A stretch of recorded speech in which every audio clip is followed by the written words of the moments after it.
Nice web, Mr. Crack Spider. Nice web, Mr. Crack Spider. Nice web, Mr. Crack Spider. Nice web, Mr. Crack Spider. Nice web, Mr. Crack Spider. The web structure was untidy. Bug spider, Mr. Crack Spider. Nice web, Mr. Crack Spider. The web structure was untidy.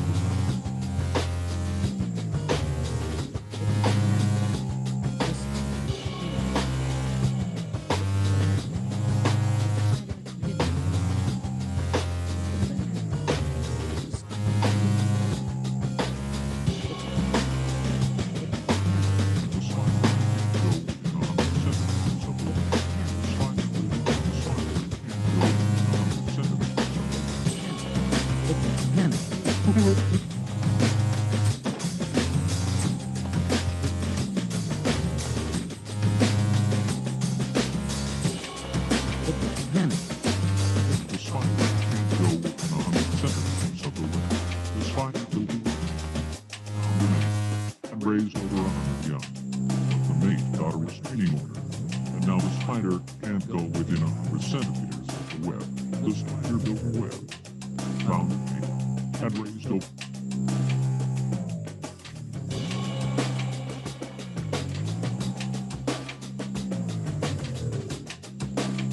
The crack cocaine spider figured No. was more socket. No.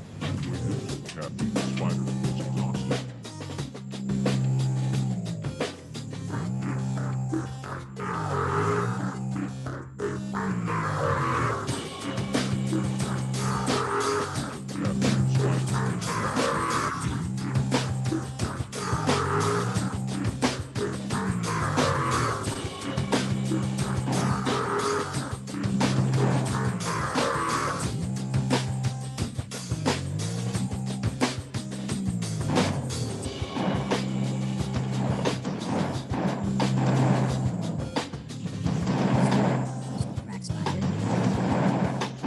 Caffeine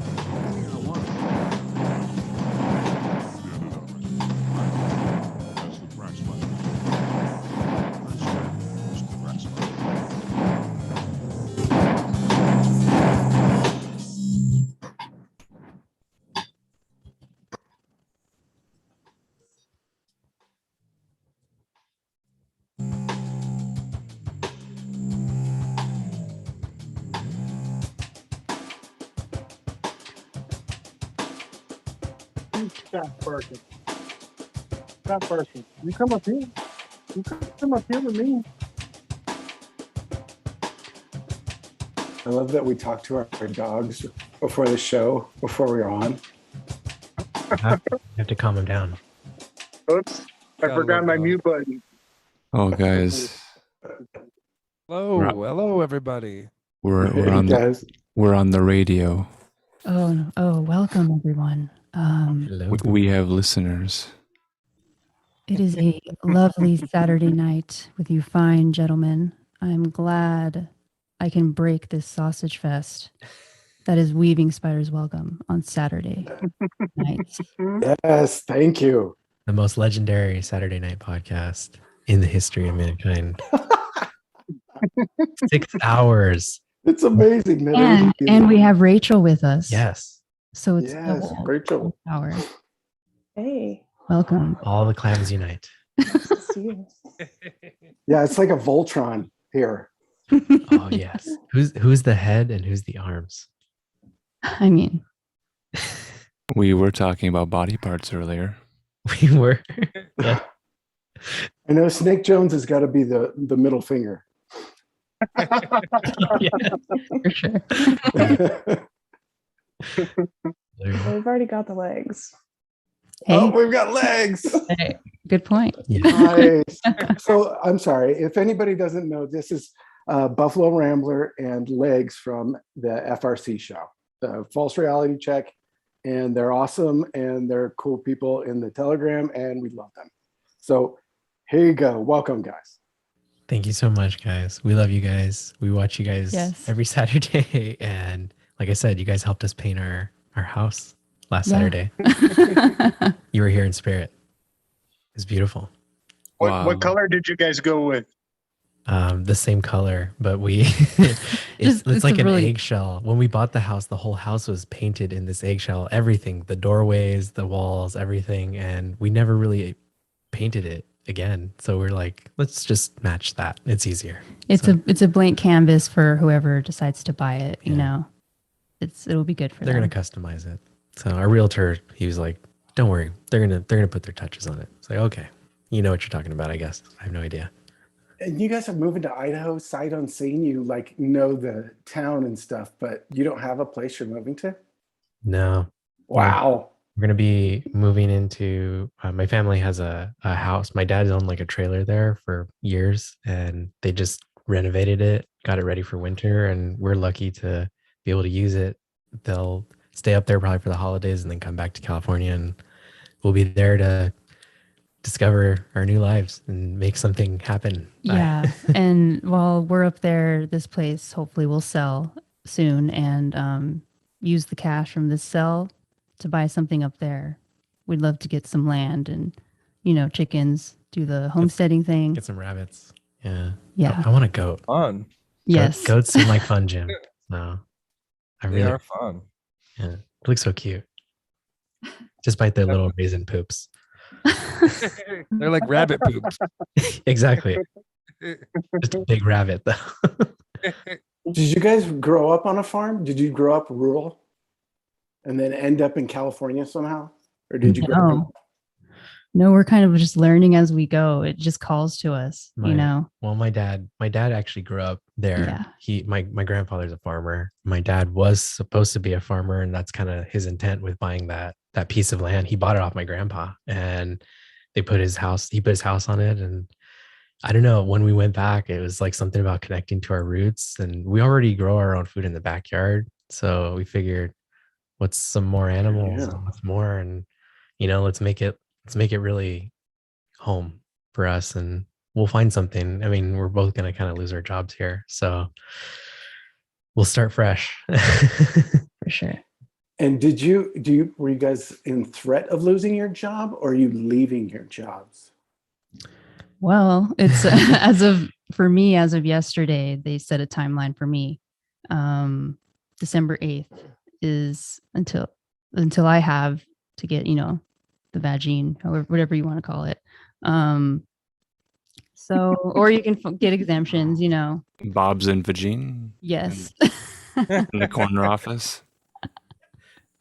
Yes. Oh, But yeah, it was crazy that they did that on a Friday, you know, right before the weekend. Kind of crappy, but whatever. We'll see what happens. The difference between my issue and his issue is the company I work for said 100% at home, you still have to be vaccinated, even if you're not going to be in the office. So that's kind of weird. And I'm pretty much at home, and I get out in the field, and you know, we're outside. I don't see the big deal.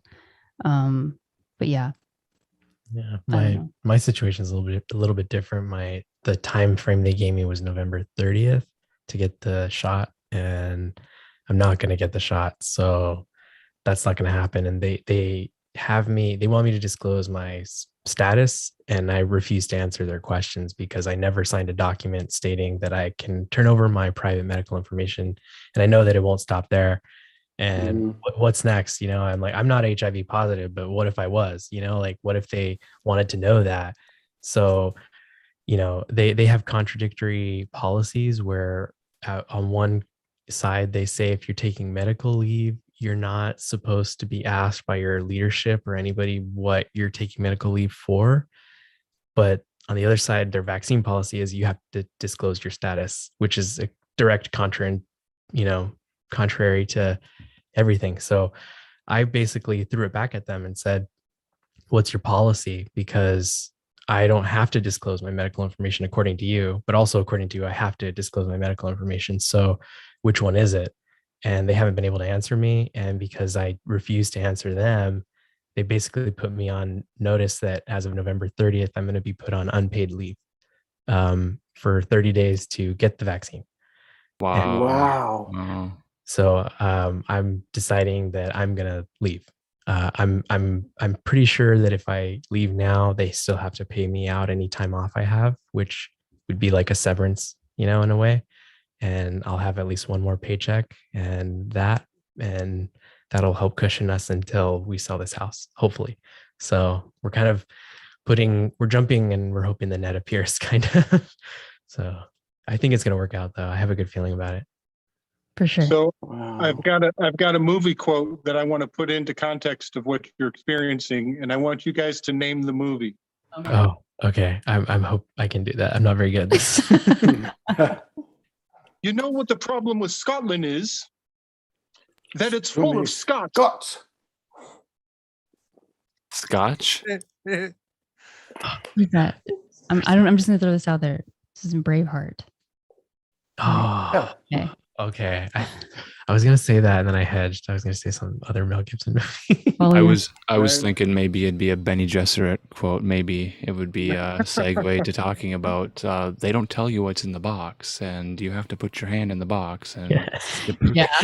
to prove you That's- are man and not animal, you have to put your hand in the box. They don't tell you what's in the box, but they tell you there's a Gom Jabbar at your throat. Yeah, you might find out that you're the chosen one by moving to Idaho. Oh my God. Like he is the Bene Gesserit.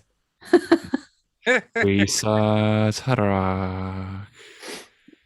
Gosh, I'm gonna be that Twin Peaks actor, aren't I? I keep forgetting his name. Is it Kyle? Kyle with the K. I think so. Yeah. Yeah. You were on a show with Kyle with a K, Conspiracy K. Oh, Yes. Yeah, what was that? What was that guy about? Kyle. Conspiracy Kyle. He's He- awesome. Yeah, he ties in conspiracies with Star Wars, basically. Oh, really? Oh, I love Yeah. that guy. Yeah, Yeah. it's very interesting. He's got we know like the basics on Star Wars, so he gave us like little gist of it, but he can go pretty deep Yeah. into the Yep. storyline and tying things together. So With the new stuff too. I don't know anything about the new movies, and so he was trying to explain stuff like something he told me that I looked into was that Jar Jar Binks is a secret Sith Lord who's like the most evil Sith Lord you could think Yeah. of. yeah, very Yeah. interesting. It's actually it can make sense if you think about it, because it seems like he makes mistakes and blows stuff up by accident, but is it really by accident? And he was the one that turned over the whole everything, the Senate, basically to the Emperor. And Exactly. he was the one who like, oh, this is my suggestion. Isn't this the greatest suggestion ever? Let's get rid of democracy completely. And Yeah. so he's evil. Wow. Who's Shout- this guy? That's what I Shout thought. out Gabe. Wow. Conspiracy Kyle. Yeah, Yes. he's on Rockfin. I think he's on YouTube still, but you can Spotify, you can find him anywhere. Oh, Conspiracy rad. Kyle with a K. That sounds like something like we'd want to do a movie night with that dude. Like, Yeah. do Yeah. For sure. a Yeah. Star Wars series. That'd be a blast. Yeah. That would be That's really brilliant. I love the Jar Jar theory. It's like hiding the most dangerous character behind the most disarming. That's definitely a theme in reality right now, you know? yes. Yeah. You think the stupidest character, the most annoying character that no one wants anything, who wants anything to do with this guy? And he's the one, he's the plant, you know? Well, That's always the best characters too. Like Columbo. Like you always think he's always coming off like a slob and doesn't know what he's talking about, but he's always the smartest dude in the room, and you know that he's gonna fuck that guy on the Yes. right after he goes, oh, and one more thing, Mrs. Nesbitt. What was that thing you just said? You know, and then you're like, oh, they're gonna spill, and they just spill, and he's like, yeah, your fault. Your Gotcha. fault. Do you hear Jar Jar Binks back there? Man, I can't stand that character. I really dislike It him. was, oh my gosh, when we played video games was it PS2, Battlefront, Star Wars Battlefront? I think the second one, there was like this Jar Jar Binks level, and you can just blow up the Jar Jars, and Yeah. that was like the best. They always got in Random the side way. thought. Always got in the way. All of them. So how did you guys get into conspiracy stuff? Like, were both of you like just into it, or just did it just wake up, or because I love hearing new people like discover stuff. Like that's really fun for me. Yeah. I would say you got into things more Yeah. right first before I did. I went down the liberty rabbit hole for a while. I kind of got involved in the Libertarian Party for a little bit. I actually became a delegate in Southern California, went to the convention. Wow. I didn't vote. I actually just went because I wanted to hear the talks. There was this really interesting talk of a sex worker who talked about, like, she was pro sex work and making it legal, and she talked against Backpage. It was really interesting, very interesting, radical talks. And I thought, this is it. This is how we fix society. Let's vote for this. And I wasn't quite there yet. And I eventually, after we did our mushroom trip, I think I woke up to, oh, this is a game. This politics thing is a game that they play. And it's like theater to keep us occupied so we don't live our lives. So I started to drop it after that. And you had your whole like awakening. Yeah. yourself. I mean, see, when I was a kid, I grew up in a Christian household. So the church I went to was kind of fear-based type Christianity, with the whole Left Behind series thrown at your face and, you know, be good or the rapture is going to happen and you're going to be left alone type stuff. But with Nick Cage or Kirk Cameron, you said? Kirk Cameron, yeah. The Nick Cage version does say my name, so that's pretty cool. Nice. Pilot Nick Cage. But yeah, it's like I had even that thought as a kid, like how could God, something claimed to be so beautiful, be so fear-mongering, you know? It just didn't seem right. So there was that, and then our mushroom trip for sure got me thinking even more. Even before then, I guess going to college and, you know, coming out with the assumption, being sold, yeah, I'm going to have a great job. I'm going to be able to pay off these school loans. And then you realize you're out of it and you can't find a job. And it's like, you're in all this debt and you're like, what did I do? What did I actually learn? So that whole thing, like this system can't be all that it is. You know, there's more. There's definitely more to this. Yeah.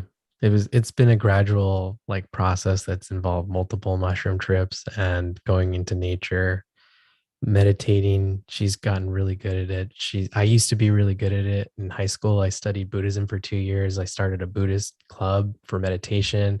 I actually got people to come and meditate. It was really powerful. And a teacher would join us and he sponsored it. And this was at a Catholic school, which was not usual at the time. So it was great. It was a great experience. And then kind of being reintroduced to it by my wife and getting back into it. And it's been a gradual process, but it's been such a beautiful process to learn new things and to meet great people like you guys and to just hear everybody's story. Everybody has such great stories. And I just love hearing it because I learned so much from, you might not know that you're teaching people when you just tell a funny story or a silly story, but you never know what you have to say that people need to hear. So exactly. 100%. Wow. You guys, so what prompted you down that hole though, with the shrooms and those kind of things? Like, was it really like a deep spiritual understanding, or you're like, let's go out in the desert and trip? It wasn't even that like mystical. It was literally laying in the den looking at our popcorn ceiling while listening to music. It really wasn't like a crazy journey. I mean, we've had trips outside that have been pretty profound, but our first trip, we were indoors, you know. But for me, when they started coming on, I felt this great love that just engulfed my whole body, just this great power of love and happiness. And I was just glowing, you know, and I saw everything breathing and vibrating. I saw frequencies. I saw possibly what we can't see when we're, I guess, sober. I don't know. There's something beyond. The veil was lifted, you know, so to say. Yeah, it was. And the change was kind of almost instant. I would say. I would say before doing mushrooms, I was more of a dick or an asshole kind of guy. And literally that night, like I still think I'm a dick. I have no illusions about myself. I'm so imperfect. But that night when our friend actually brought the mushrooms to us, usually he's the kind of guy that would be like, oh, I can drive while I'm a little high and I'm fine. You know, like he's like the best stone driver I've ever known in my life. And like he's probably better stoned than sober, to be honest. And yeah, true.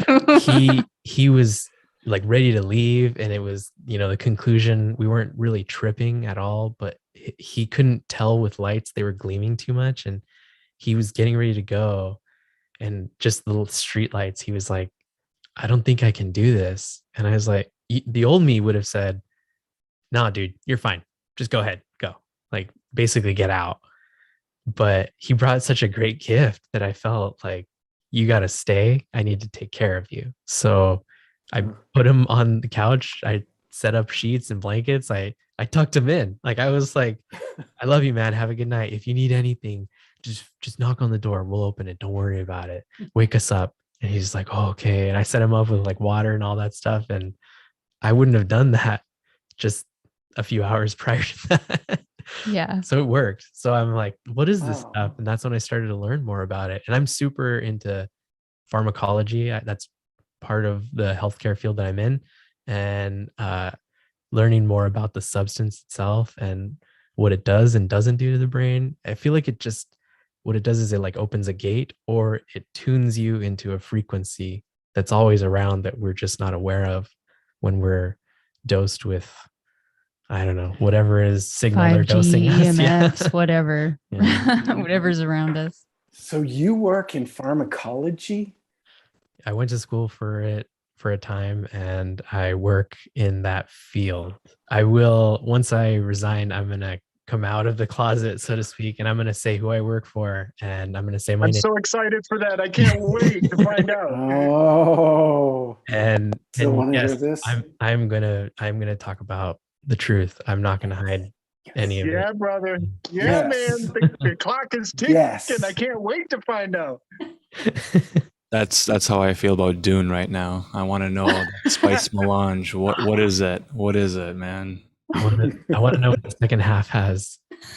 We're almost there. Is there turmeric in that spice? Is it pumpkin flavor, cinnamon? Okay. Fantastic for inflammation. Yeah.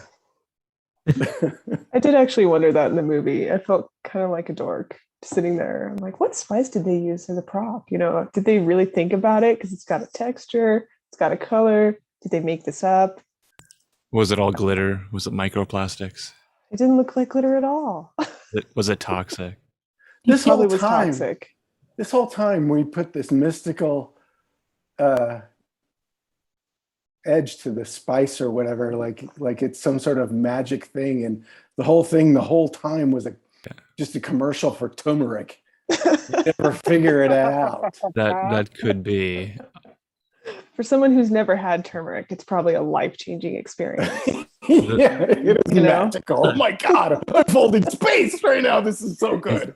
I think the secret to the David Lynch Dune was that he burned tires on the set. So all the smoke from the battle scene was from burned tires when they were allowed to do that. Oh my right. God. We're allowed That's to right. That's why. That's hilarious. That's why it looks. Everything has soot all over it. Yes, because they're literally burning rubber. Mm-hmm. Yeah. Wow, that's so bad. Oh my God. Oops, there goes another rubber tree. So, Wow. so once upon a time, I was in Ecuador, and I was in a interesting location where some protesting was being done.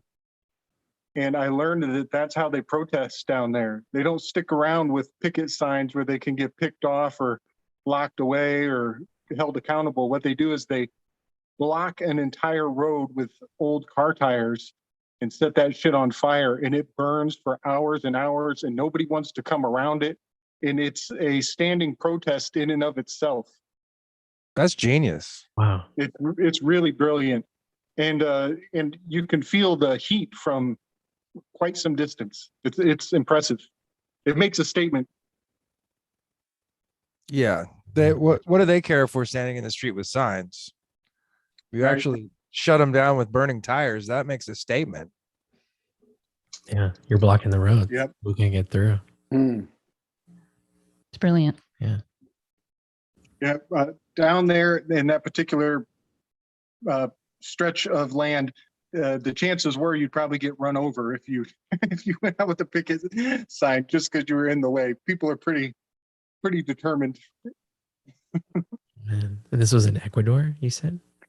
Yeah, There was a corporation was diverting energy and water around an entire village to a development on the other side of the village, and they circumvented the village and went out of their way not to share the water or the electricity with the people there. Wow. But the road still went through the village. And so they decided, fuck that, we're blocking this road. You guys aren't sharing your water, you're not sharing your electricity, but you think you can still drive through here and treat us and wear us away. So that was how they made their statement. It's the obstacle course where you got to run through the tires. They're on fire. Yeah, they're on fire, and you have to run through the flaming tires, and sometimes they're stacked 2 or 3 high, so you got to go deep into those tires to get through it. Yeah, I'd imagine that probably burnt for a couple days. Oh, geez. Wow. That's so. I can just imagine the smell. Yeah. I'm sure you've all smelled the burning tire smell. It's just we get neighbors around here. This is something I'm looking forward to Idaho about. Is we have a neighbor. I love our neighbors. They're very nice people. I'm never one to go yell at neighbors. That's not my character. But it's you really want to, because when they screech their tires out in front of your house and take off, you want to go out and say something. But I won't miss that. I'm looking forward to having quiet streets. It's interesting to think about podcasts that you listen to and maybe associate them with a scent. And I think, I don't know, what do you guys associate False Reality Check with, like in terms of a scent? And I want to say potpourri, but that doesn't give you a scent. That just maybe gives you a texture. So I don't know, Rachel, what do you think? Potpourri. Yeah, Oh, like when just you about- listen to False Reality Check and their velvety voices are filling your ear holes, and you're just so relaxed, and you're just thinking to It yourself, is really relaxing. wow, this is kind of like Cinnabar, maybe. Yeah, the cookies in the oven. Yeah. Yeah, I don't know. Maybe something. Like oatmeal raisin, but the good kind where they replace the raisins with chocolate. Yeah, The kind that you throw, cinnamon in, for sure. yeah. For sure. I know your background has a lot to do with it. I'd be inclined to go get like a hibiscus tea or something really sweet, but not sweet. Like it could be a little bitter. There's a floral Yeah. scent, yeah. Yeah. And Maybe is that something coming from berry. buffalo or legs? That floral scent, I can't be sure. That's a good question. I'm gonna pass out laughing. Might be Buffalo's musk. We don't know. We The don't know. musk, Depends. yeah. Very floral. Very earthy tones. Yes. I hope it's not an actual buffalo's musk. It's not very. No, it's- no. it's- Hey, Is you there- know, I was going to ask you, do you have an association with a buffalo at all? Like, have you been around them in your life? Yeah, we talked a little bit about that. The ranch that we stayed at in like central Northern California, it was actually there was buffalo in the backyard right behind the ranch. So I've seen them there. I've experienced them growing up when we would go to Idaho. We'd pass through Wyoming, a lot of buffalo ranches there.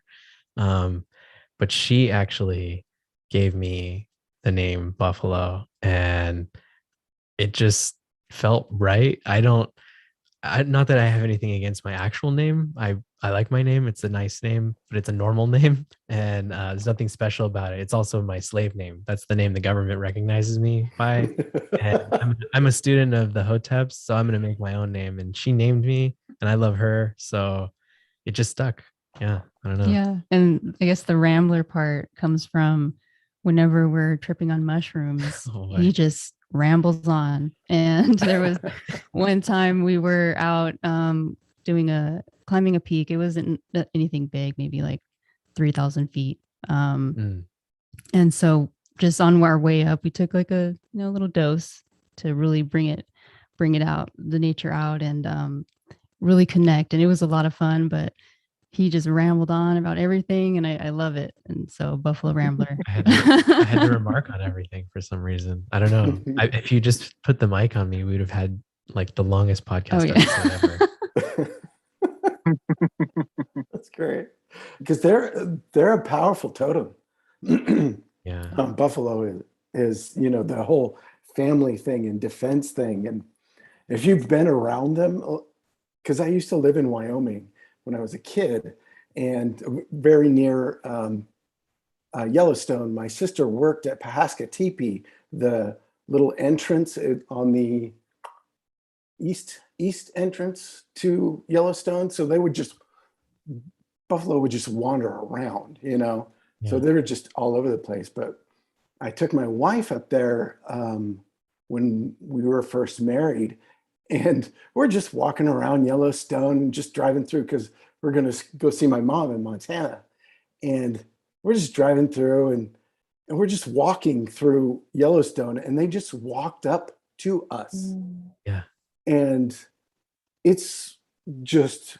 just massive, just completely massive. I turn around and Christy's right next to one, and she's talking to me. She's like, "Hey, man," I'm like, "Turn around, look." And she's just talking, and it's right behind her, like dwarfing her, and just you feel that power, that it's just being around is intimidating in itself, but it feels heavy, like a deep spiritual kind of thing, I get why it's like a big thing to the Native Americans, like the Plains Indians.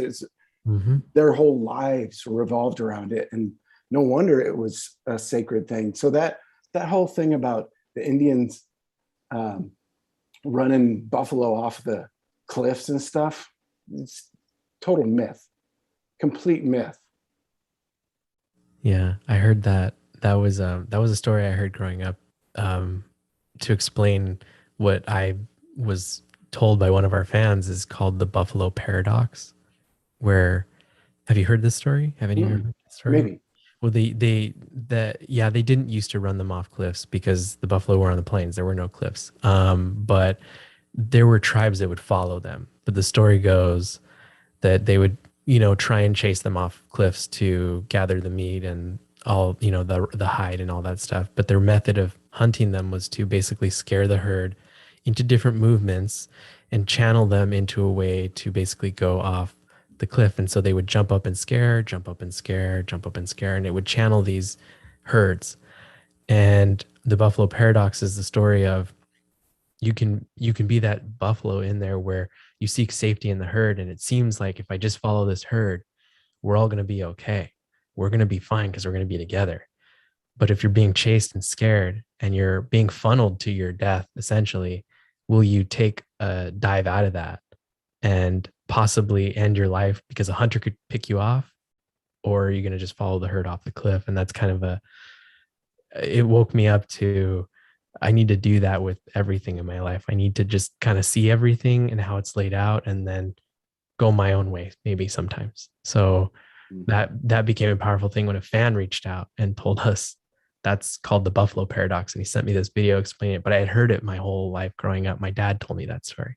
So it was really cool. And with the name, it just clicked. It was like, wow, a fan reached out, like everything just kind of clicked together. And now I feel like that animal has some significance in my life. It's playing some sort of role and I don't know what it is, but I look forward to it. I'm going to a place where more buffalo are. So you know what it means in green speak? It means you're a buff fellow. I don't know about that. I think I'm really that. There you go. There's the guns. There's the guns. Whoa. You got a permit for that? You need a permit for that here in California. He'll be fine up in Idaho. Yeah. Oh, thank goodness. Yes. Yeah, they allow a whole bunch of stuff up there. Is that another reason why you guys chose that area? I mean, I love that area. My sister and my dad still live in the Bozeman area, but I lived in Billings, and God, I hated those winters. Holy crap, man! I remember walking to school and like you breathe and it freezes the air in your lungs. Yeah. So your lungs like do that thing, you'll and think you're suffocating for like 5 seconds until it warms back up. Never again. I never ever want to do that again. What city were you guys moving to again? It's not really. Well, I don't want to give the city away. I'll give the county. Okay. I'll give the county away. But we're moving to Bear Lake County. So Is that near Butt, Montana? But Montana. Butt, Montana. Butte. No, I don't know. I'm not sure. I don't think so. It's more towards like you can be in Utah in like 20 minutes. Yeah. It straddles. So Bear Lake County is named after Bear Lake, which half the lake is in Utah, half the lake is in Idaho, and it gets really cold. Like January, it's starting to get colder now. But the cool thing about them is their summers. They get these radical like thunderstorms that will just come in for an hour and then completely evaporate and go somewhere else. It's insane. We were recording a podcast during one of those in the car at the park, the local park there. So it was pretty cool. Well, you guys are going to live up near me. I live in Southeast Washington. So Right on. Nice. We'll have to take a trip over. yeah, I'm right next to Idaho, but you guys are across a little bit, but it's beautiful. Yeah. Definitely. Idaho's the biggest state. If you could flatten it out, it would be the biggest state. Is that true? You'd seem like way, yeah. There's so many mountains in the center part. Like the center part is really rugged. Yeah. Yeah. I heard an old timer say that, so I imagine it is true. Wow. But See yeah. that. Yeah, I'm looking forward to going. It's going to be a wonderful, exciting trip. I don't really think there's even buffalo in that area, to be honest with you. There are elk. Yeah. There is moose. There is Bigfoot too. Bigfoot. Yeah, my uncle has my dad and uncle have a Bigfoot, like being chased by a Bigfoot story. It was Cryptozoology. My brother-in-law too. He lives they're in northern Montana, and my brother-in-law has my brother-in-law's brother, whatever that is. He's got one of those too, where he ran into one on a dirt bike on a trail up there. Was it a dirt bike? No, he was right. I don't know. Maybe that was somebody else's story. I don't know. They say it's Bigfoot. Now you say being chased by? Yeah, so they went to go find like an old mine because there was this mine car and they wanted it, like my uncle wanted it just to like decorate his, I don't know, lawn or something, or put a flower bed in it. I totally do that. My grandparents had one of those. Those things are really heavy though, so you need multiple people. So my mom and my dad went with my uncle in his truck up this canyon that's not too far, and it was getting dark. They were pushing it into the truck, and he's like, "Oh yeah, did you hear that so and so down the street said that they were camping up here and they saw a Sasquatch?" And my mom's like, "Oh no, no," and she just like, no. They summoned the will to push it in. They, closed the tailgate. They got in, wouldn't start. And then they started to hear sounds like heavy branches breaking and branches hitting like woods. And they were like, no. And they were like panicked and freaked out. And I don't know what happened, they, by the skin of their teeth, like, I don't know if my mom hit the dash or something, but it turned over, the engine started, they got out of there. But they thought they were going to have to like roll the windows up and like hunker down and hope that whatever Sasquatch is out there didn't like break in and tear them apart or whatever. I don't even know if it was a Sasquatch. It was probably just like a raccoon. Now, when you say hunker down, do you mean hunker down? I guess. Is it how deep do you mean this hunker? How deep do you mean? Yes. We're going deep and wide. Oh, not that deep. Not that deep. They're Just kind of on your haunches, ready to spring up. you get about like quarter horse stance, you know, like right. We have legs on the show tonight, so we're gonna ask those kind of questions. She loves that. 10-4. Probably a little sumo squat stance, maybe. Get a little Kim Jong-un in there. You know, kind of. How does he? You know, he walks with. Have you guys seen? He walks kind of bow-legged a little bit. Okay. I don't know what that's about. I think that's the name of the county in Montana. I was just looking at next to Butte. Next to Butte, Montana. Yeah, there's a website called butteelevated.com. I was looking at. I don't know if that's like a plastic surgery place or what the deal is. That'd be a great dispensary name. Butte Elevated. I like that. Oh, that's very good. Oh, they've already got that website registered, but I don't know what it's about. Do your nails, honey. Do your nails. Oh my God. Day spa. It looks like a haunted tour. Like there's a haunted trail tour. Do you think Idaho is haunted? Could be. I mean, we did have like a little weird experience when we were up there last. Yeah, a ghost visited us our first night. Not sure if it was a ghost or a person. Yeah, we're sleeping and we hear a lot, like a huge, large banging on the door. Just crazy. At what, 2 o'clock in the morning? No, it was 3. It was 3 in the morning. You know, the devil's hour. Yeah. And so we hear this knocking and we're like, what is going on? You know, and so you end up getting up. I was just laying there not knowing if I was dreaming or what was going on. Yeah. I looked out the window, and the way our window is situated is the bedroom we were in. If you just go out and you go out towards the sound, that's the den, and the back doors, the front door, the back door is the same door. It's all one door. And somebody was banging. I saw a blonde, like older teenager age girl, and she's just banging on the door, looking panicked, and just like, she looked like either someone was chasing her or she was just trying to get inside somehow. And we're from Southern California. You come to our door at that time, I'm answering the door with a gun. So I grabbed my pistol and I walked over. As I got close to the door, she ran off, and I opened the door and I just see her disappear into the dark because there's no streetlights. So she's gone. Yeah, I don't know where the heck she went. It's dark at night. And then Ding dong ditch.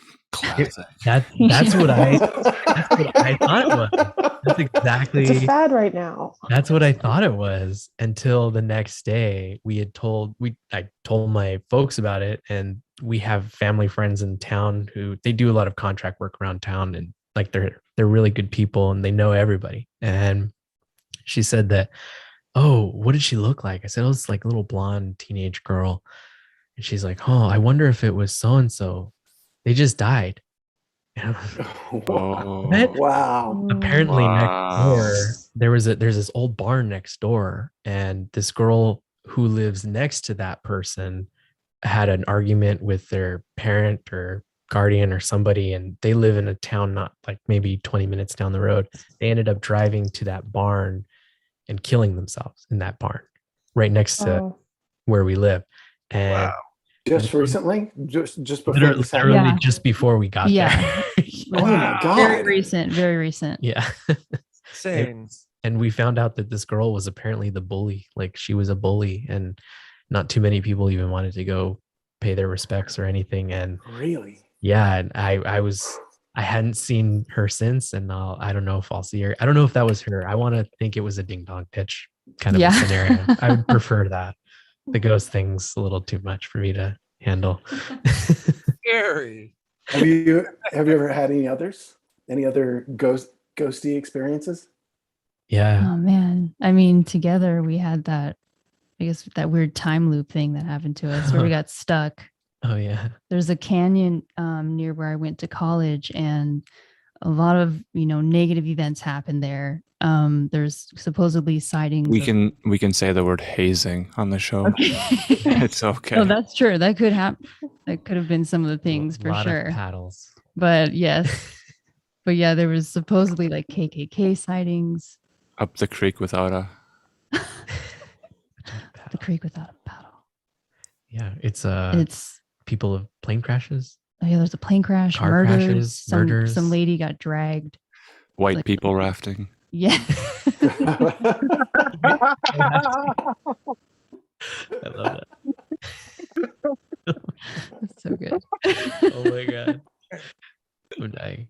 Oh, Yeah. But the usual going on. But yeah, it's just like a creepy place to hang out. And so we, college kids going out, want to go see some creepy ghost stuff.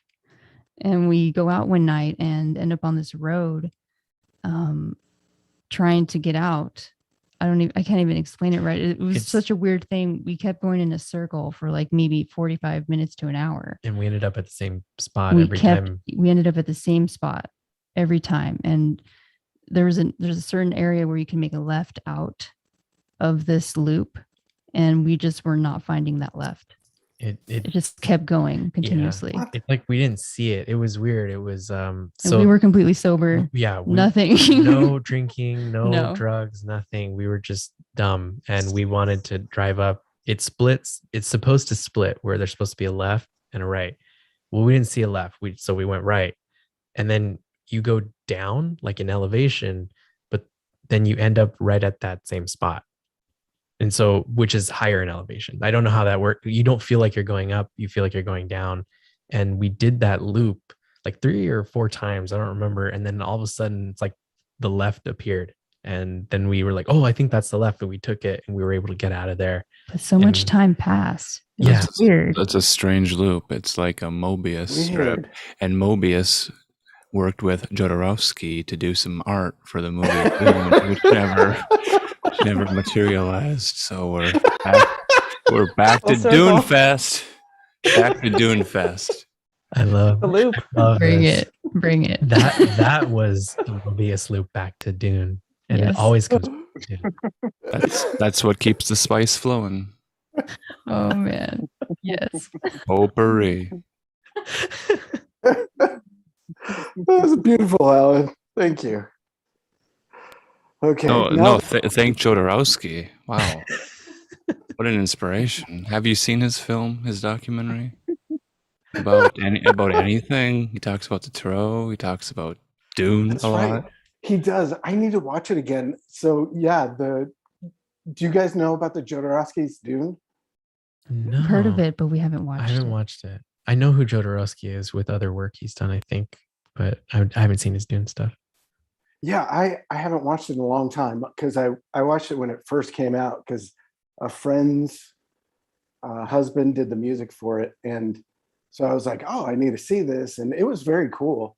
But the art is like, it has like a tarot thing, right? A tarot connection to the art, right, Alan? I need to watch it again.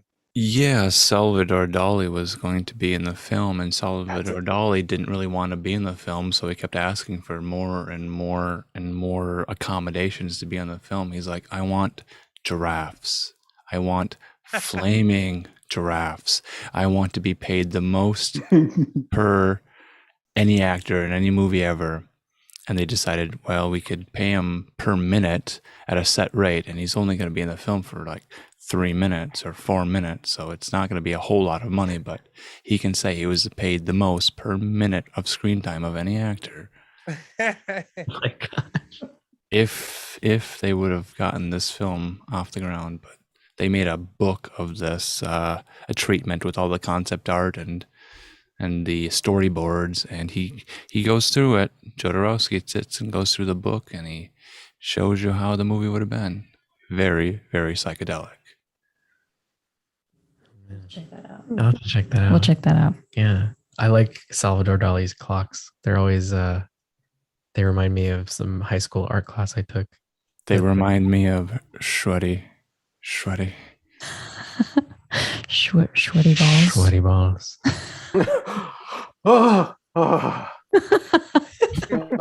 Thank you. That's what I've been waiting for all night. I'm out. My NPR moment. Save your moisture for this one.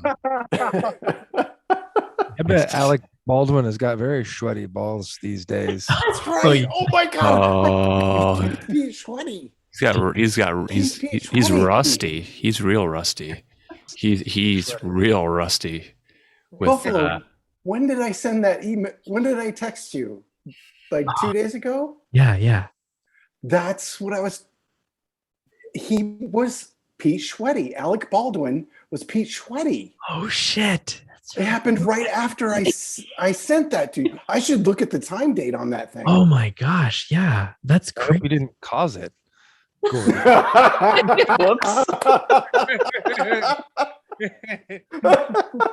Chaos magic. Yeah. Real thing. Oh yeah, I need to What? look that up. He was Alec Baldwin is a fierce proponent of gun control. So I think he's the only person on set who shouldn't have been allowed to touch weapons. I think if you're for that much gun control. This is our Perhaps more control. synchro mystic exploration tonight. There's definitely something to this idea of this Alec Baldwin who writes this. He was the author of the story, wasn't he? It's like his film about a boy, a son who accidentally murders someone. I don't know how you accidentally murder someone, but then I guess they prove accidental murders on the set as they're shooting at the cinematographer who's shooting at them. So it's another strange loop thing where, again, cinematographer, director of photography, shooting film, pointing the camera, and then they're pointing the gun at the camera, and then the prop gun misfires, and the strange loop ends for that person's life. Is this the weirdest story ever, or do you guys kind of not buy it? I don't buy it at all. I don't think it. It's like I don't know. I'm wrong. I don't think it happened. It's too weird. It might not have happened. Hold or- on, I'm out of the loop. What happened? I don't consume any news. Is this recent? Gabriel, were you listening? I just explained to you. I haven't what looked happened. into it at all. On Saturday Night Live? Okay, so Alec Baldwin. It was like Tuesday morning, wasn't it? Yeah. It was fairly recent this week. Super I recent. think we have someone here to tell us about it. Oh, We have the most skilled person coming in to tell us about it. thank you so much. We needed you right now. This is exactly when we needed That is, you. yes. Perfect. Okay. So What is happening? It's all happening at once, simultaneously, synchromistically. synchronistically. This is exactly it. This is it. It's happening. Okay. So I text Buffalo about how I think these guys are my new NPR, and I want to hear them talk about putting Pete Schwetty's balls in my mouth because they sound like an NPR skit thing, right? So there it is. Oh my God, I love that. So I had sent that email or texted him that like 2-3 days ago, right before or after as we hear about Alec Baldwin shooting that girl on the set. And we're going through this weird, Alan was just going through this weird loop of shooting the person shooting him, this meta weird ass thing. And then I got confused because Alan uses big words. So we need you to tell Gabriel what's going on. You're always up on everything.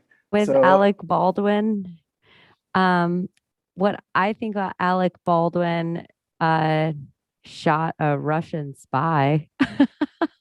It's so fishy. Like, she's attached to a whole bunch of Russian spies. Like, she grew up in a place where there was a whole bunch of Russian military submarines. I want to say it's her father, but it's somebody else is like in direct correlation with the Clinton Foundation. What? Yeah.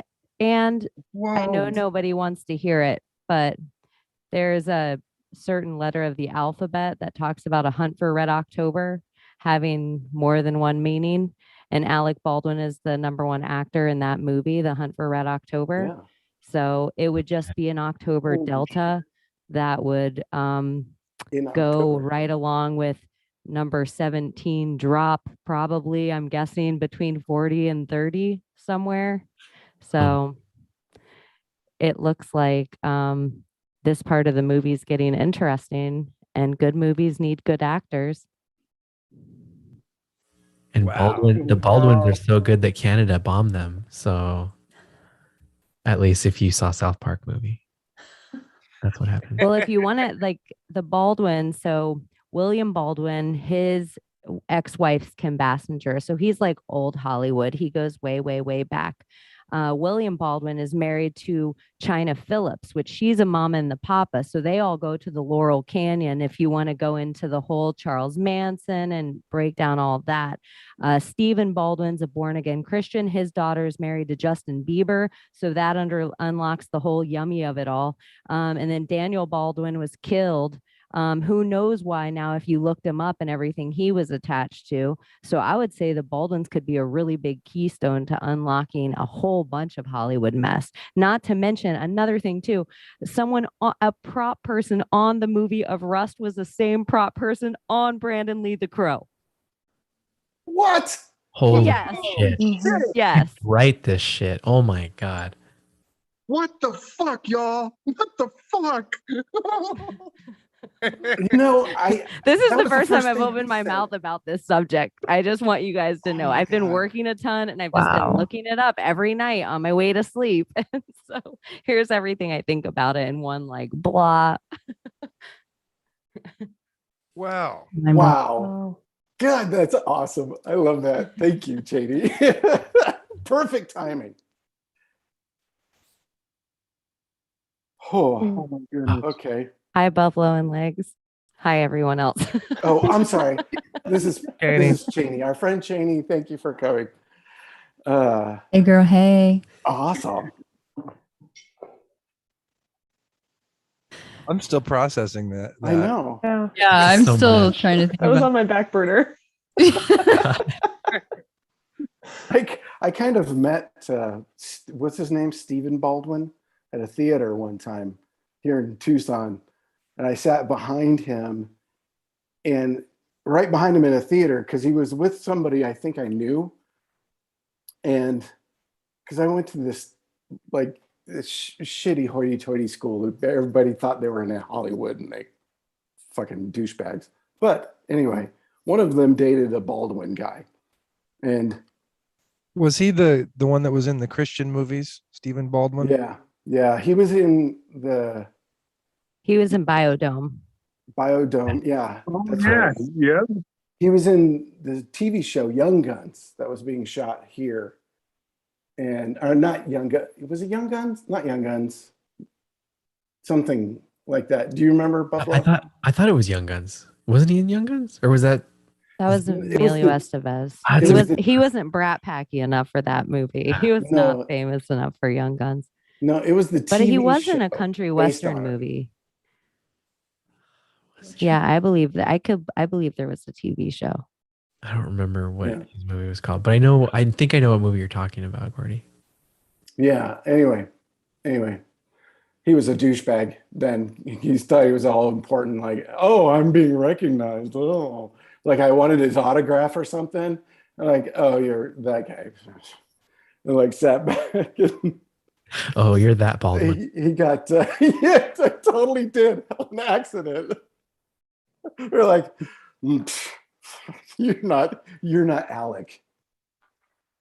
Yeah, you're not shooting cinematographers. Right. Allegedly. I don't want to get sued. That's great. Do you Krista think sent a link to Baldwin the Fourth of Jerusalem. Oh, wow. Baldwin was the son of Amalric of Jerusalem, his first wife, Agnes of Courtenay, He developed the first symptoms of leprosy as a child, but was only diagnosed after his father died and became king in 1174. Thereafter, his hands and face became increasingly disfigured. There's a link to. Holy fucking shit. That's the lion. That's the blood lions, y'all. That goes back to our conversation that is not yet posted about leprosy causes facial deformities that make people who have leprosy, they look like lions, like lepers. That's where the word comes from. Is that And Leopardine. oh man, it gets deep real fast. So there's some theories, really remote, obscure theories that that, how do I say this? God, it's so controversial. I don't want to get set on fire, but some people would say that 300. yeah. And some, okay, so in the Bible, I'm just going to go with what the book says. So in the Bible, Moses, he is told to put his hand in his shirt, and when he pulls his hand out, it has leprosy. He has leprosy on his hand. And then he is commanded to put his hand back in his shirt and pull it out, and it's healed again. And so I guess what I'm getting at is that I believe that there is a genealogy that descends from leper colonies that are privy to a highly protected knowledge. And that if you were in the olden days, as they're described to us, the best place to hide artifacts and sacred information is in a leper colony, because nobody's going to fuck with them. And I can point out leprosy metaphors left and right in Hollywood, in art. It's very covert. It is very covert. But one example of many is, think of the movie Alien. And when you slice an alien, the blood burns you like acid. So you don't want to fuck with the alien. Well, the same thing would go for in the days of leper colony. You would never infiltrate or rape or pillage or even approach a group of lepers. You would steer clear. You would move your entire operation. You wouldn't even want to be in the place where they had been the last week. You would go out of your way to avoid the area that they have occupied. And so tying Alec Baldwin to the bloodline of lepers is that's profound. Thank you, Krista. Blowing my mind. There's definitely something there. Would that be why they did the movie Beauty and the Beast, and why the beast is always Fucking A. represented as the lion? Oh, boy. Fucking A, you got it. It's everywhere. Once you start thinking about it, it's glaringly obvious. And would it also be leprechaun? You got it. Guardians holding they are the protectors of always protectors of sacred artifacts.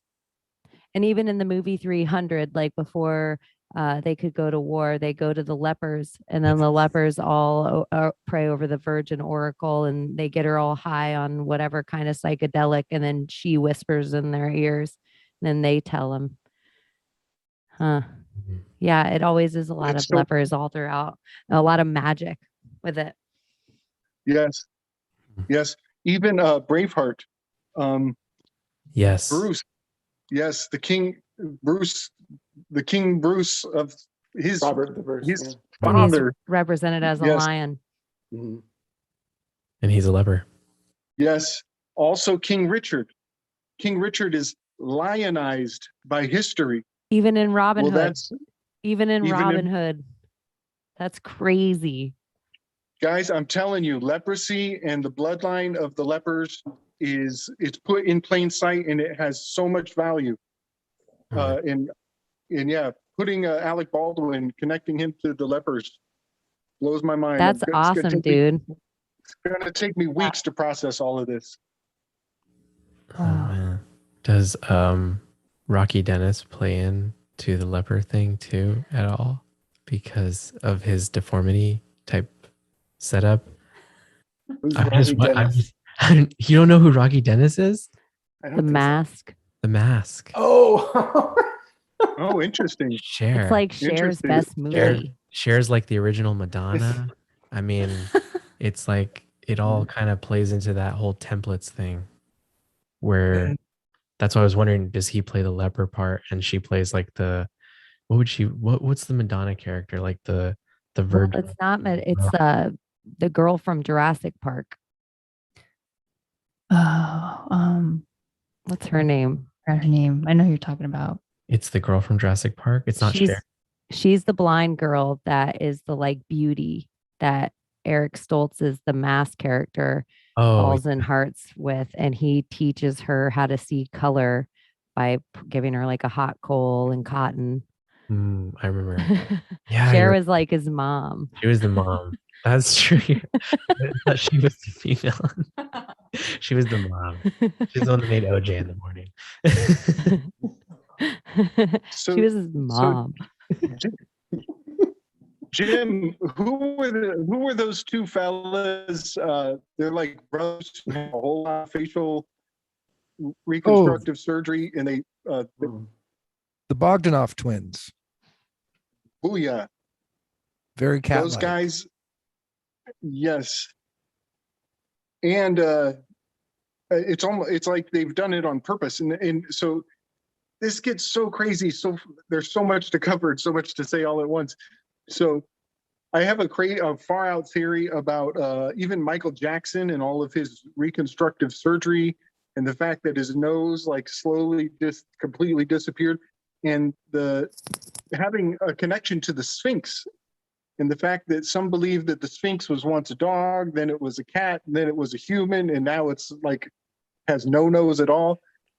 But there's something about that in facial reconstructive surgery. And now you guys also brought up The Weeknd, that now his newest facial construct is totally lionized in a major way. I don't think I've seen. He looks like a lion now. He's gotten surgery or something. Apparently, yeah. Dude, I think. Oh, whoa, Alan, that's crazy looking. That's really freaky. Can we show it? We're gonna pull that up. I'm trying to see if I can find a good one. Ew, it looks. Sorry, it does not look great. Yeah, somebody can screen share that. If I can get it. Is it Russia that has the family crest of the lion with the unicorn? What is the? Is it the I thought it was royals at the Britain. Windsors? Yeah, is The it Fairgate Romanovs. that have the Mhm. lion and then the unicorn on the side? Is it the Romanovs? the Windsors. I don't remember. think Just it's the some Windsors. gate. Yeah, maybe the Windsors. I was Windsors. just looking at some gate Oh, in the the last Windsors. week. Yeah, I saw that like yesterday somewhere, and it was somewhere I didn't expect it. I can't remember right now. Always leads to a royal family somehow. And then would the griffin, is it the griffin that's the lion with the wings? Yeah. Yes. Uh-huh. And then that would be a whole different thought with that. Is it, are they just bleeding? You guys might know about it, and I'm not trying to change the subject. It's just something I just have kind of been on this week. And maybe it links to this actually with the lion. Vikings, we always hear about the Vikings. What if it's like like 6 kings? And if Antarctica is a wall, and then there'd only be 6 continents. So what if each continent had a king at one time? And what if there were like goddesses, and then we have it all wrong because everything's inverted. So what if it wasn't the daughters of men? What if it was the sons? What if it was like there was a king on each continent, like a ruler, and then these gods came down and bred with them somewhere? But then I'm also getting super geeked out with the theory of not just big trees, because I've been geeking out on giants everywhere. But what if we are in Hollow Earth right now, and it's not trees, but beanstalks. And That's we a were cool idea. severed. Like they told us in our earliest childhood stories, like Jack and the Beanstalk, and to cut it down because we were so scared of the giants. But what about if we lost our connection to something outside of here? And so what if we normally see under moonlight, and that's a very natural source for us, and the sun's the false light? Like the total opposite. What if everything's inverted? So these are just a few things to throw around, but maybe you guys know way more of all these rabbit holes. Well, that's great. Yeah. Go ahead, that's Rachel. a lot of what I was reading about with ancient Gaul beliefs is they were the children of the dark. They came from the deep, from the depths, from the dark. And I've talked to a few people who suspect that's where people with very red hair and fair skin come from, because they're able to get as much light as they can being there in the dark. They can actually see well. So those bloodlines are being, chopped down, because that's, in their cosmology, that is where people came from, was from the ground. And so to think that we're from, up high, there are probably entities and beings who do come from up there. But as far as humanity is concerned, those cosmologies believe that we came from the ground, like we sprouted just with everything else, in a sense. So that's not too far off from what, a lot of the histories that are being purposefully whitewashed and buried and covered up. Celebrated, but enough just to tear it down, because, or it's relegated to the realm of myth and fantasy. It's so old, it's so past, it just can't be real anymore. So that wouldn't surprise me. I like that you're exploring that with the trees. I wouldn't have thought about beanstalks, but that's cool. Not like in the idea of we think of beanstalks, but what about if it was energetic, like an energetic something so much bigger, like that attached, but we severed it? That would have been the middle realm. I mean, trees were that connection between the ground and the sky. So if you're severing that connection, I mean, you think about family trees being destroyed, but also very real trees being destroyed. There is a whole battle called the Battle of the Trees. So it's, where the Druids brought all these trees to life and had them fight a battle. So that could be very literal. It could be very figurative because of families, but they are that connection. And we're just a part of that connection, because your body functions in the same way. They're just on a larger scale. The beanstalk motif reminds me of these space elevators they keep promising us, where there's like this thick metal cable that just somehow floats above, and they somehow put it into orbit, and then they can put a little trolley on there and just wheel that guy up, and then all of a sudden you're in space and you can launch off from some cord that's attached to the earth, and it just floats like a balloon. And do you think that's even possible to create? So those early prototypes of those, they looked like chakras to me. They looked like a chakra map. If you look at, I don't remember which illustrations and stuff like that, but when I worked in tech, like all those scientific journals would float around and stuff, and like, so you'd see some like plans for weird shit like that, like floating around, because all these guys are aerospace nerds, right? So I remember looking at those things and looking at the prototype drawings for those space elevators and thinking, God, that looks exactly like a chakra elevator. Like, that's your chakras. Yeah, so we can do that through our body, because we are that connection and that conduit. But it wouldn't surprise me if there was something much larger. I think that's what makes that Tower of Babel story such a big deal, is because we've eliminated, this is a repeating pattern in humanity. We eliminate the natural process and then try to redo it ourselves. Like, I think I could do that, and I think I can make it cooler and a lot better. And it's not usually more efficient. And because you've destroyed the prototype, you destroyed the original thing, how could you ever have any of your ideas evolve in a way that's going to actually work. It's crazy. And I think if it was something organic like that, you would have the ability to grow with it. Because I don't think our bodies can really go that high up etherically. But I think if you lived in it, if you had families in there, you would start to make adjustments and things like that. And you probably could make those journeys because you're in the environment, because your terrain is adjusting. Totally see that. Yeah. And it's that connection has been severed over time, you know, with the creation of what the telegraph was at the first line of communication around the world. And it's so interesting. You look into that and it coincides with the first sign of the flu, you know, and it makes you wonder, like, are these things making us sick? And then what was the next form of communication after that? Was that the telephone? Was it radio? Was radio? Radio, Maybe I radio think. was first and then Yeah. telegraph. And it's I like, remember. then like diabetes started to become a thing. Cancer started to become a thing. It's interesting how they've just maybe changed the frequency just a little bit to make us sick. When if you just adjusted it, maybe we can have that connection again to source. I don't know. Yeah. I really liked your comparison of the trees as like a link between earth and heaven.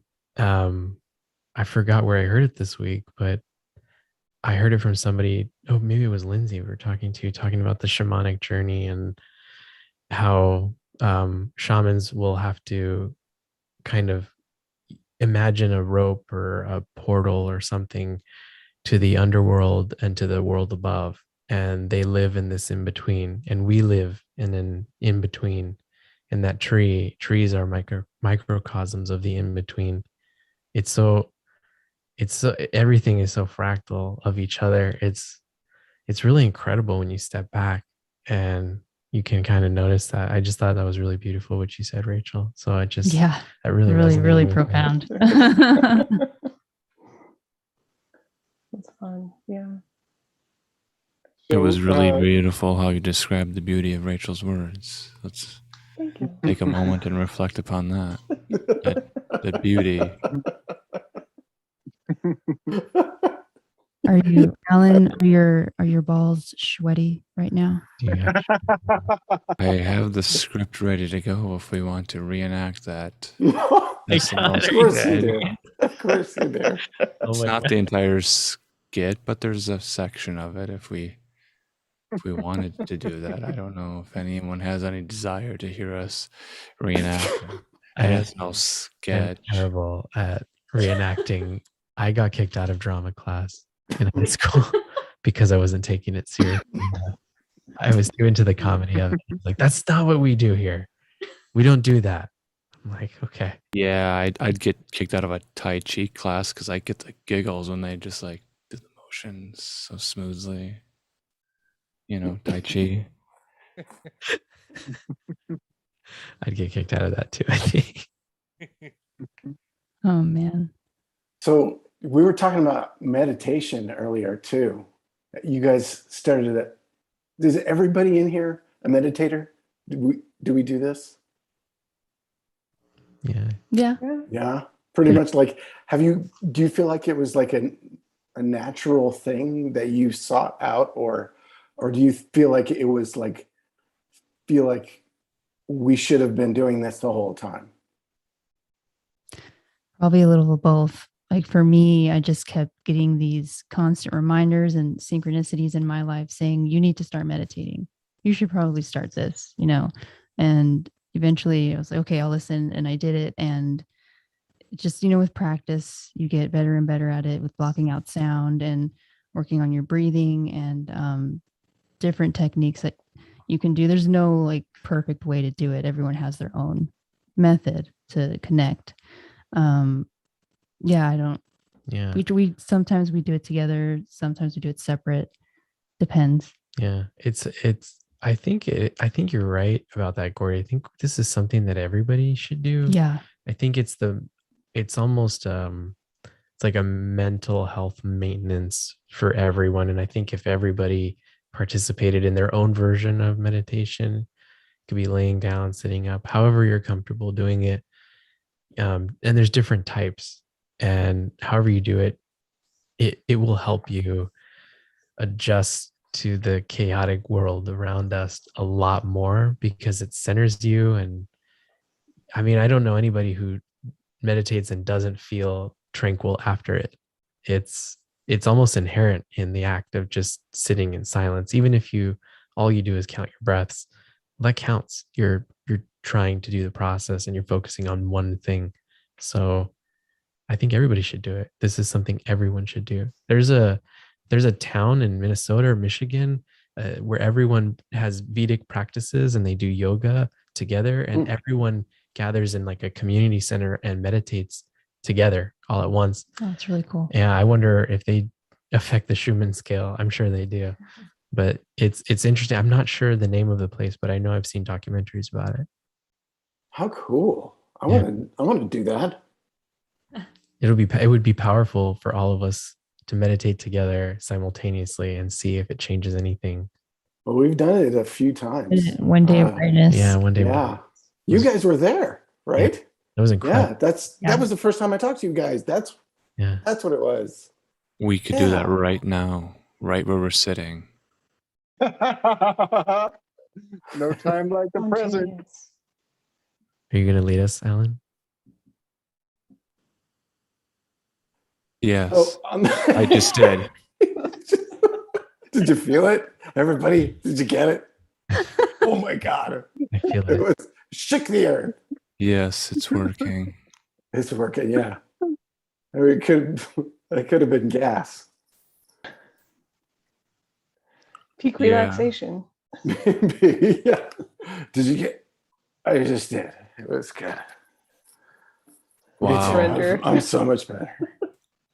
Chat is just making it difficult for me to meditate. There's so much going on, and there's a lot of details that we're adding to the conversation that we're missing, and they're all in the chat right now.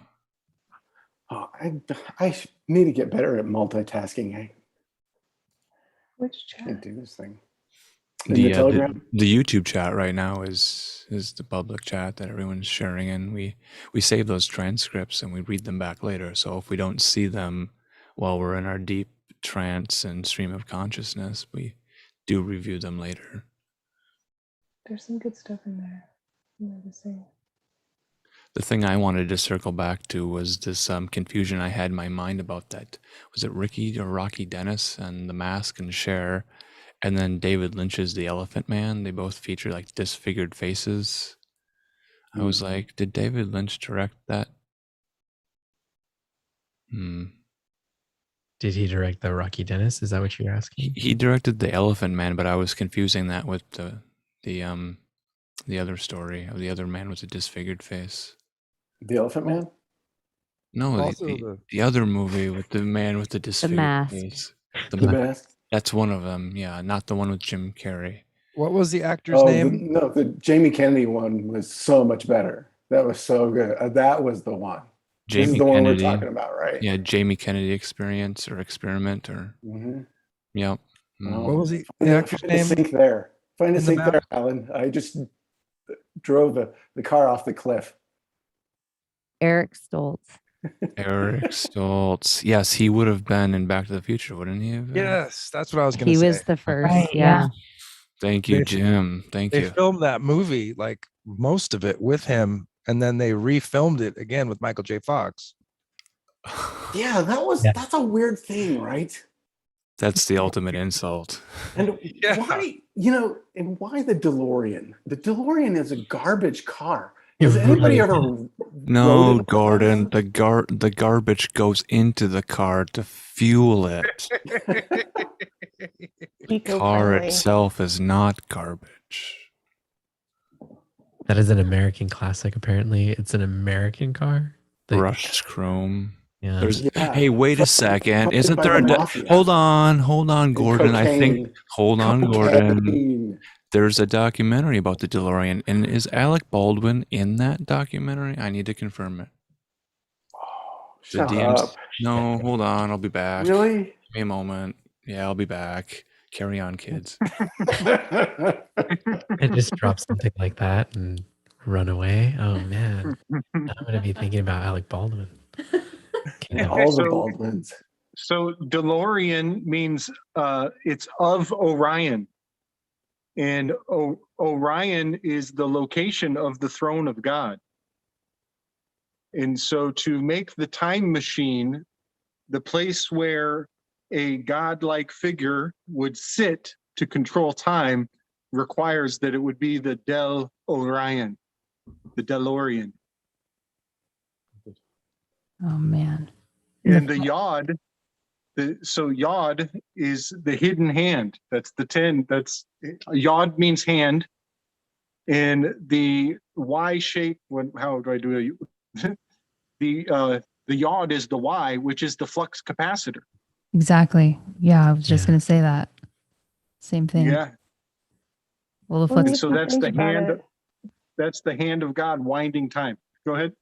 I was gonna say the doors look, the way that they're shaped are kind of like Orion's belt, because they're kind of curved like that. Yeah. They're I have also a- kind of I have a question they're for also you guys. ovarian. Yeah, they look like a Mhm. Y when they're up. Who was the real John DeLorean? To some, he was a renegade visionary who revolutionized the automobile industry.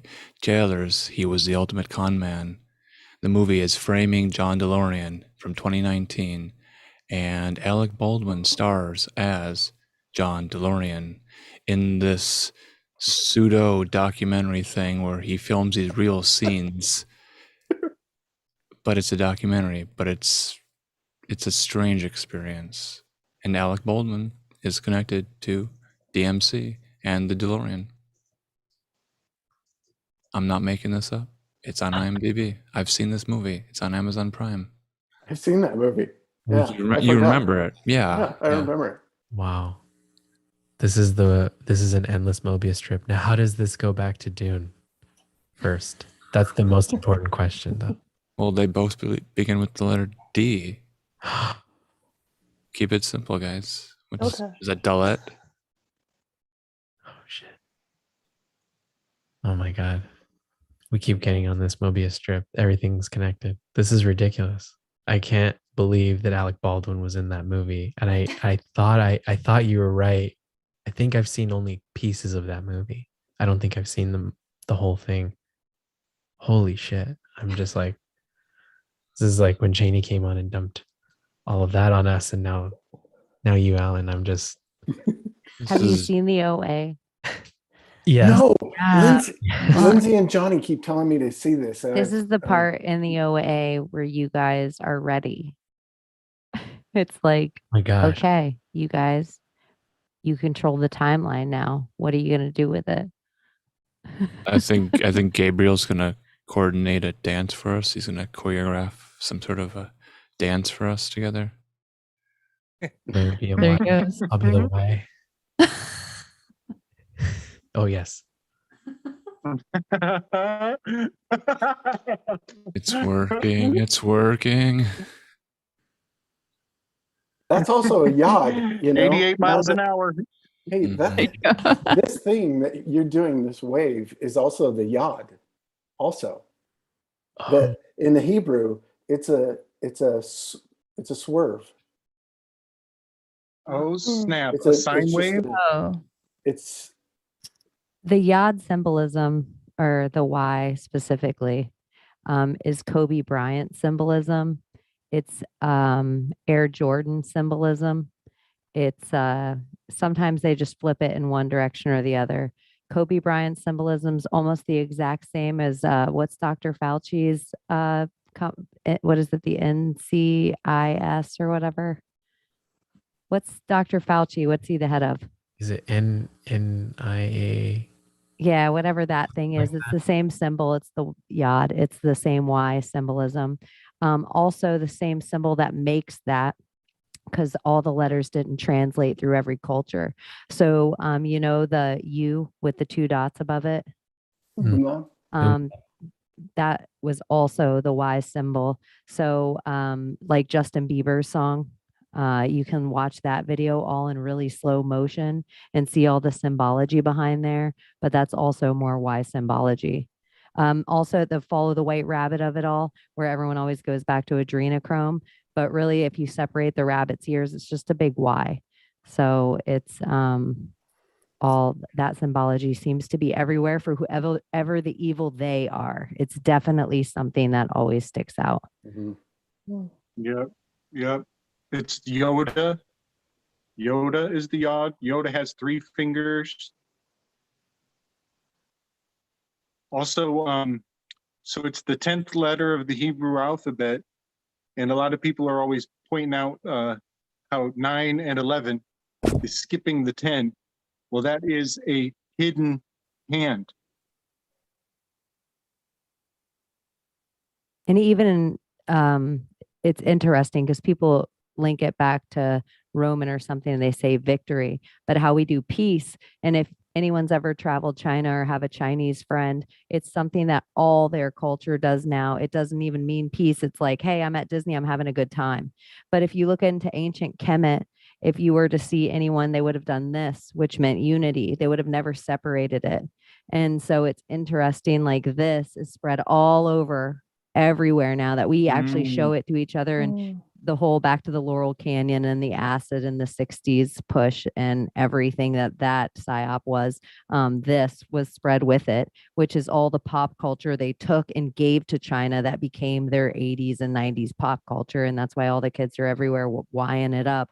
But we really should be doing this if you wanted to do unity, if it was Kemet, the oldest form of that. But I'm sure stuff I don't know, is it the mudras or the hand symbols? I know that there's so much of that all over in cultures. Yes. And that's also the as above, so below as well, which means the same thing. Yeah. So that's you've got that's the kind of a Baphomet-esque kind of symbol, and this kind of goes supports that concept. Chaney, I think you and I were touching on this a couple of weeks ago about how America may have been Egypt, and last week we were rapping about how sacrificing goats is a defilement of Egyptian faith, Egyptian deities. And so by breaking up these Egyptian symbols, by defiling them, we are removing ourselves from the nativity of the land, the connection to this land right under all of our feet, which may have been the original Kemet.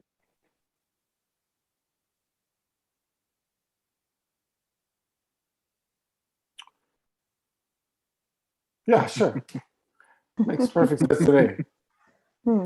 Wow, I was looking at pictures of DeLoreans, and they can shine them and make them like chrome, like reflective chrome. So it's like a mirror car. Yeah, those are creepy. I don't like chrome wrapped cars. You ever seen a motorcycle that was all like done out completely in chrome? Like, I knew this guy that had a BSA that was completely chromed, and it was the most dangerous thing I've ever seen on the road because you couldn't see he just looked like he was floating because the car was so the bike was all chromed, like it was just a mirror. Like when he was going fast, it just looked like a wave of, which happens in Arizona blacktop anyway. So you just think he's like floating like the little wave under the Star Wars sand speeder, Yeah. I don't think those brushed chrome, those polished chrome DeLorean DMC-12s, I don't think they're street legal. I've seen them in pictures. But the problem with taking a picture of that car with the reflection is that you're always going to have yourself in the photograph because it always reflects you. It's like someone's trying to sell you a mirror on eBay or something, and there's always a picture. Or even if the screen's turned off and it's a CRT television, sometimes you gotta be careful because people might not wear pants and take a picture and upload it to eBay. I don't know if you've ever seen any of those collection of photos or not. Maybe I'm the only one. They call Sorry. So I'm reading about the DeLorean here, and it says the underbody is affixed to a steel double Y frame chassis. Oh, Jesus. Oh, right. I forgot Again. about that. The Y, although there was a big thing in the push of that was the technological advancement of DeLorean was the Y-shaped chassis, right? It's a Ain't that double something? Y. The yard.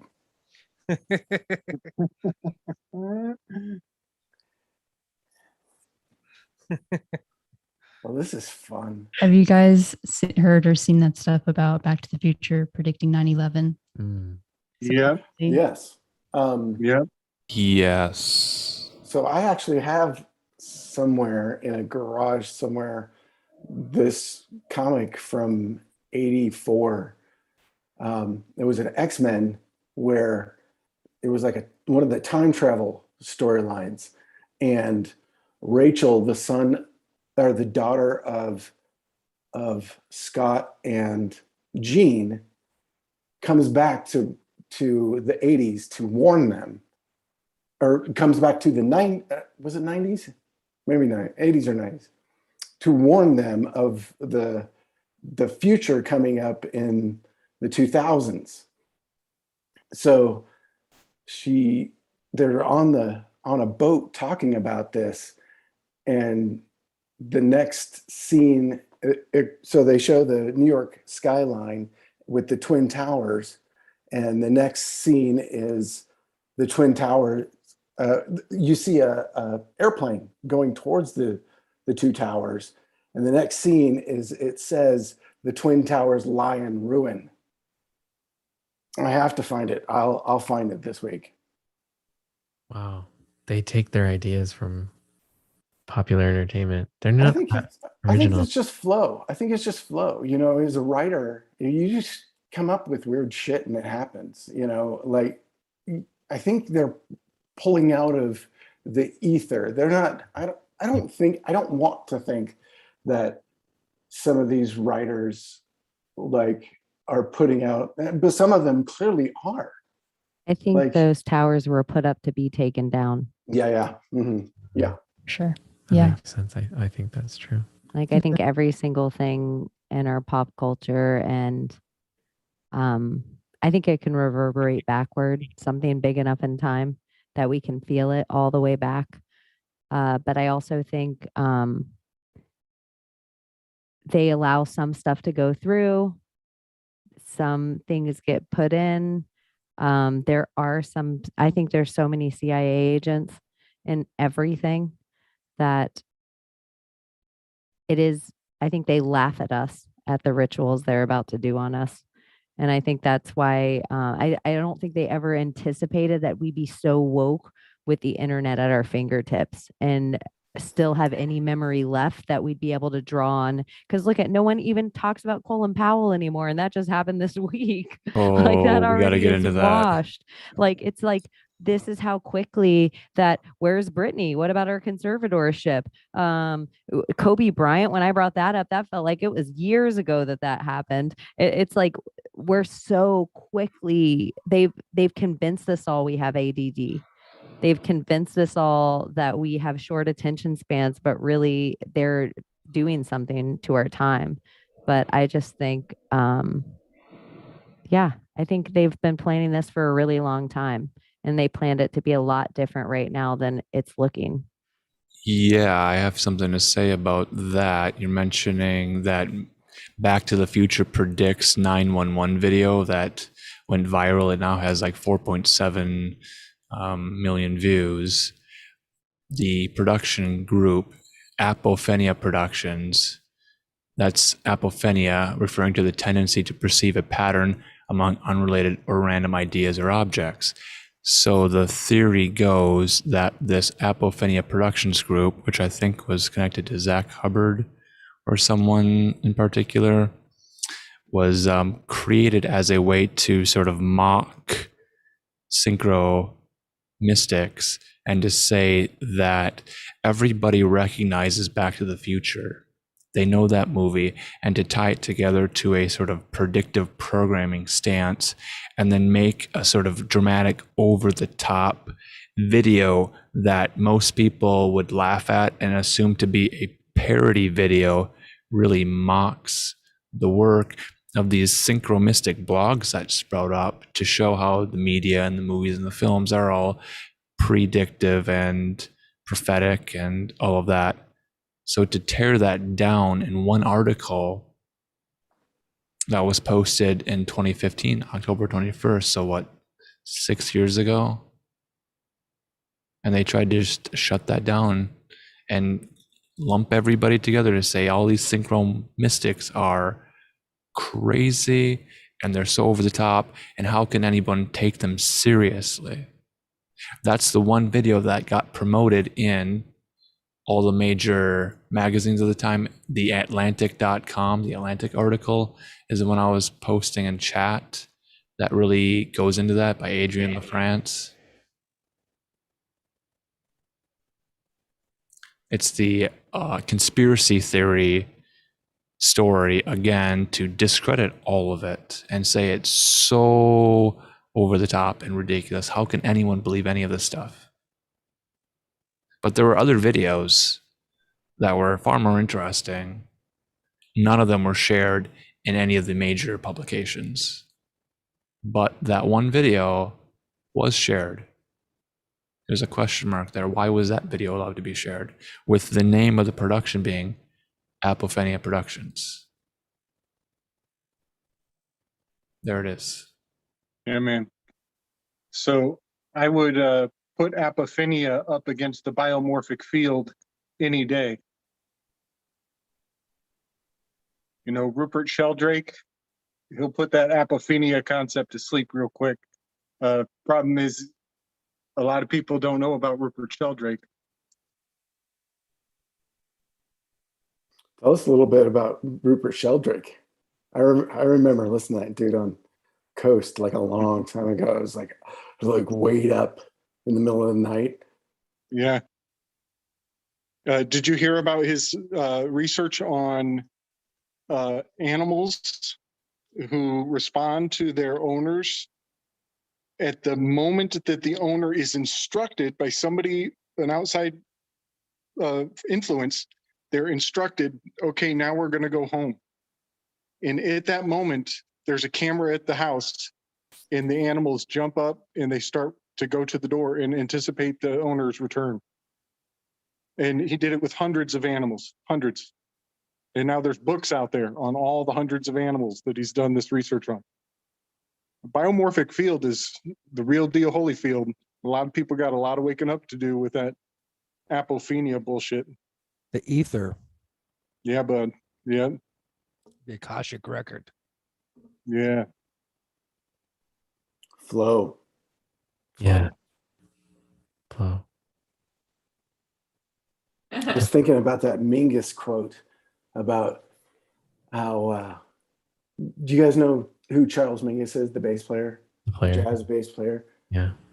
So he had this thing, they would ask him about where his music came from. And he was like, it's out there, man. It just happens. I just let it happen. He's like, it's already there. That shit's already written, man.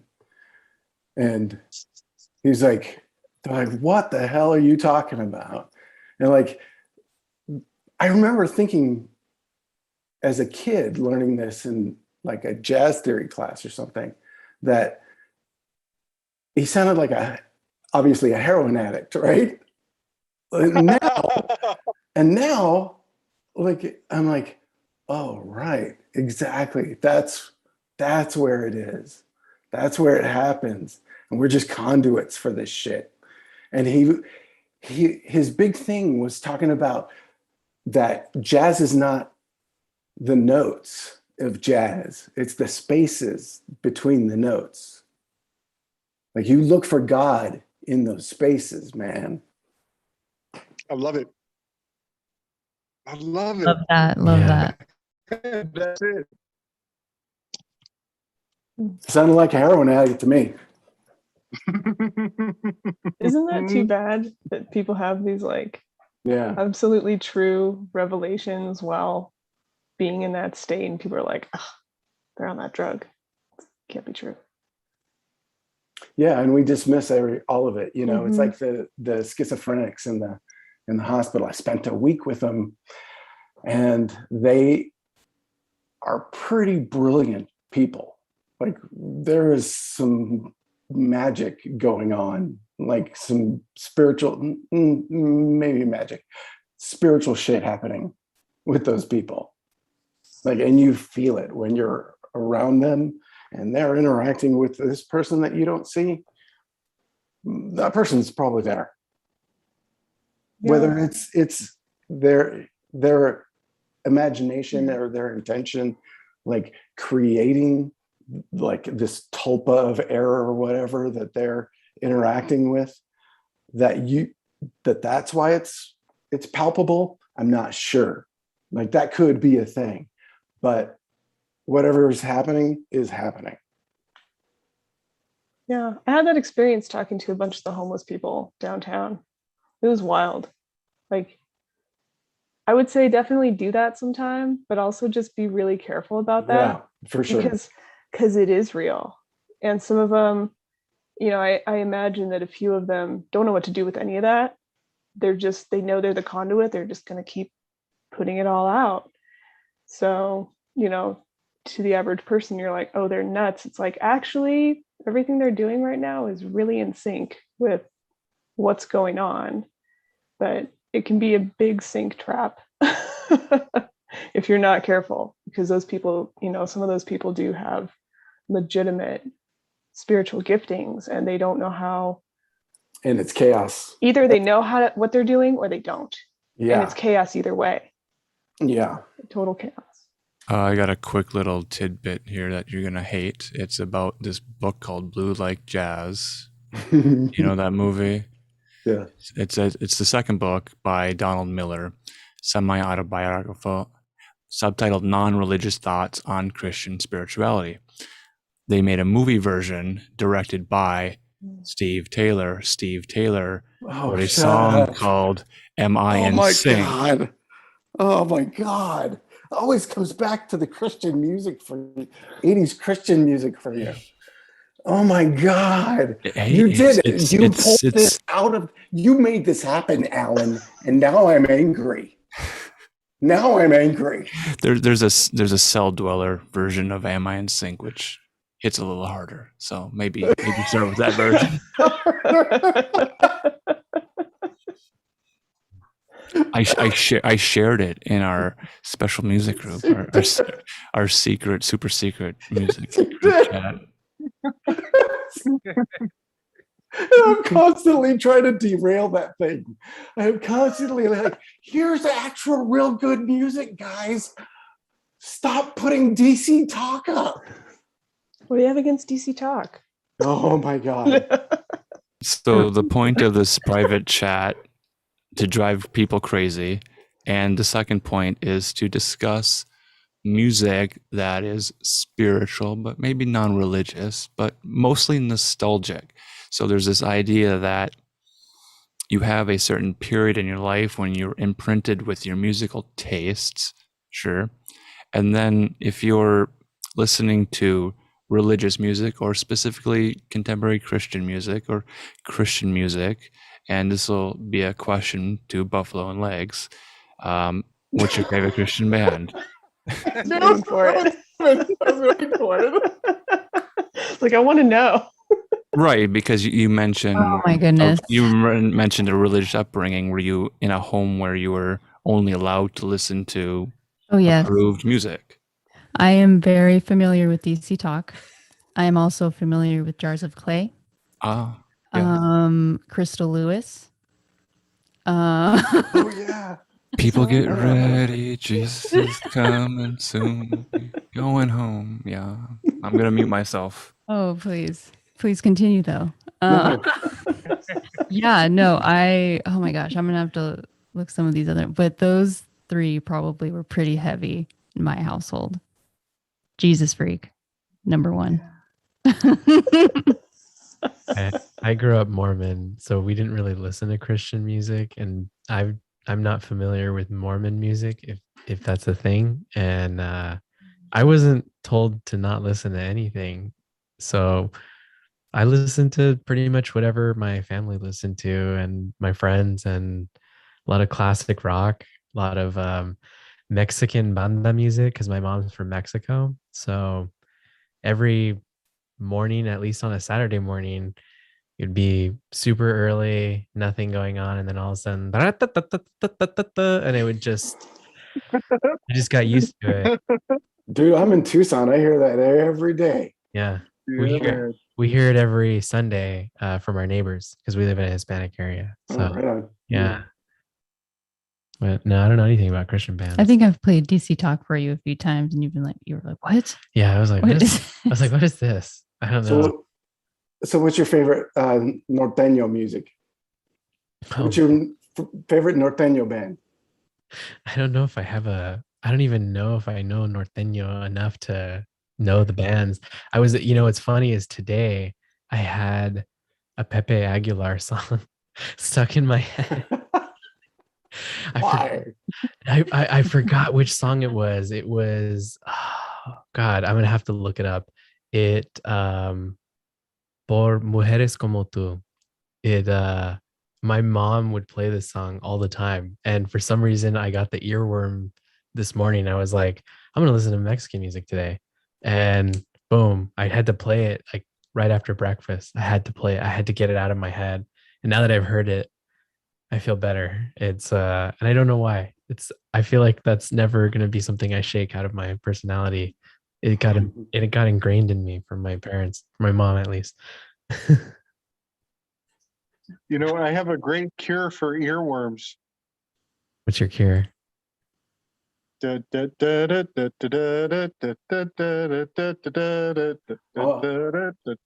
I swear that is what I tell people. Oh my God. It's crazy that you just said that right now, but it's not because I control this timeline.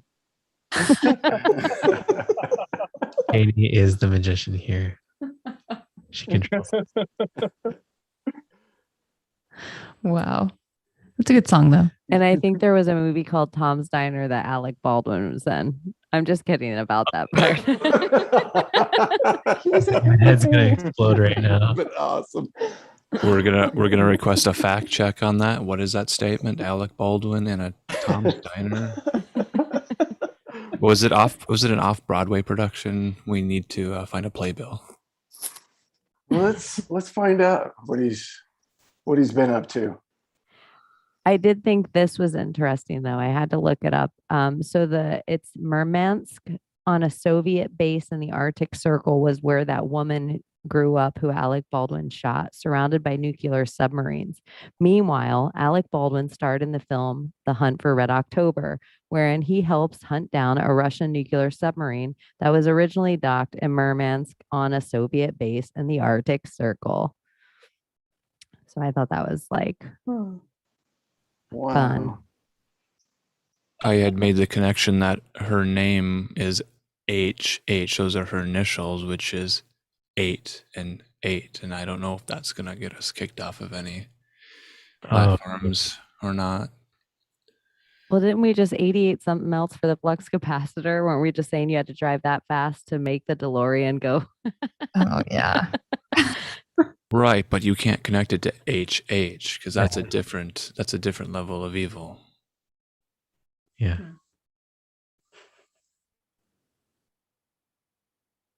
I don't want to get us kicked off. Maybe we should just talk about Colin Powell. That'll help every situation. That won't get us kicked off. I swore, like this stuff. Oh my God! I thought you were joking, dude. You said that when that happened, the whole thing. Do you want me to share my screen? Do you want me to share my screen? I'll get it ready. Go ahead. This shit is ridiculous. Colin Powell dies of colon cancer, but no, and then it's COVID. And then fucking Alec Baldwin shoots a Russian camera woman on set. Like, fucking clown world is this? Like, who wrote this garbage? They're doing reality shows. I guarantee it's those same fuckers that are writing like the reality show shit. No, we're stuck in a Mark Burnett production. This is horrible. Yeah, so they'd be much better. All We right. need better writers. We've Oh my needed better God. writers for a long time. People suck. Mm. Simpsons did better. Oh, that's who's writing it. I'm sorry. Dana Gould is writing it because he wrote everything in The Simpsons, and Simpsons is they knew everything, and so Dana Gould is Illuminati. I'm so glad I didn't watch The Simpsons. Like, I've seen it. I've seen episodes. I loved But it. man, I'm so glad I was never in that fandom, because then I'd be losing my mind. Like, oh my God, the connections. I can do that with anything else.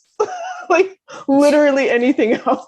I do it all the time with everything now. I mean, I can't watch that Shang-Chi movie, the new Marvel movie, without like, oh, that's Leviathan and Gilgamesh or whatever the fuck it was. I can't not do it anymore. Well, I was telling Gabriel the other day, I don't know if you Behemoth. guys have seen this, false reality check, Black Mirror. Have you ever watched that show? Oh yeah, We used to watch it when we had So Netflix. scary. all the episodes. Yeah, it's so trippy. Yeah. Even that first, I don't know if it was the very first one with the pig.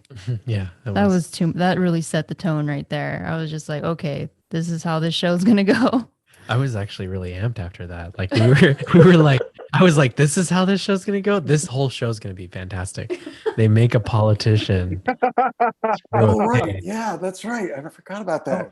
I heard a rumor that actually happened, that there was a Whoa. British politician who at a party, Yes. was it Tony Blair or some? Yeah. Who Yeah. was that? It was somebody related to hairdo. What's his name? It was a pig's head. It was You know, like how they have the decorative pig's heads with the apple in its mouth. I think it was the pig's head. I was scared that We're cut off. Alan found live footage or something. No, this is just a little memorial I made for the first Black Secretary of State. I don't know if anyone can see this or not. Oh my gosh. I Who love wants? Someone want to read that? You're gonna screw up history, man. Somebody's gonna read this. Okay, Gordon, read it to us now. Aloud. Yeah. Let's hear it. I have to read it. Yes, read it for Buffalo and Legs. Anti-apartheid. Oh, right, because they can't see in that dark room, right? Read it. Please. Anti-apartheid leader almost died in prison in 1984, lived to become the country's first Black Secretary of State. We got our little colon cancer There's more. I'm too zoomed in. memorial. Yeah. Oh yes, we will always remember Nelson Mandela died of complications peacefully. Died of colon complications peacefully on October 18th, 2021. Wow. Rest in peace. So here's an image of Colin Powell, and his face is combined with Nelson Mandela's. So I don't know if that's clear to everybody, but the left side of the face here, this more orange looking side, that's Nelson Mandela's face that I merged with Colin Powell here on with the more natural looking skin tone. The droopy eye face, that's Nelson Mandela's droopy eyelid. They have the same shaped eyes, though, dude. Eerie. Yeah, very That's very eerie. strange. So I posted this and people were very confused. I didn't make it obvious that the face was a fake. I merged the two faces. It's left side and right side because it looks exactly the same. Like I didn't even edit the picture. Yeah, that forehead tone looks like the cheek tone on the opposite side in both cases. It's like a yin yang face. Right. Mhm. And then to juxtapose him in front of the South African flag, which is kind of this Y-shaped peace symbol, which connects us back to flux capacitor and And the yod. yod and all of that. So this is what I was working on this week. I threw in that colon cancer Is remembrance flag just for fun. Pabst Just a- Blue Ribbon the colon cancer symbol? Pabst Out Blue of Ribbon. respect. Out of respect, Alan. Out of respect for colon cancer survivors everywhere That's right. who are forced to drink Pabst Blue Ribbon and wear the blue ribbon. And where the blue Don't you ribbon? think the ribbon in general, like how they made us tie a yellow ribbon for this and a pink ribbon for breast cancer and a white ribbon for this? But if you flip it upside down, doesn't it look like a rabbit or a Y shape? Yes. Yeah. Let's try that. I think I can update it there. Oh, a rabbit too. Yeah, That's they put the rabbit in everything. I think everybody thinks a lot of it's owl symbolism, but I Mhm. think like when you look at DC from far away, it looks like an owl, but it also looks like a rabbit. They want Like you the to follow rabbits the in the rabbit. moon. Mhm. I can see the owl and the rabbit now. It's hard to stop seeing it. When you see Yeah. Maybe the I'll stop rabbit. sharing. It's creepy, man. Yeah, maybe the rabbit a little more because of the triangular nose. Mm. Yeah, I saw that too, but it kept flipping to like the shoulders of the owl for me. It's weird. So, Chaney, is that why your symbol is the rabbit with the butterfly? Or what's the connection there? I think the Nope. rabbit is in so much stuff. I think you follow the white rabbit, the Alice in Wonderland of it. The amount of symbolism just in that, and then the butterfly, the amount of symbology I could do in just the butterfly. I felt that instead of having my rabbit go down a rabbit hole to an endless warren, which we all know they attach to, I'd have my rabbit with a monarch on its nose and a little more light. But yeah, it's a whole bunch of symbolism all into one. That's what I combined for this really inappropriate meme where I suggest the worst possible things. People were getting real fired up on Twitter suggesting the cause of death of Colin Powell, and I thought it was less offensive just to say that perhaps it was colon cancer, but we'll never know for sure because they'll deny it. They'll say it was another cause, and that'll just enrage a whole different population of people. And perhaps now we just created a Nelson Mandela effect. And you are all You did. affected by You this did. now. You broke the timeline, dude. You broke it. By making that meme, you just fucked us all. Or maybe you saved it. Thank you, Alan. Thank Buffalo you. and legs. Do you have a Thank you, Alan. Mandela effect happening right now? Do you have any Mandela effects in effect in your memory banks? Oh man, other than the Berenstain Bears, no, I can't think of anything. I swear growing up, it was the Bernstein Bears. And I still can't get over that. I don't know anybody that I talk to at work or anywhere that doesn't say, oh, the Bernstein Bears. Really? Oh, Yeah, That's Everybody- such a weird thing. everybody says Bernstein Bears, but it's Berenstein, right? Isn't that Yeah. what It's is it? Berenstain, yeah. See, I don't know. And I've always I remember being corrected by a librarian that it was Berenstein. Like I grew up in a family of teachers. So like you got corrected on that shit. So I remember being told it was Berenstain. So I don't buy that one. And also the Star Wars thing where C-3PO had a silver leg and he didn't have a silver leg before and now he's got a silver leg. Do you know about this one? I'm not familiar with this one. No, I Okay, thought it so was a the- red leg. Yep. So the red leg happens in the prequel parts, I think. But in the original series, he has a silver leg. He has one left leg, I think, is silver, just from Mhm. when he got put back together or something, or what the jaw was, or I don't know. How Masonic of him. Oh, I hadn't thought of that. The limb, the giving You up got- of the limb. You got Okay. your, Wait, your wait, left wait. knee Let me- exposed. I'm going to lose my train of thought. It's gone. Forget Oh, it. sorry. The left leg, silver? No, silver left leg. C3PO. So, yeah, I remember that too because I have a bass that has one gold tuning knob, and I named it C3PO because it's all gold, but it's got one silver one. So I named that thing C3PO because of that. So I knew the whole time it had a silver leg. Maybe your alternate dimension Gordon. Ooh, maybe it's everybody else.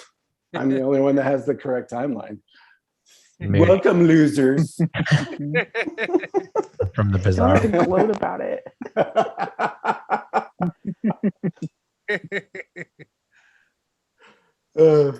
I think I found another one just the other evening because we were in my group chat and we were talking about Carmen Sandiego, and some people swear up and down that her coat was yellow. Like, it's always been red. Yeah. Yeah, it's always been always red. been red. Yeah. So that's They're another probably weird getting one. Dick. They're mixing Dick Tracy up with Carmen. Yeah. For sure. To me, it sounds like memory, Oh, like a gaslighting yeah. thing. We call it an effect, but it sounds like. But Like, it did was you really mirror, remember mirror that on the right? wall. It wasn't magic mirror. Oh, weird. I feel like that definitely is new in the timeline, that it's magic mirror on the Oh. wall. Mhm, Oh, yeah, that's new. definitely new. Yeah. So here's the remember key to the mystery. A Berenstain Bears figure with a tag that reads STAIN and STEIN. Oh, that's Whoa. interesting. Hmm. Or So that could this- be just a this is misprint at the Both from the factory timelines. that it Both came from timelines. China. Do you think that it could have been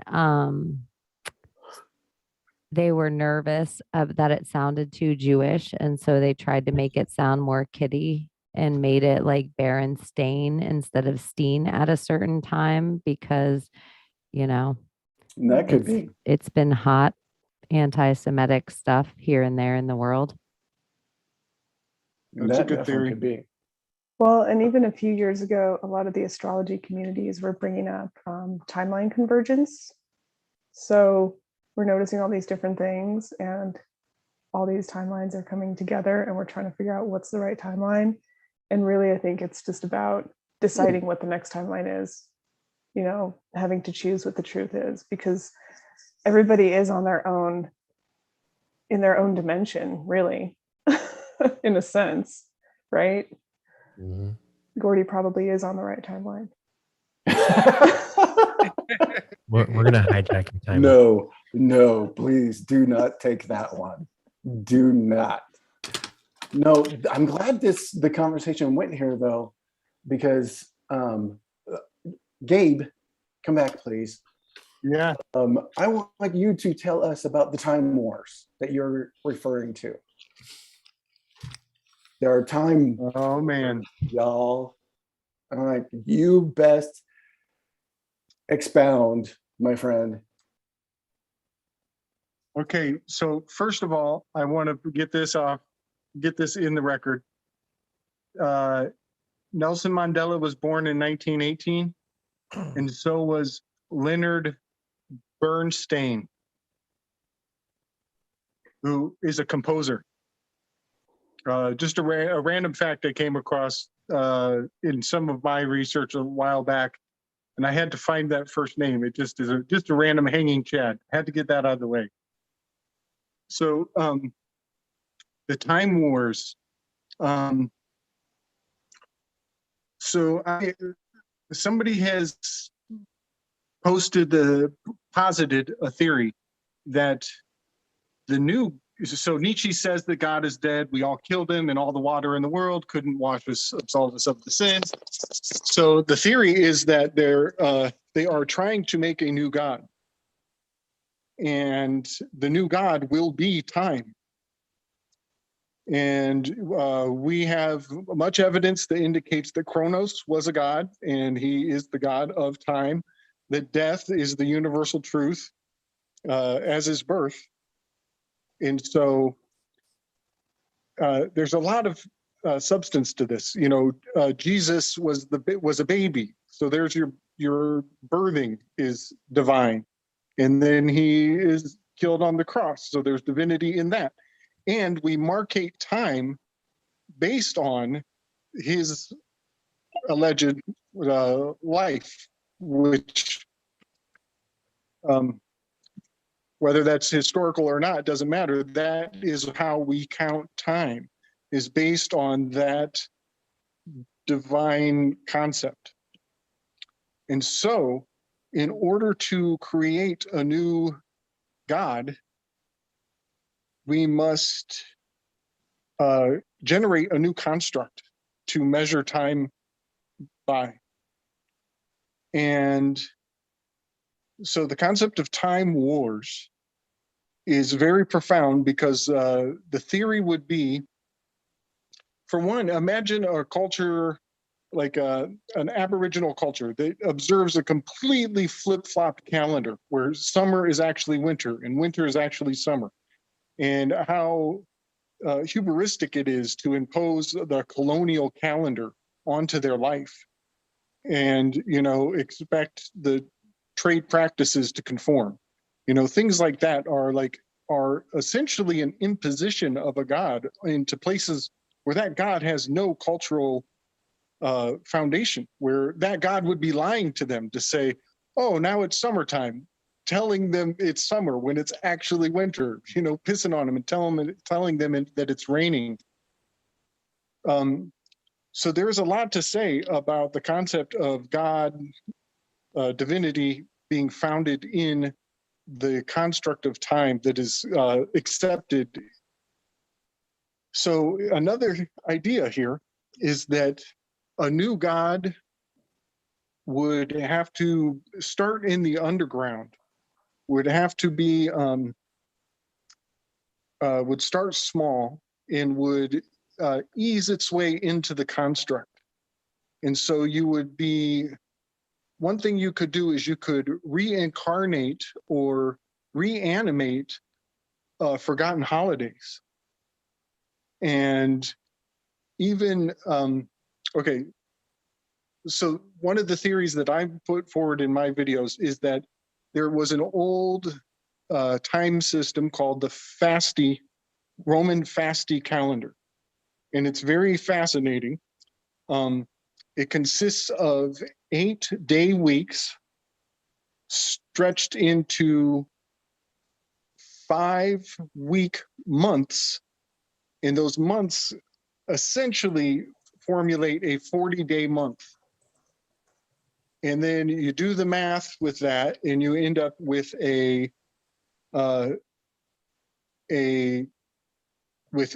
so a 40-day month, you multiply that by 9, and you get the 360-degree circle. And technically, the sun is only moving on 360 days, because in the solstice and on the 2 solstices, the sun is frozen. It's not progressing. So to be technical, you only need to record 360 days of progression of the sun. So you're still dealing with a perfect circle. And so you multiply the 40 days by a 9-month calendar, and you get the Fasti calendar. And that calendar actually went into hiding. It was preserved in Egyptian farmers, the lower caste maintained this old way of counting time. And so one theory could be that they are making movements, they are making changes, they're making plans, and that those plans don't follow any pattern that we observe, because we are in this time construct. But certain movers and shakers of the world, people who want to communicate to each other when to buy, trade, and sell, they might be operating on a whole nother calendar. And with that in mind, they could do signs, symbols, and nods, winks to each other, and they could all be getting rich, and we would never know the pattern of it. So that's a real scattered overview of the potential here. So the fasty It's might. the secret decoder ring. We got to It's the get a secret hold of decoder one of ring. those. Yeah. Then it's going to be a commercial for Ovaltine, and then we're going to get pissed. Yes, that's right. That's right. It would be a way for them to communicate and even like events like sacrifices or whatever we call massacres. They might be happening on a calendar on a pattern, a repeating pattern year after year, and we would never know it because we are not observing the fasti calendar. And so a good, like if I was like, a really far out conspiracy head, I would have a poster board with all the possible calendars, with all of the events recorded on all those calendars, and eventually you could suss out the pattern. But that's kind of part of what I've just briefly touched on in some of my work, is the idea that they're resurrecting an old calendar system. And just a couple of quick notes. So 40 days is, we know about the 40 days of Noah, and it is also in Pythagorean cults. 40 days was the recommended time period to abstain from sex. So the Pythagoreans were observing this 40-day time frame, and 40 days is the amount of time that Venus is in retrograde when it is generating that 5-pointed spirographic pentagram. So for Pythagoreans to venerate, to give veneration, Venus and ration, the ratio of Venus's movement, they're venerating a Venetian-based calendar, something that is based on the movement of Venus. The rose. You got it. So their calendar is operating on another planet, based on the movements of another planet other than this one. Hey, that rose keeps popping up. The Rosicrucians keeps popping up for me. I'm seeing it everywhere.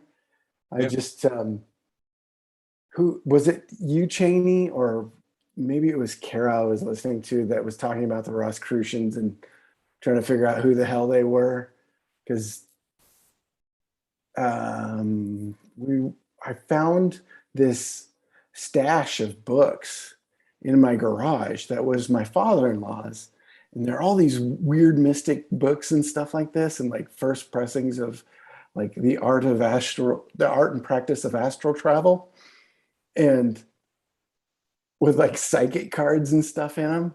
I'm like, what the hell is this? And so we had been talking about my father-in-law knowing the Betty and Barney Hill, right?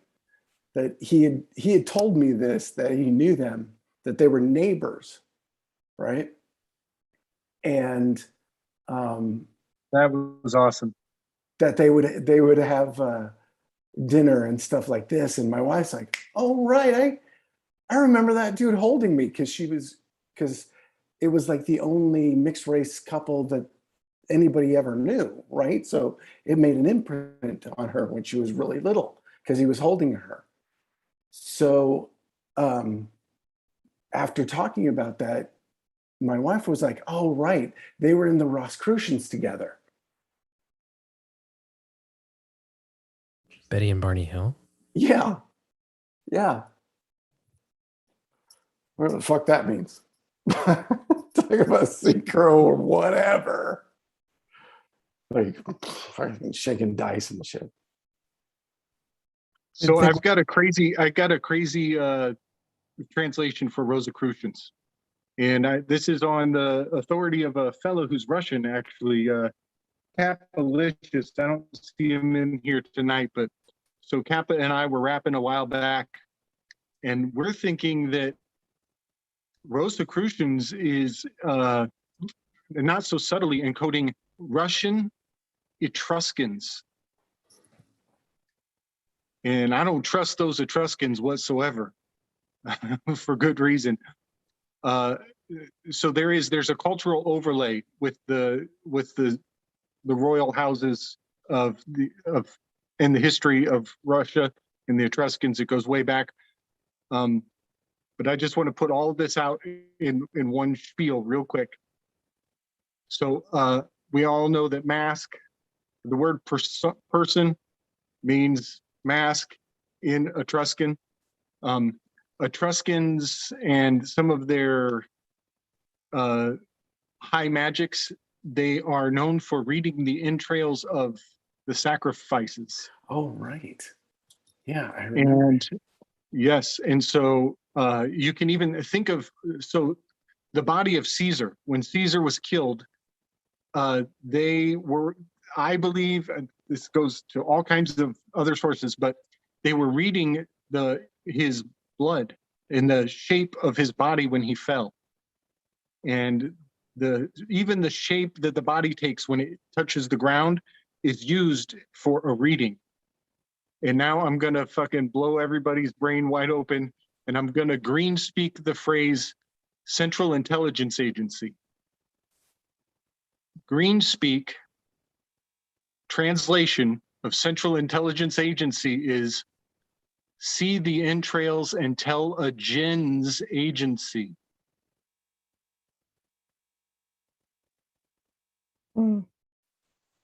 That's interesting, because those entities, yeah. Wow.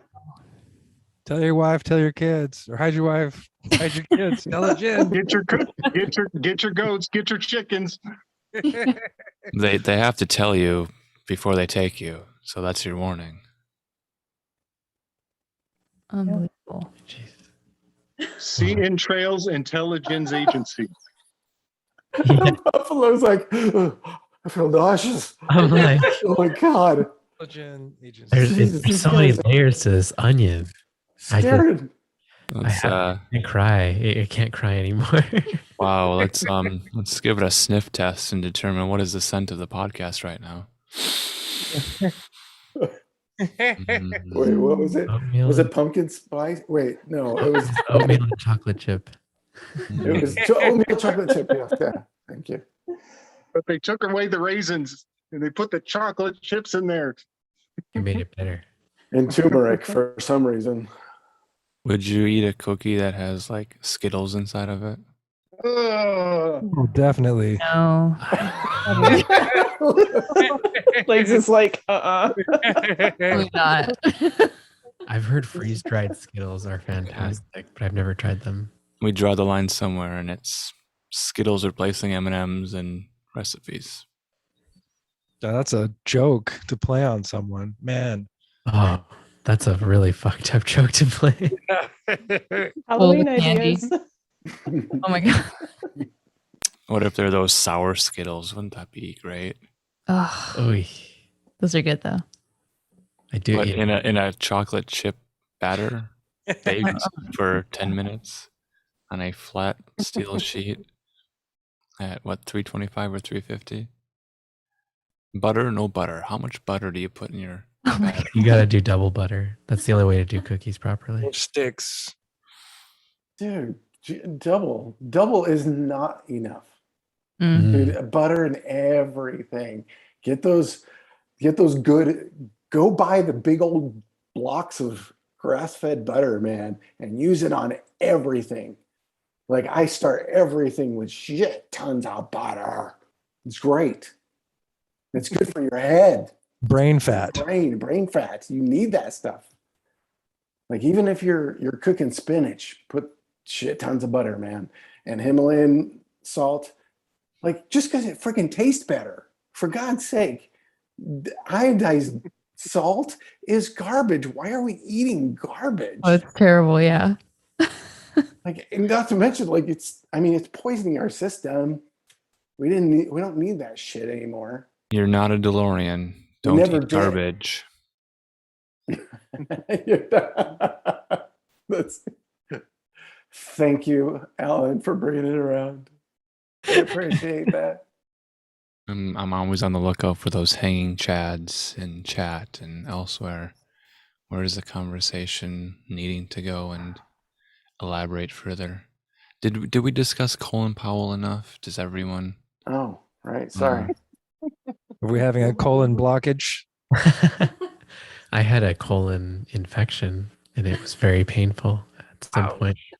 Yeah. Oh, For the next week, we will all see colonoscopy advertisements on all of our devices, on all available platforms. Advertise for that? Like, what's all this synchronicity? Maybe I should do this. Yeah, if you haven't seen them before, I guarantee it. This week, you will see at least 3 advertisements for colonoscopy services. oh no shit. In your area. It's gonna pop up all over the place.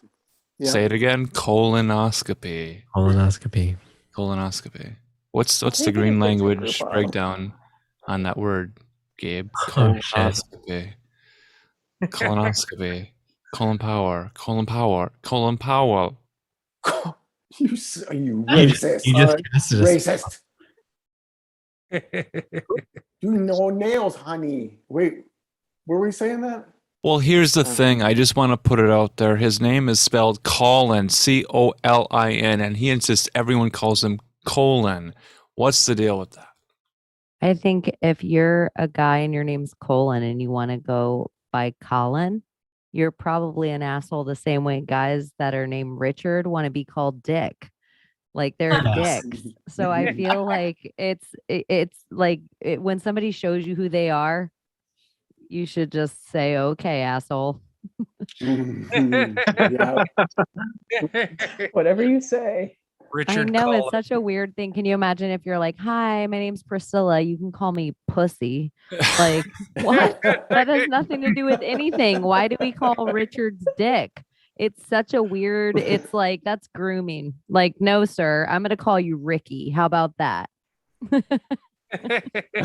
John Jack thing. I never understood that either. Why is Jack a short for John? John's pretty fucking short already. It's And one. you already got enough there. If you can't get 37 short names, like Jack can't be the short for John and Johnny and Jonathan.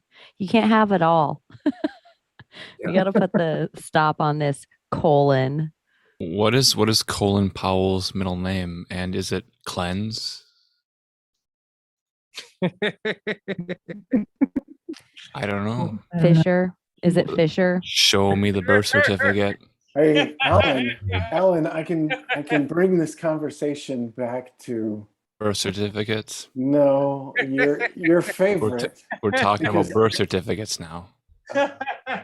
Gordon, you will be asked to present yours pretty soon. Oh yeah, all sorts of documentation. You've already got it, you freaks. No, bringing Alec Baldwin connected to Dune. Yes. Alec Baldwin was in Beetlejuice.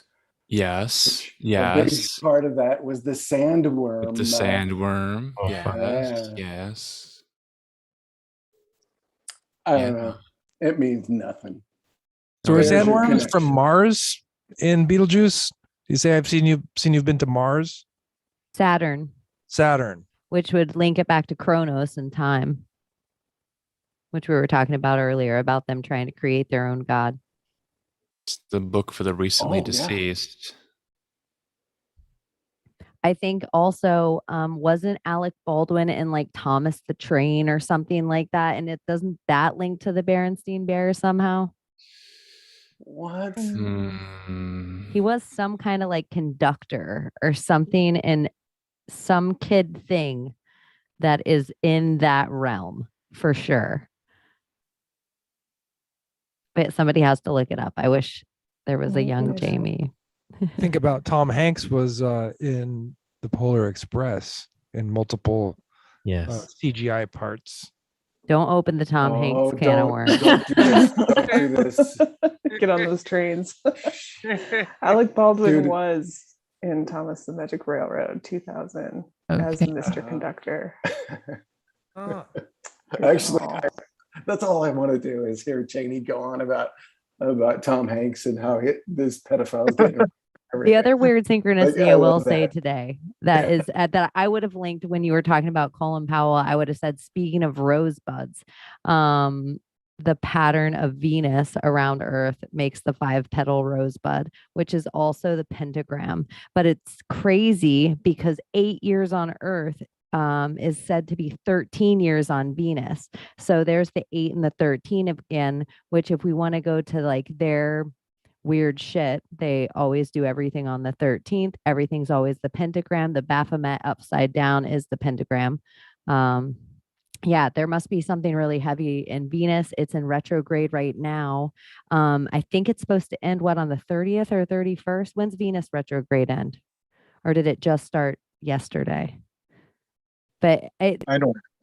yeah, it's funny that everything happens on Earth right now, all coming up to the G20 summit. That's on the 30th and 31st as well, which we know as Hallows Eve and Halloween, which I just think it's funny because the 666, the lowercase Build Back Better plan, isn't done yet. Mhm. Yeah, it just seems like if we were going to run on the Venus of it all, it'd be Yeah. crazy what happened in 2003 if you were going to say 8 years was 13 years and they're running on a different calendar than us. What stuff will be line up in 2003 that would really be 2021? And so like if you went through and like, what was Britney Spears up to then? What was the space program doing? What were we sticking up our nose? You know, like what things would we correlate that are like our 8 years, but they're 13? You got it. You are on it. So yeah, the nasal inhaler addiction. You know, maybe that was going on. I heard a guy, he has a thing called the 20-year nostalgia project. And he goes on a 20-year window, but I like yours much better. I think you're on it, Chaney. 13 years is way better. And so when I lay the tarot onto the zodiac, number 13, death card lands in October.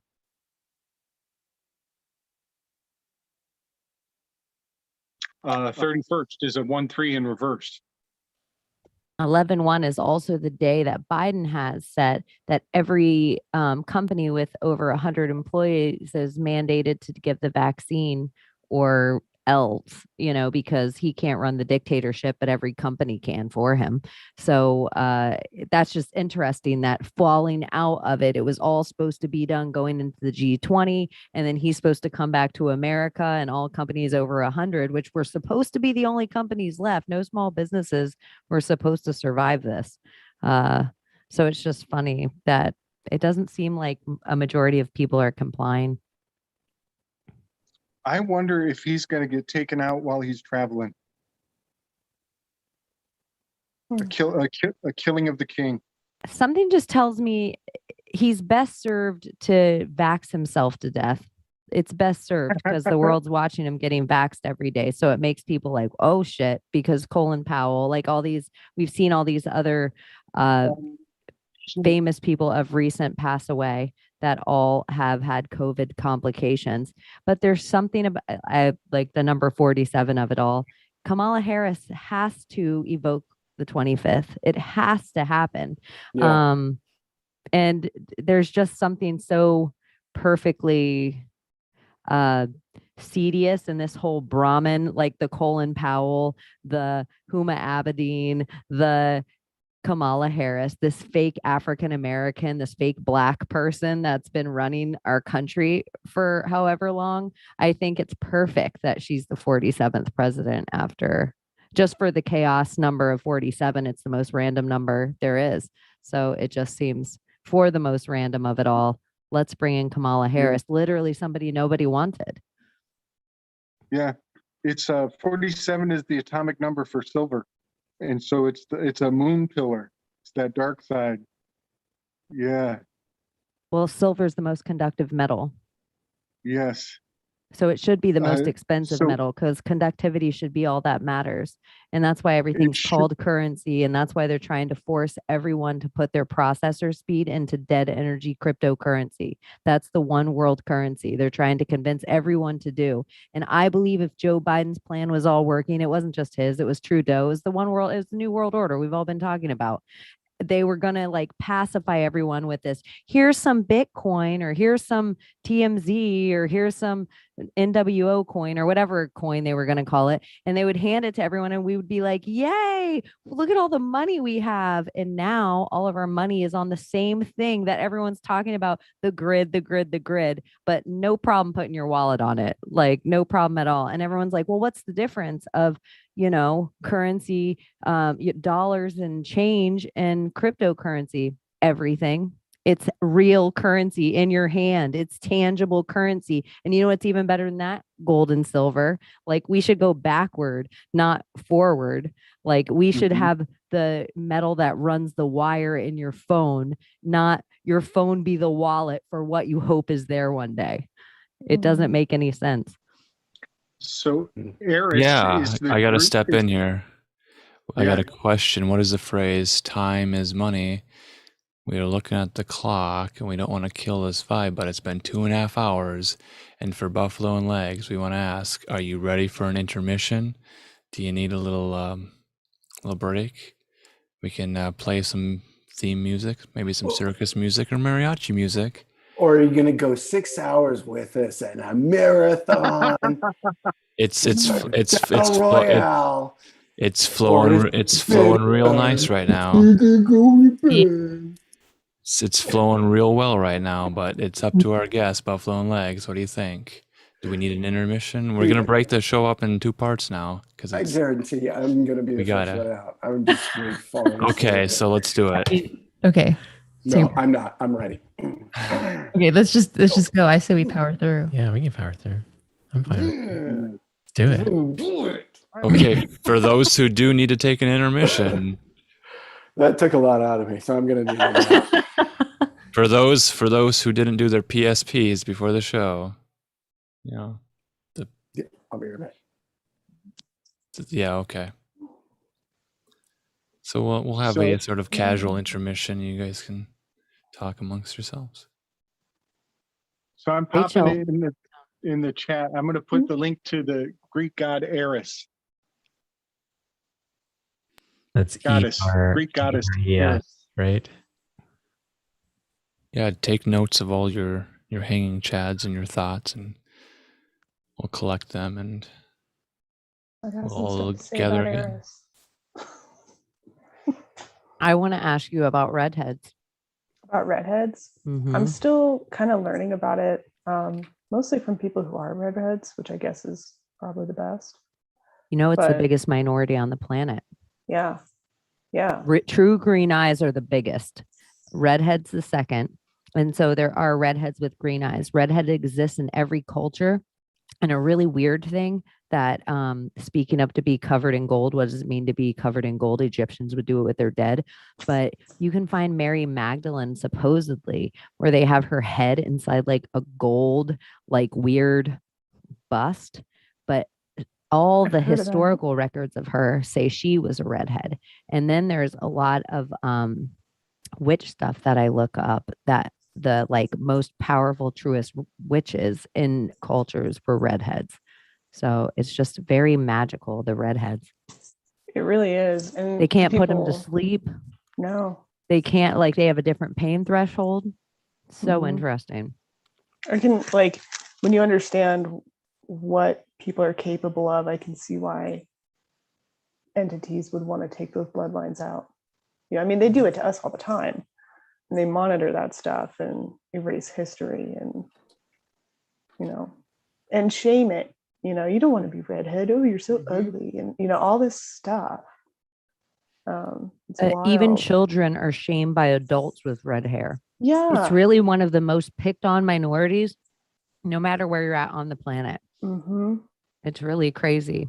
And where it's it's been like that way for a long Ginger, time. redheaded stepchild, blah, blah, blah. Yeah, it's everyone. And redhead friends of mine, they said it was cruel growing up with red hair. It was hard. And you know, all the people with red hair that I know are just some of the most amazing people I know. Like Magic. Yeah, they really are. They really are. It's really cool. Yeah, somebody I was talking to brought up Rh negative blood and trying to see if that was a factor with them. Well, I was thinking for the lepers, wouldn't it be interesting? I'm chewing gummy bear, sorry. That they would have a big red mane, like a lion. I could see that. Well, and something I put in the chat or too. leprechauns or redheads. Well, leprechaun is actually, I was just reading this, is a downgrade for their brightest god, the Celts' brightest god, Lulam Fada. So leprechaun makes him, it diminishes him. It makes him into this little thing when really he's somebody who has the countenance of the sun. So it's a word play to shame that and make it small and diminish. So for as much power, it's also like oh haha, it's just a fairy. We've made that word into this thing, but really the fae and the fairy types, fair, F-A-I-R, like they're fair. They're on the etheric side. They're on the other side. They're not small. It drives me crazy when people are like, oh, they got these little wings. I'm like, I don't know what you're seeing, but I don't think that's what they are. You know, I don't invite those little energies to me because I don't want to work with that. That sounds chaotic. But, you know, when we talk about those entities and those beings, I'm like, you guys realize that they were bright, powerful entities, you know, to diminish them into this tiny thing and then to keep perpetuating that just does the same thing as telling people, oh, your red hair makes you, you know, ugly, or it's awful. It just does the same thing. So, you know, even in witchy cultures, they're kind of like missing the mark on that. You know, it's fun, and maybe those things do exist, like pixies and things, but it's not really recognizing those beings on a higher scale. It still perpetuates. No, I know a fairy separate, and the energy wings, like I think people that are these things see these things in other people, and seeing fairies, talking to somebody who, it's not a religion or a faith, but it is a school of thought that is, it leans energetically toward those schools of thought. And to have her explain that she sees wings as energy off other fairies, it would just put everything into such a different look for me than these little tiny wings and this little, you know, Tinkerbell type thing. I don't know. It would almost seem like a Taurus field if you saw wings come off somebody in energy. Yeah, I'm open to that. I would love to see that. I think to an extent I just get to be really purist. Like I want to go far back as I can and like really know what the real thing is instead of just lean on somebody's account, because that's interesting and fascinating to me, but I do want to see it for myself. You know, I want to see that it either is this tiny little thing or it is this big thing, or, you know, I'm open to seeing it. I don't want to sound like I'm not, but we're too critical. I didn't ask her if I was a fairy. Yeah, I didn't ask her. I didn't know if I wanted to know. I'm like, I felt like if she would have told me, I was like, I'm kind of feeling like maybe I want a witch or vampire right now. Fairy would be like, meh. Don't tell me I'm a fairy today. I'm not ready to hear that. Yeah, I don't know how I would take it. I would really have to work on my associations with the word to be like, oh yeah, sweet, thanks for letting me know. And so like, oh, Tinkerbell. I have no problem with Tinkerbell. She's all right. She's great. She's fine. Yeah, it's pretty all right. I'm back. Yes, the old man had a pee. All right. Thanks for rubbing it in. Well, time stops. Speaking of colon. Yeah. Is November Check Your Prostate Month, or is that like February? Yeah, I was wondering that too. I did see Katie Couric on something, and anytime she's around, I feel like men need to be checking their prostate. With Katie Couric Oh, checking. that's right. Yes. I just saw a tabloid at the grocery store had her on Katie Couric Tells All thing. And I'm like, who the hell gives a fuck about Katie Couric anymore? And now it's, yeah, because she was like the poster child for checking your cornhole because of her husband died of colon cancer as well, right?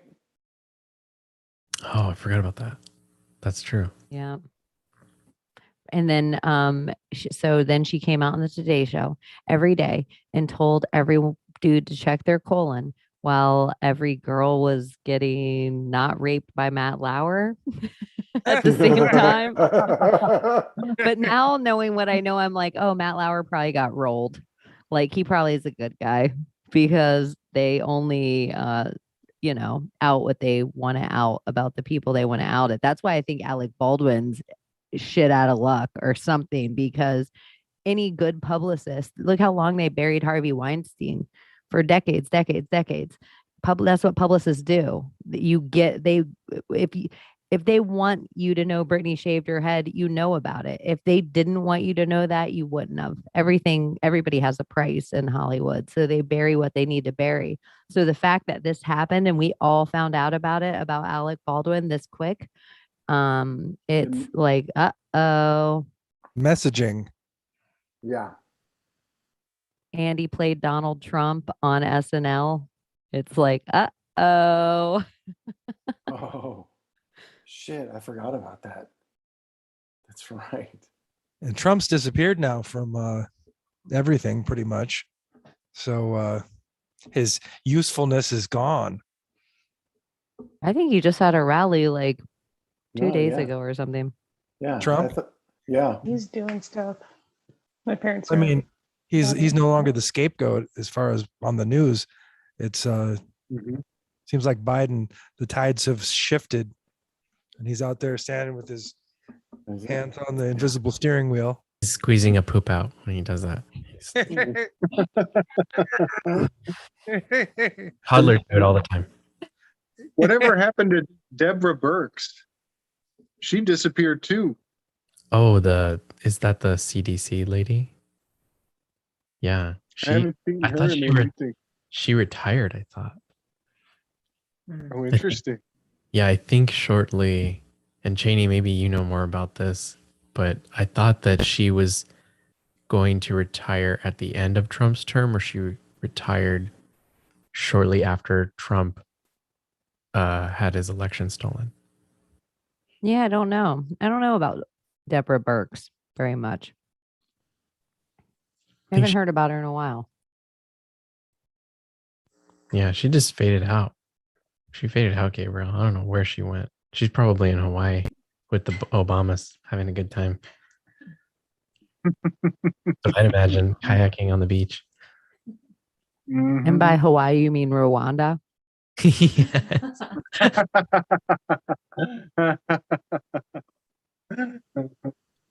heard it's nice this time of year. I don't blame you. So, Legs and Buffalo, you guys had the Occult Rejects on? Yeah, they were cool. Yeah, we did recently. Really nice guys. Really or maybe cool. a few months ago. Yeah. Yeah. I don't remember it all kind of merged together. I'm looking forward to that one. I haven't watched that one yet. Oh yeah, that was the two Secret Society dudes, right? Mm-hmm. Yeah. Yeah, OTO and the Hermetic Order of the Golden Dawn. That's right. And they were all this and that and that. Yeah. Just that's We's in the Illuminatis. NY Patriot, who is clearly from New York. I don't know where Lux is from. I can't remember. He's East Coast though. He's East Coast. They're both East Coast guys. Yeah. Maybe Jersey. Jersey, you know. Jersey, yeah, total Jersey. Sound like Uncle Joey.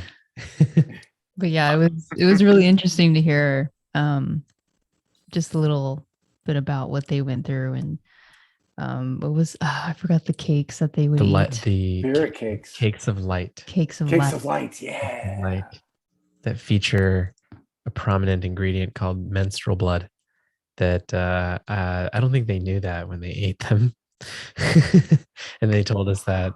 I was like, ooh, there's not enough toothpaste in the world to get that out of there. Not sure whose blood it was. Yeah, I don't know. That's the part. Whose blood was it? We just actually released their video, the full video on Rockfin for free. So Oh, you did good. yeah. Oh yeah. How do we find you? I've been looking for you guys. Where do we find you? There's our website, falserealitycheck.com, or you can see us on rockfin.com/falserealitycheck. And we have a lot more stuff. We've been doing live streams on Sunday. Yeah. And of course, Spotify, Apple Podcasts, the usual outlets. Social media. We're not really on YouTube anymore. Mostly concentrating on Rockfin for video. But yeah, the audio is always free everywhere. Yeah, we always release audio for free. Everybody can always listen. That's gonna stay free forever. That's our way. That's our way to like communicate with people, and people shout out. It's so crazy to get emails from people, and like, oh, I listen to this part and I connect with this. I'm just, you listen? Wow, like that's awesome. Thank you. I feel. Do you read any of those emails as like feedback or like on the air and share some of those stories? Yeah, sometimes we'll get like feedback and comments on sound, and so we'll adjust based on what we hear. And if people are hearing things wrong, we get mostly emails. I think when people reach out, it's like really personal. They'll really tell us a story, or they'll show us pictures of their life. It's so cool to be connected to people, and like you don't even know who they are, but you feel like you're old friends. It's weird, this like soul tribe that we all kind of revolve around each other. I was surprised when you guys asked us on tonight, and I was like, really? That's awesome. I feel the love. It's so fantastic. It's opposite. Well, what I we're know exactly what you're talking about, though. Like the way I've connected with some of the people in this community is like it's kind of weird how great it is. Like how rare is this that I get to talk to people that kind of get what I'm saying, and I'm not a fucking nutcase. Like, oh man, like this. I wonder what it was like in tribal times of the weird misfit that didn't think like everybody else. Oh, right, that was the shaman. You probably should have paid a fucking attention. It's like the island of misfit toys, only Right. I don't think we're the misfits. I really don't. Not anymore. I feel like we're the real ones, and everybody else is the misfit. So Yeah, I've got a metaphor for that. It's like when the shaman offers you placenta casserole and it tastes like pistachio, and that's the toothpaste you can't stick back in the tube, man. placenta casserole. Oh my! I like kidney and lung pie. Is that a natural toothpaste or is there fluoride in it? It's some Tom's. It's Tom's. Good. That's my favorite. You can top it with like Funyuns too if you want to. Those onion flavored, crunchy, delicious snacks, or Fritos if you want to try that. Frito pie is a classic. That's I what mean, it could be like Southwest flavored. It could be Northwest flavored. Okay, how white trash is everybody? Did you guys eat it in the bag? Did you put the chili in the bag with the Fritos? And Oh, that's a great idea. Of course. what? You don't In do that? Minnesota, we call that a walking taco. In my towns, and there's a lot of Adventists here, and they have a thing called haystack, where it's a traditional Adventist meal where they put Fritos, they put chili on top of Fritos, vegetarian chili on top of Fritos with a base of lettuce. It's called a haystack. It's delicious. It's an Adventist thing? Oh, Yeah. Why is that an Adventist thing? It just sounds like Well, something like, They're vegetarians. And Oh, so it's a traditional Adventist meal. Like, how deep is that Yeah. tradition? You put Fritos on it? The young Start religion. week, Mom?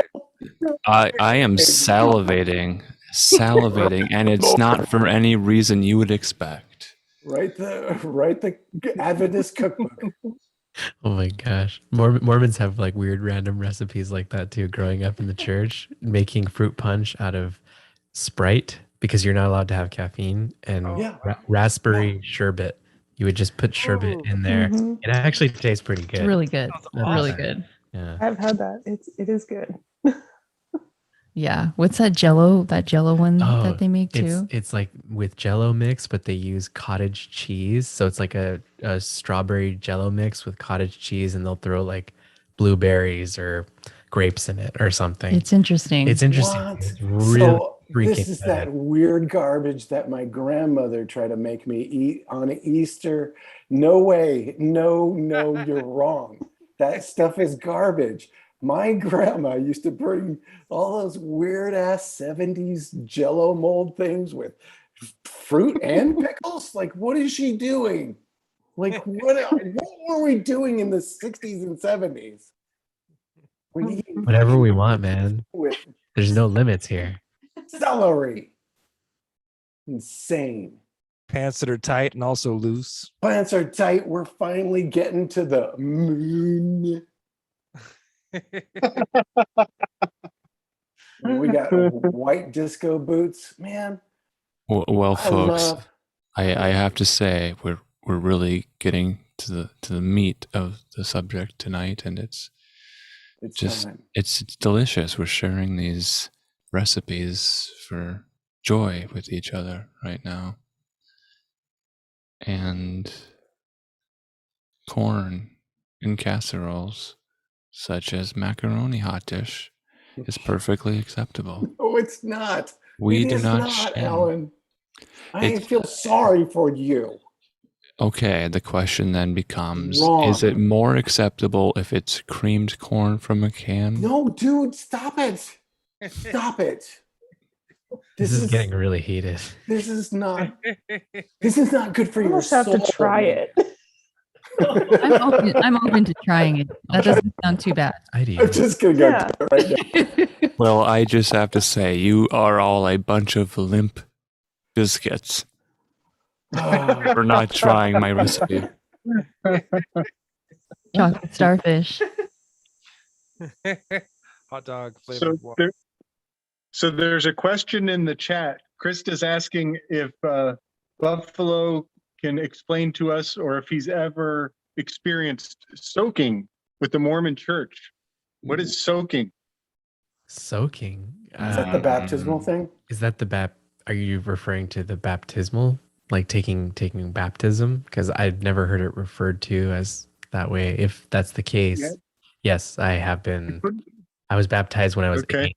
My brother baptized me because I chose my brother to baptize me. And yeah, it was a full immersion in a pool. It was my decision. No one pressured me. In fact, they made it very aware what that meant. So yeah, it was with friends and family, and it was at there's a stake building. So in the Catholic Church, it's like a diocese, but in the Mormon Church, they call it a stake. Not spelled like the meat, like burned at the stake, like that. So yeah, it was a really quick ceremony, some prayers, some songs, and Mm-hmm. bada bing, bada boom. Okay. I'm entered into the Christian community. That's what I was told. I don't know if So that's yeah, she put it in quotes. So, but I think that's what she meant. And I've recently heard of. Have you ever heard of the Mormon Church baptizing somebody who's already dead? yes. My grandparents have done that. Yep. They perform the temple ceremony, which is a variation of the Freemason ceremony in their temple lodge, and because Joseph Smith was actually a Freemason, and they will actually baptize people who have already passed so that they can pass into the celestial kingdom, which is the first level of heaven. There's 3 levels to heaven. It's like celestial, telestial, and some other estial. And each one is progressively better than earth. It's a heaven like earth, but better than earth, you know, and that at the top, you become a god and you get to be like God, create a world and have your own planet. But then you also have to sacrifice yourself like Jesus did and go through that whole thing. So I don't know how true that is. I don't know about any of that stuff. I just know that's how they laid it out to me. So that's how I learned. That reminds me of Guardians of the Galaxy 2, where his dad is a creator of reality and he's offering him his big chance to join the family. That's funny you say that, because I remember when, like, in the Baptist church, we had these anti-Mormon propaganda things that, they're gonna become their own god of their own planet, and like all these scary things about what the Mormons were up to, that cult. And like, they always making you like, oh my God. Like, it's like, it really is, now that I'm thinking about it, like the Jewish propaganda in Nazi Germany, like, the Oh, wow. stinking Mormons, you know what they do. Oh, but he totally Freemasons. Like there's those pictures of him with the aprons and stuff. Totally, and the gloves, the white gloves, dude. It's all Freemason stuff. Yeah. All of it. Yep. There were In fact, the bees thing in Utah is a Freemason thing. Yes. Yeah. What? Speak on that. What is that? There's bee symbols everywhere in Utah. The highways are marked with beehives. The police cars have beehives instead of shields on them. Oh, wow. Yes. It's a part of the state seal to have a beehive, and it's meant to mean, they claim it's meant to mean like industriousness and community working together. But that is a direct image from the Freemason symbolatry. So you're going to find that same image because Joseph Smith brought it over. There is some research that shows us that bee symbolism and beehive symbolism has to do with the idea of a hidden rulership, perhaps the Merovingian bloodline. Oh yeah. Oh, that's right, the Merovingian thing, because that's how they hid it in the art. There's all this art from that time that has little hidden bees in either the marble sculpture or the paintings, that like the Renaissance stuff. It's their way of telling you better beehive. Well, and that, I think that's kind of part of the Freemason thing, is getting people to behave, to control them, to have them do what you want to do because you're the queen. Like that's the symbology that they use, that we control the people. Yep.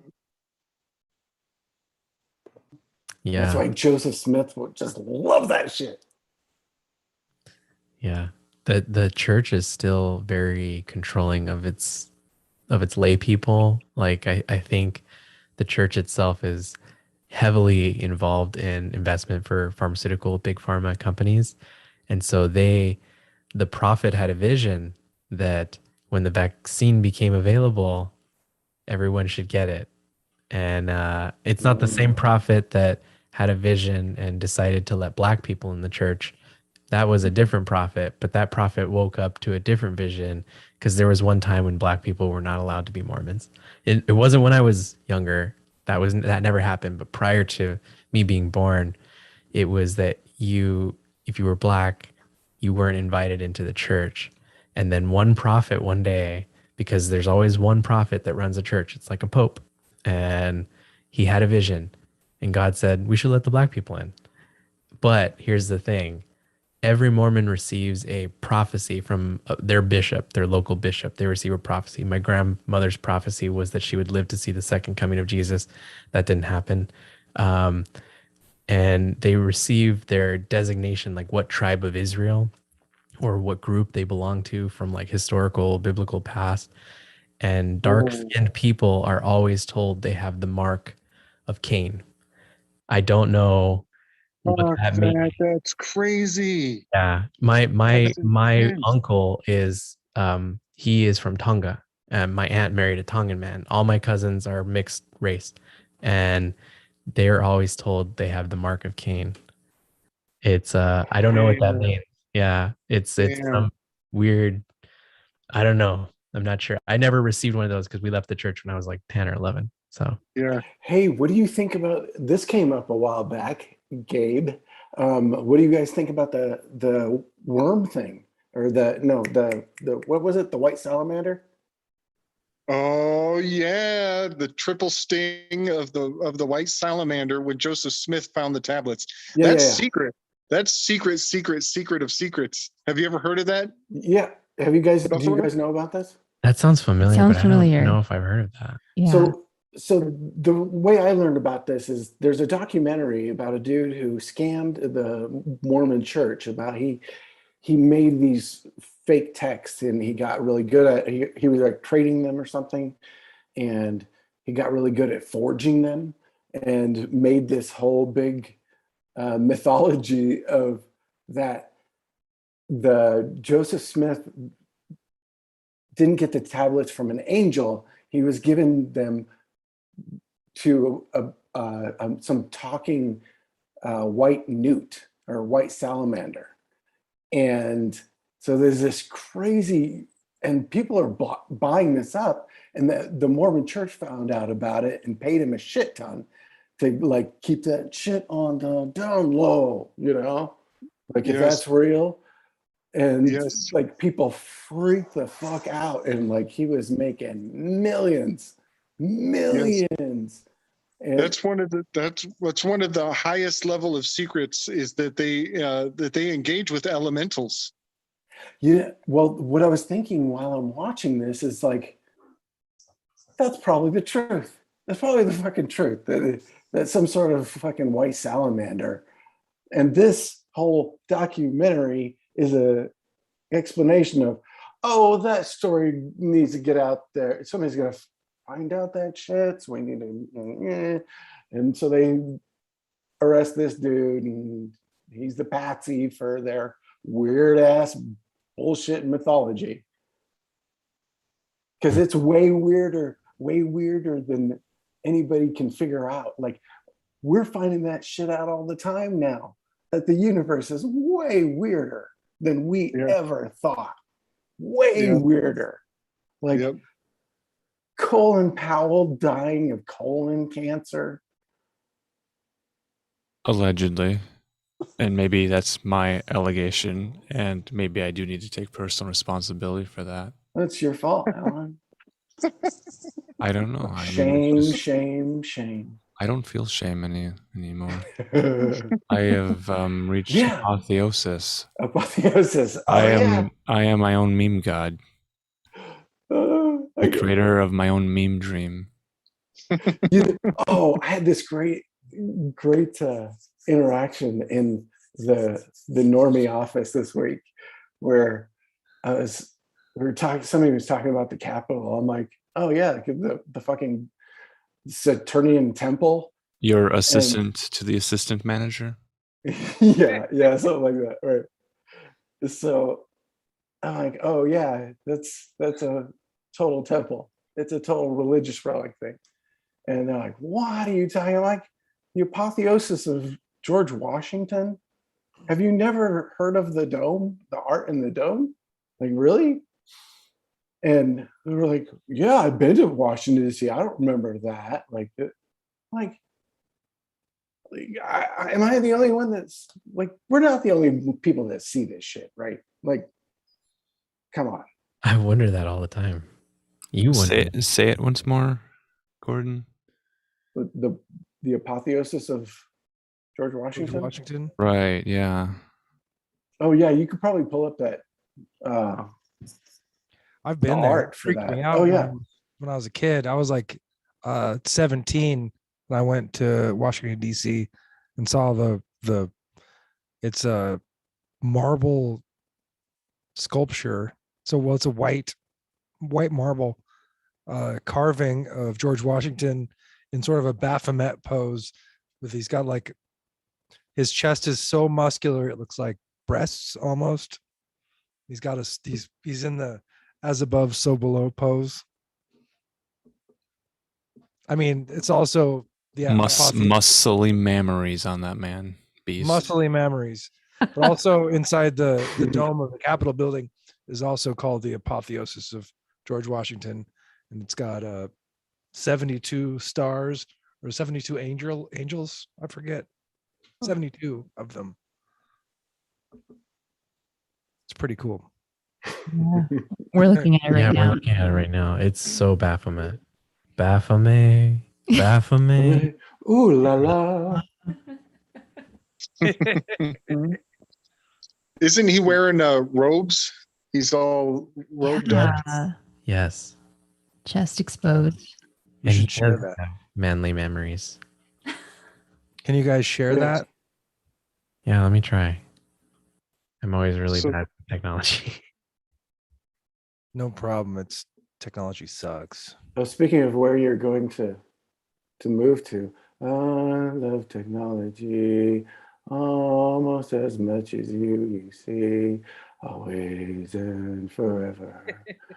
Always Always and and forever. And I laughed You're hard at that going. movie. You're going to the land of Napoleon. You know this, right? About the culture is exactly like that. Oh yeah. They're Yeah. exactly like that. I love those weirdos, man. Especially the weird old farmer dude that you can't understand like every third word. And they're like, you're like, I know that dude. I know that dude. He lives down the street from my aunt. Yes. Yeah. That's that freaking junkyard. He's always getting the notices from the county about. They're his treasures. Right, his treasures, yeah.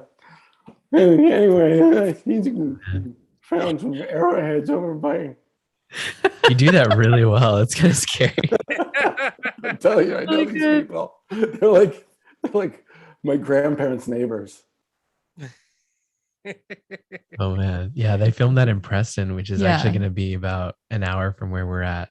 And It's not too far. it's not too far. Funny anecdote is the diner we eat at breakfast at every weekend. The owner is from Preston. Oh, Yeah. seriously? They're so Oh. happy that we're going back up there, and they're like, "Oh, you gotta go see our family." And in one of their homes, they filmed Napoleon Dynamite. Yeah, the Oh. owner's mom's home, I yes, think, is. they filmed that. Yeah. Yeah. Oh, fun. That's cool. That's Well, going to be and- fun. To take this back to Mormonism, There it is. my mom grew up in Utah, and none of our family is Mormon, but they grew up there.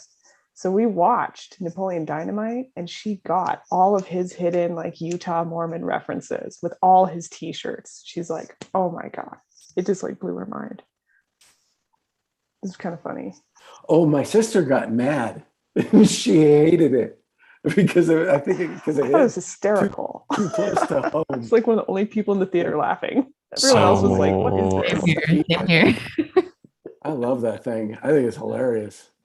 So there are 72 stars. And there's a Columbia. Yeah, what I counted is them one going on time. with I'm this? looking for the Napoleon in the painting or a stick of dynamite. Where is it? The Waldo. Where is it? I love the lady in green wearing corona leaves around her head. Looks Oh, like a nice. fascist there, fasci on the lower right. Oh, yeah. I see it. Yeah, there's Where's definitely RGB? lepers over there. Yeah. Yeah. Wow. What? Yeah. Where? They're, On the They're- left side? they're bottom, about to bottom, light bottom the left. witches on fire. I see that. Yeah. Oh my gosh. Oh, shit. Wow. Some what the muscly memories there. They are going to light them on fire, aren't they? And those people have prosperity. They're at the end of the rainbow. They've got horses. I know they're gonna light the people on fire that are literally sitting on the hay. Yeah. Yeah. Whoa. And that wheel is a quatrefoil, which Rachel, I think we might be looking at those four corners with that wheel having to do with the horses riding out. Wow, this is fascinating. And this is just one little section of it, huh? Even the pineapple on the cornucopia is very interesting for the time that they would have that fruit represented back then in America. That was like the biggest, newest import was pineapple. That's why it's in all the architecture. That's why it's such a big thing for that time frame, because that was like the newest fruit. It was a status thing. Like you could get that. So a quick side note, does everybody know about the Pompeii having a pineapple discovered in the mural? And that being a big linchpin to the whole timeline being bullshit. Oh, yeah. Well, yeah. So the word palm means apple and pay is pie. So the city Pompeii might completely encode pineapple. Apple pie. It's pretty American. Back to the Egypt as America again, as American as apple pie, as America as Pompeii. Yeah, man. Yeah. I love that shit. This is really the actual old world, and the old world is the new world. Dude, yeah. I'm kind of feeling a pull to go make a road trip to the Grand Canyon. Yeah, I'm down to hop some fences. You're The down Grand to Canyon, if it's anything, is just what that's was taken. closed off. Go in there. Oh yeah, that's weird. Yeah, there's nothing there. Is that what you're saying? Yeah, that's where it should just be grief or sorrow for us, whatever they ripped from there. Yeah. Yeah, I agree with that.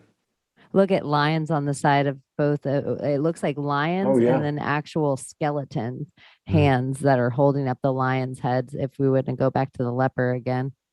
Yeah. Yes. Why are his feet so big? His feet are huge. Well, you know what they say. They say you beat to it. George was must have gigantic shoes. I thought he was a good swimmer. Yeah,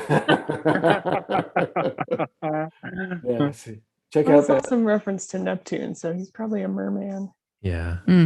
Oh, it is very kind of Neptunian, Poseidon-y looking. It's interesting how he's holding that sword.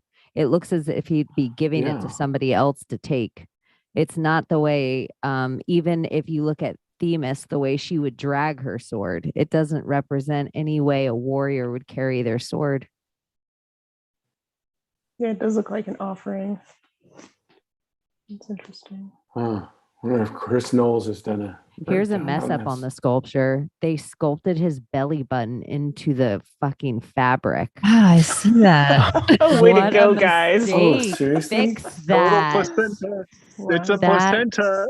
Is unless it wasn't a mistake at all, because we know like they shouldn't be cutting our umbilical cords anyway, and that's like the number one liquid on the planet is that umbilical fluid, and they sell it from the hospitals, and they convince all moms to do it.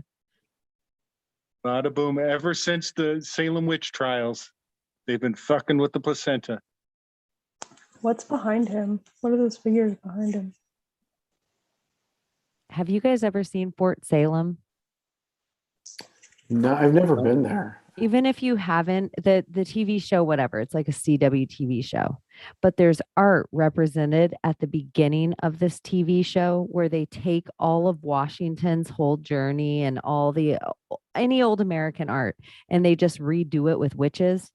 And it's pretty heady. It's like, especially Washington crossing the Delaware, and it's just a bunch of witches on a raft, and there's tornadoes twisting all behind them. And they say like every battle throughout time is always this witch battle. It's like this parallel universe that witches, when they turn 18, they got to go to Fort Salem, and it's like they're witch training.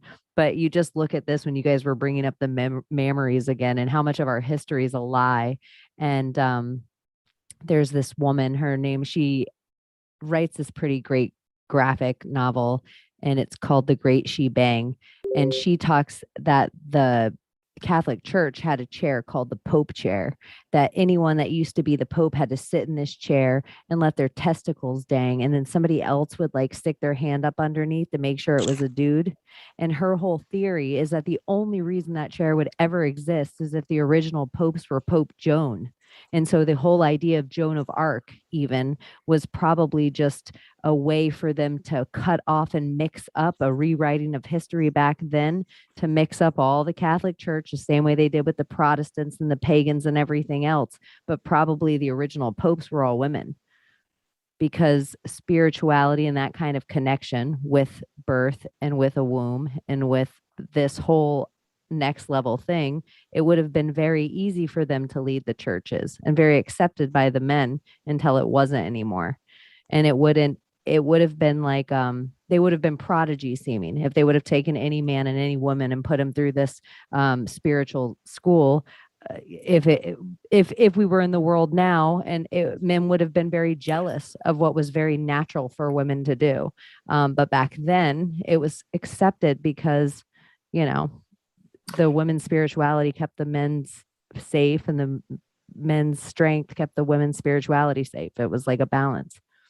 Chaney, do you know about, have you ever read the like Gnostic Gospels or Lost Christianities or any of that kind of stuff?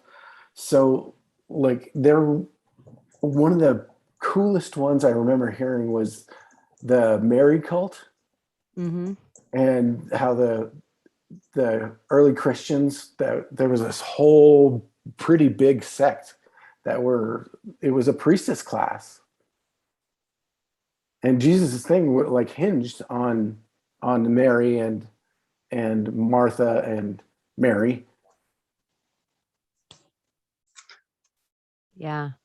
I mean, I always just mockingly say that Noah had a whole ark, got all the animals on it, built the ark, traveled the seas for 40 days and 40 nights on the ark, unloaded all the animals off the ark, and reestablished the new world. And his wife was just called Noah's wife. So that just lets me know that the Bible probably, she didn't get a name. Yeah, she's just Noah's wife. She's the Boris Karloff. Yeah, she doesn't get nothing. He got a question mark. We've had some heady discussion here. We're wanting to return to a more footed or grounded discussion with this Washington statue, noting that there's a lion on the throne and a lion's paw, and we can compare the lion's paw to the feet of Washington. Or the Does he have Sphinx? 6 toes? Yeah. 1, 2, 3, 4, 5, 6. Yes. That's, What the fuck, that's an y'all? over-exaggerated part of the foot. I don't think it's a toe. Let's get closer. I don't know. Let's get closer. Oh my Is it on God. both feet or just the one? He was a Nephilim, guys. Holy shit. Nephilim status. I don't think that's a why toe. he. Count the toes. They messed up his toe and his belly button. What is So, Oh my gosh. okay, You guys, so he does is not from everybody, this earth. He was not born here. Yeah, George He's a Washington was an Bigfoot. alien. he's a Bigfoot. He didn't have a belly button, which would be his portal connection. His Yeah. only belly You button know, was in the yeah. cloth. Yeah, God, we may have discovered that George Washington was an alien tonight. Period. That's worth it. Settled. Done. I've heard. So, Is he a gray or is he one of these other cool? Nordic. He was a Nordic. He was what Thor? What's his nuts? Well, his name's Yeah. probably wasn't Washington. So what's the real reason they want us to Washington everything? Washington, D.C., the state of Washington. So really it would be like the etymology of the word Washington or what it breaks down to in Latin for me. That was a name that the Native Americans gave to his father, governor of cities, which is more reset action going on.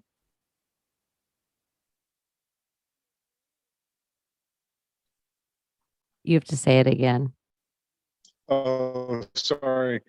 So Washington was a nickname that I've heard given to his father from the Native Americans, and it meant the burner of towns, he who burns cities. And so it goes back to a reset. I would Oh, the explain those history shady thing. characters ready to burn everybody down. You know, I thought about this. I should have screenshot this. I was tooling around Craigslist looking for like mirrors and like stuff to replace, with something interesting. Craigslist, like sconces, and because we're redoing the house and stuff. Because I don't want that Lowe's or Home Depot thing, like they all have the same thing. So I wanted to do something more like Like my a life fits better with marble that. foot, Yeah. Oh, a that'd be great. six-footed marble foot. Six-toed giant. Did I say six-footed? Maybe 8 So foot. you guys, I just put in because I have to translate everything to Latin. So I just put in wash, ing, ton, all separated, and it's baptismata. Wow. Whoa. The rebirth. Baptism is the rebirth. But when you put in wash alone, it comes up lava, which gives me the Baphomet feeling, which you guys were saying this whole statue looked like the Baphomet. Yeah. Baphomet. Ooh, la, la. Because it's a silent T. The Baphomet, the Baphomata, Baptismata. Wow. Silent, but deadly. Well, George means farmer from Greek. Farmer, So a or to farmer for the work. Baphomet. Yeah. So always swap what it. did you put in to get the Latin as baptism? I just put in, I always separate everything. So it's like wash is always going to be separate. ING is always separate. TON. And then I just did it from the English to Latin translation. There it is. There it is. You can try that at home, kids. If I can't put them in a dress, I'm going to try to decipher them in Latin.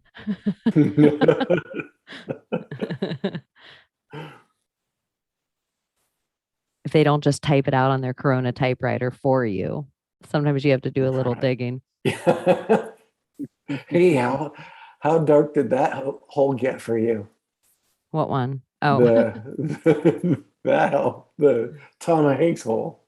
I was so deep into Tom Hanks. I felt like the second he said he was in Australia, the second I saw that Corona typewriter, I was one of the first people. Like, I probably lost my account because of how much Tom Hanks stuff. I was just like, here we go. This is my validation that I need. And then when Madonna, within the 24 hours, she put a letter off the Corona typewriter. This is before anyone, I don't think they were ever supposed to call it Corona. It was supposed to be COVID-19, and we were all supposed to be scared. Cardi B was never supposed to be coronavirus. I'm scared, y'all, because we make everything viral on accident because we're magic. And so we all heard coronavirus too much. And so all their symbology was out there before it could turn into COVID-19 and become this next level scary thing.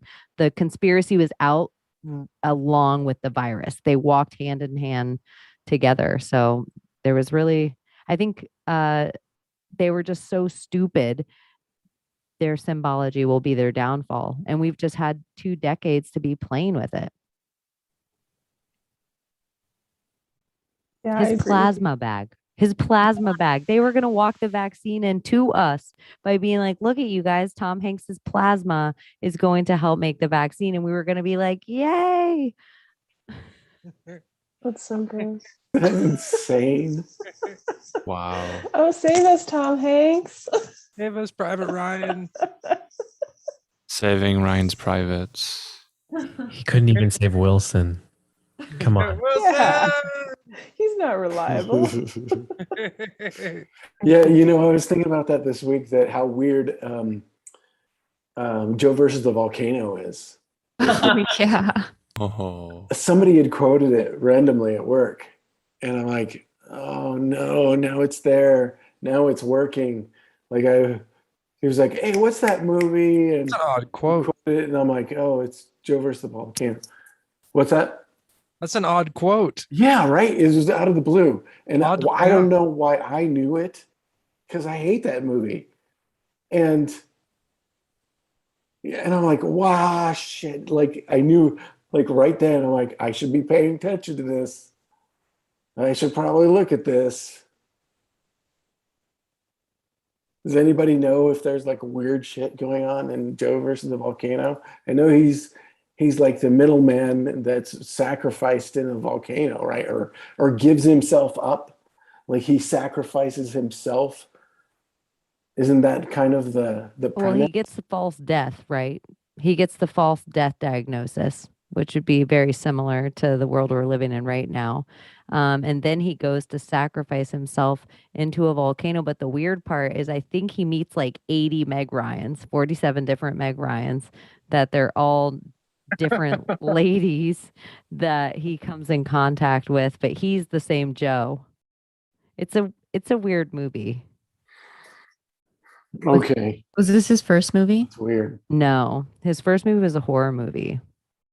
You guys, this is really Tom Hanks is my homeland. Like if you Homeland. zoom out of this and it's all the strings attached and everything attaches, it's Tom Hanks. Everything attaches to Tom Hanks. It's like, I can't even, I'm like, I don't even know where to begin. But the one I've actually this week that made me crazy because Forrest Gump's the like gem of all the Tom Hanks movies where you could just dig that one alone forever. You know, when he, and I can't believe I didn't see this one first, but I always had this big hole when I was looking at Tom Hanks of all the like bullet points of all the things he goes through. And I'm like, I know what this one is. I know what this one is. I know what this one is. But always when he was running and the guy throws him the towel or the shirt and he wipes his face on it and it's the smiley face. And I'm like, what is this smiley face? Because Justin Bieber uses it and it's everywhere. It is the frazzle drip. That's what the smiley face is. And they put it everywhere and they mock us with this fucking smiley face on everything. And it's the total frazzle drip. And I can't believe I didn't see it for years ago because I've been staring at this movie for so long. But yeah, Tom Hanks, Wilson, the same Wilson hand. That's the frazzle drip. So yeah, Tom It's Hanks is a also, good guy. yep. So it's also have a nice day, right? Have a nice day is the smiley face logo, and that's HAND. It's a hidden hand. Going back to the yod.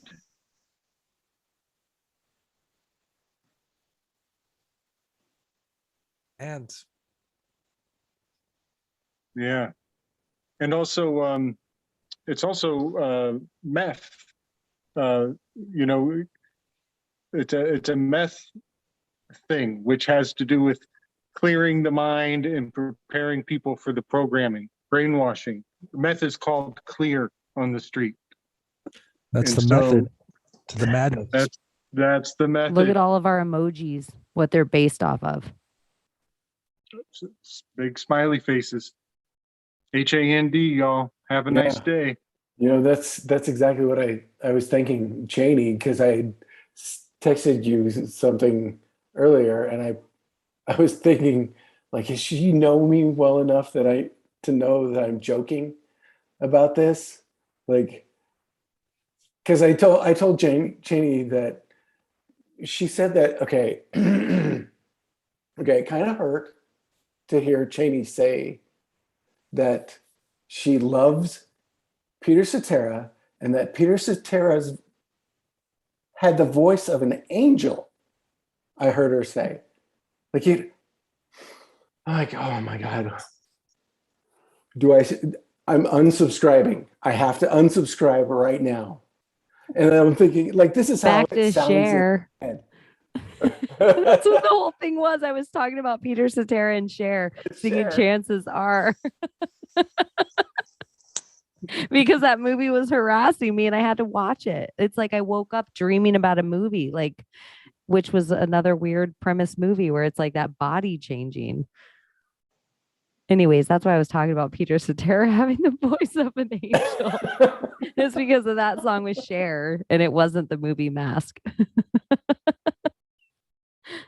Where she was the mom. Not the love interest. So what is the best body switch movie? Is it Rob Schneider and the Hot Chick? Is it Freaky Friday, perhaps? Which version would you choose? Buffalo and Legs, you go first. Man, Oh man. I do love the original Freaky Friday. With Who was in that? what's it, Jodie Foster? Disney Was it kid. Disney. It was a Disney version. The mother, I forget her name. But that's Jamie Lee Curtis. yeah. Then it was remade by Jamie Lee Curtis and Lindsay Lohan. But there is an original Disney one with Jodie Foster. I like that one a lot. Then what else we got? Does Face Off count? That's my vote. I like that one. Face Off. Face Off. I just love that. That's my vote. Yeah, I don't like. That's a very good I really one. like the Parent Trap. You love Parent Trap. Parent Trap. That was like they didn't really switch bodies. That was just They, I mean, it they, was just they like like they it's switched kind of- places. they switch places, right? Does that count? Does the Parent Trap count? Lindsay Lohan, No. the original. No, the original one. I don't. I'll like. give you Face Off, no Parent Trap. Bummer. I'll take Face Off. I'll take the original Freaky Friday. Yeah, good movie.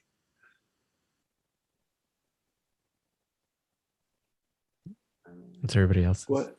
Does everybody else have? What Any? was I was trying to remember the question. I don't remember what the question was. What's Like a Do I have body to- swap. yeah, I body had, oh, right. I'm like, wait, are we talking shitty Disney movies now? Because You mean classics? oh, I'm sorry. I was only providing examples. That's all. There are many more, and I think Face Off is probably a far better example. I didn't see that one. I do remember I went through a Korean drama phase, and there is one about that is totally the premise. I think it's called Secret Garden.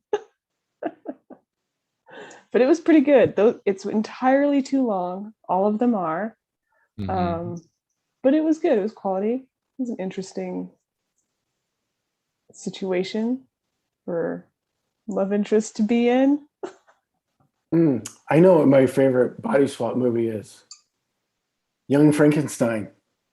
At the end, he puts his consciousness into the monster. Oh, snap. The best movie ever made. Like, gets me every time. Every time. Peter What about Boyle's a Chappie? genius. At the end, when they put Yolandi's consciousness. Did you say Chucky? Chappie. Oh, Chappie. That Yeah, movie that Deanne Ward made. Happy. Yeah. absolutely. That was kind of a weird twist at the end. IMDb has a list of body swap movies. I sorted by the top ratings, and there's a David Lynch movie in the top rating spot. If I say the name of it, I don't know if it's a spoiler. The movie's from 2001. Mulholland Drive as a body swap. Oh, that's right, it is. Oh, Oh, man. Face yeah, Off Trading is also on the Places. list. There's a movie called Wish Upon a Star with Katherine Heigl. Okay. Yes, I remember seeing that seen when you the scroll. thumbnail. All of Me with Steve Martin and Lily Tomlin. Vice versa. The Fred Hmm. Savage and Judge Reinhold. Sorry. Oh, right. I remember that. Dang. Wasn't there one with Freaky Matthew Friday. Perry and like that kid, the other Disney kid, Zach? Yeah. Was it like 13 again or something? Yeah, like 13 Yeah. or something. Oh, There's yeah. a Disney Channel movie, Big? Freaky Friday, with Shelley Long. So Shelley Long was in a Freaky Friday adaptation. Yeah, does Big count? That's a good question. Because Big is, yeah. Corey Feldman in Dream a Little Dream. He body swaps with Michael Jackson. That ooh, must have been how about interesting. that? Which Michael version? I'm a little uncomfortable by that. 18 again with George Burns.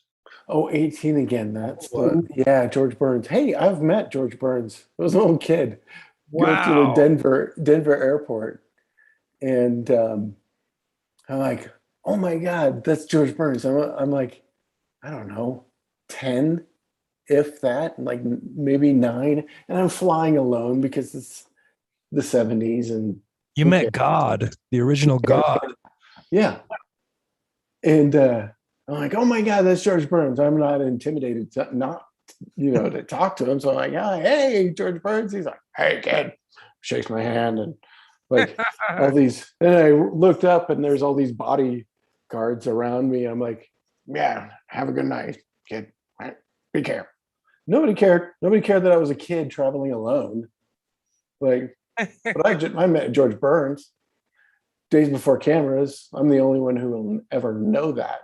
You can't prove it. That I met God, but I met God.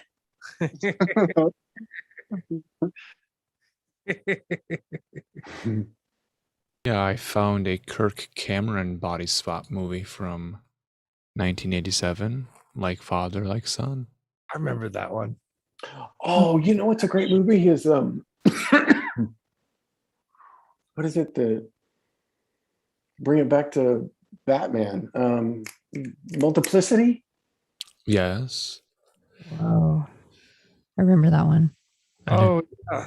Who's the name of the Batman actor in Multiplicity? Michael Keaton. Beetlejuice. Beetlejuice.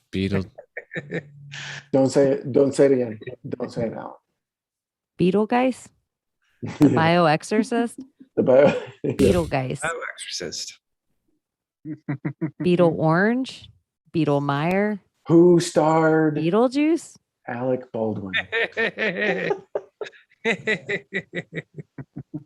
Always comes around. I heard there's going to be a new Beetlejuice movie. Oh, that's right. They were going to do a new one. Oh, no. Until, wait, Catherine O'Hara died, right? Gina Davis. What? Did Gina Davis die? Don't be left home alone. Gina Davis isn't dead, is she? Wait, is she? Don't be left Oh, behind. Home Alone. You said Catherine. Is that the mother from Home Alone? She's right. actually, isn't Catherine O'Hara the mom from Parent Trap? I think we're all confused. I swear, I Wait. think it is. O'Hara, wasn't that Gone with the Wind? Oh, yeah. That's Scarlett O'Hara. Scarlett O'Hara. Yeah. Okay. No, They're all related. Catherine O'Hara. That's not Catherine O'Hara. I thought The that. mom. Yeah. Oh no, Catherine O'Hara. Yeah. No, she's not dead, is she? She's the one in Schitt's Creek. Maureen O'Hara. That's the mom from the Parent Trap. Maureen O'Hara. Oh, okay. Come on, Maureen. Okay. So tie Dexy's Midnight Runners to Frank Zappa for me, Alan. Do 6 degrees of Frank Zappa. Frank Zappa. I'm Frank Zappa. You're looking at him. Yeah, you know what? I would buy that. Like down in a bunker all the time, just looking at 18 screens or whatever. 40. You probably got 47 xylophones behind you. I've had at least 2 people think that I was somehow Frank Zappa when I was just showing up in places I shouldn't have been. But maybe I shouldn't have been wearing pigtails. Oh, Chaney, what did you say you used to get? What did you say you used to get? I was just listening to that. Some celebrity or some character that people say they remind you of? Or remind them of? Yeah. People always tell me that wait, Mary Stuart Masterson. Oh, that's what it was. Yeah. Yeah, but yeah, that's the one of lately. But it's just from a couple different movies that people are like, you remind me of this actress in this movie, and then it'll be the same actress in a different movie and the same actress, and I'm like, oh, okay. Right. Okay. Yeah. That's- I don't know what she was. She was some like 80s, 90s actress. She was in like Fried Green Tomatoes and like Some Kind of Wonderful. Dream a Little Dream, right? Mm-mm. Is That was the Corey wasn't film. That was the one? Corey Haim. Oh, Corey Haim. But I kind of look like that in this hat. Like Corey Haim. It's the hat and the flannel. Yeah, totally. He's the cute Corey. It's totally fine. It's fine. It's fine. He's the one we can empathize with, and we're not creeped out because he has like all these models hanging around him and other weird fucking people. Like, he Corey's has a harem. Angels. Yeah. Corey's Angels. Oh my God. That dude is so normal. So normal. I feel for that dude. Like he's a basket case. Like you know that people in the Hollywood circles are like, yeah, that dude's got a bunch of snakes in his head, you know. He's like, so he was probably like That 3 poor though. dude. He's been a kid. He's been run through it, and he's been in For with sure. Tom Hanks in a movie. He's in Yeah. The Burbs. He's been and deified and everything. Man, they spit roasted that guy. I think they engineered this whole thing to make him look like a fool, kind of discredit him. I think he was going to say Steven Spielberg. And Yeah. I think at the last minute, I think Charlie Sheen is the fall guy. Charlie Sheen was going to out 9/11. Charlie Sheen's a Hollywood legacy family. Nothing ever happened with him having AIDS or drinking tiger's blood until he did the letter to the president. And you can look it up on InfoWars, but it was like, Dear Mr. Obama. It's like a 15-minute video about all the discrepancies in 9/11 and why doesn't he reopen it up right after that. All of a sudden he was the highest paid actor on all of TV everywhere. It was that 2 Men and a Baby or whatever that TV show he had. And then right after he did that with Alex Jones, he got AIDS and, you know, became crazy, Charlie Sheen. But his wife, his ex-wife, Denise Richards, she is still in Hollywood. They had a kid together, and she was on the Real Housewives of Beverly Hills, which I think is a huge rabbit hole. The whole entire Real Housewives. You can connect it to the NXIVM cult. You can connect it to murders. You can connect it to everything. It's all in this one Real Housewives of Beverly Hills. All the Real Housewives, but Beverly Hills specific. Lisa Vanderpump, Isaac Cappy. It's all in the show. You got it. Yeah, it's I even forgot what I was going to talk about. I like started to go off on all these rabbit holes in my head and try to keep my train of thought. Charlie Sheen, he's got a kid. Oh yeah, so Denise Richards is the mother of his child. She was on the last season. She was on Real Housewives. Her baby or her partner at the time, this dude, he starts talking. He's drunk one day at a party and he's like, oh, you can cure cancer. They create cancer. He's just going off like he's a conspiracy theorist at the party. And you can see her try to kind of pull him out. And he tells her, he's like, oh, whatever. You can just say whatever you want anyway. You're protected. And there's something about the Sheen family in Hollywood to me. Martin Sheen, he played the president for a long time, which is a really big deal when you play the president. They only give that to the highest actor. Some of them actually become the president. And Emilio Estevez, who he goes all the way through his love life as a Brat Pack, all the way to Paula Abdul, like tink, tink, tink, tink, Charlie Sheen. He's big Hollywood legacy. So yeah, I think there's rabbit holes upon rabbit holes. So real quick, Royal Housewives, RH, and then also Rabbit Hole, RH. Oh yeah. Villa Rosa is where Lisa Vanderpump lives, back to the rose of it all. Project Mhm. Rose with Brittany, back to the Venus of it all. They keep pushing Rose, Rose, Rose for everything. Nice. Yeah, it's funny. I saw that an ad for it on the Amazon for that project, or that Brittany Murphy documentary. Have you seen this? Oh, is this new? The Brittany Murphy documentary is pretty new. That's out. To me. Okay. I haven't. It just popped up. I guess it's on HBO Max or something. But I didn't even know this was happening. Did you know this is happening? Because you started. Weren't you and was it Maria just talking about that, or Maybe. somebody else? Maybe. Yeah, just because Brittany Murphy, Spears bought Brittany Murphy's old house where her and her husband died in, and they died of like symptoms similar to pneumonia, which is really crazy with everyone we know dying now of symptoms. And Brittany Murphy, they just put on this huge thing like she's a drug addict, she's all this stuff, she's bulimic, she's anorexic, but anyone that knew her said she wasn't any of those things. There was rumors it was black mold for a while. Yeah, and they were also doing a documentary on 9/11. And a big thing for her is she's an Ashton Kutcher girl. He's a big groomer of Hollywood. He dates a lot of these girls coming through, and you can attach him to a court case of a serial killer where he was the last person to see the girl alive and actually had to stand trial for it. So it's, yeah, Brittany Murphy is connected. Wow.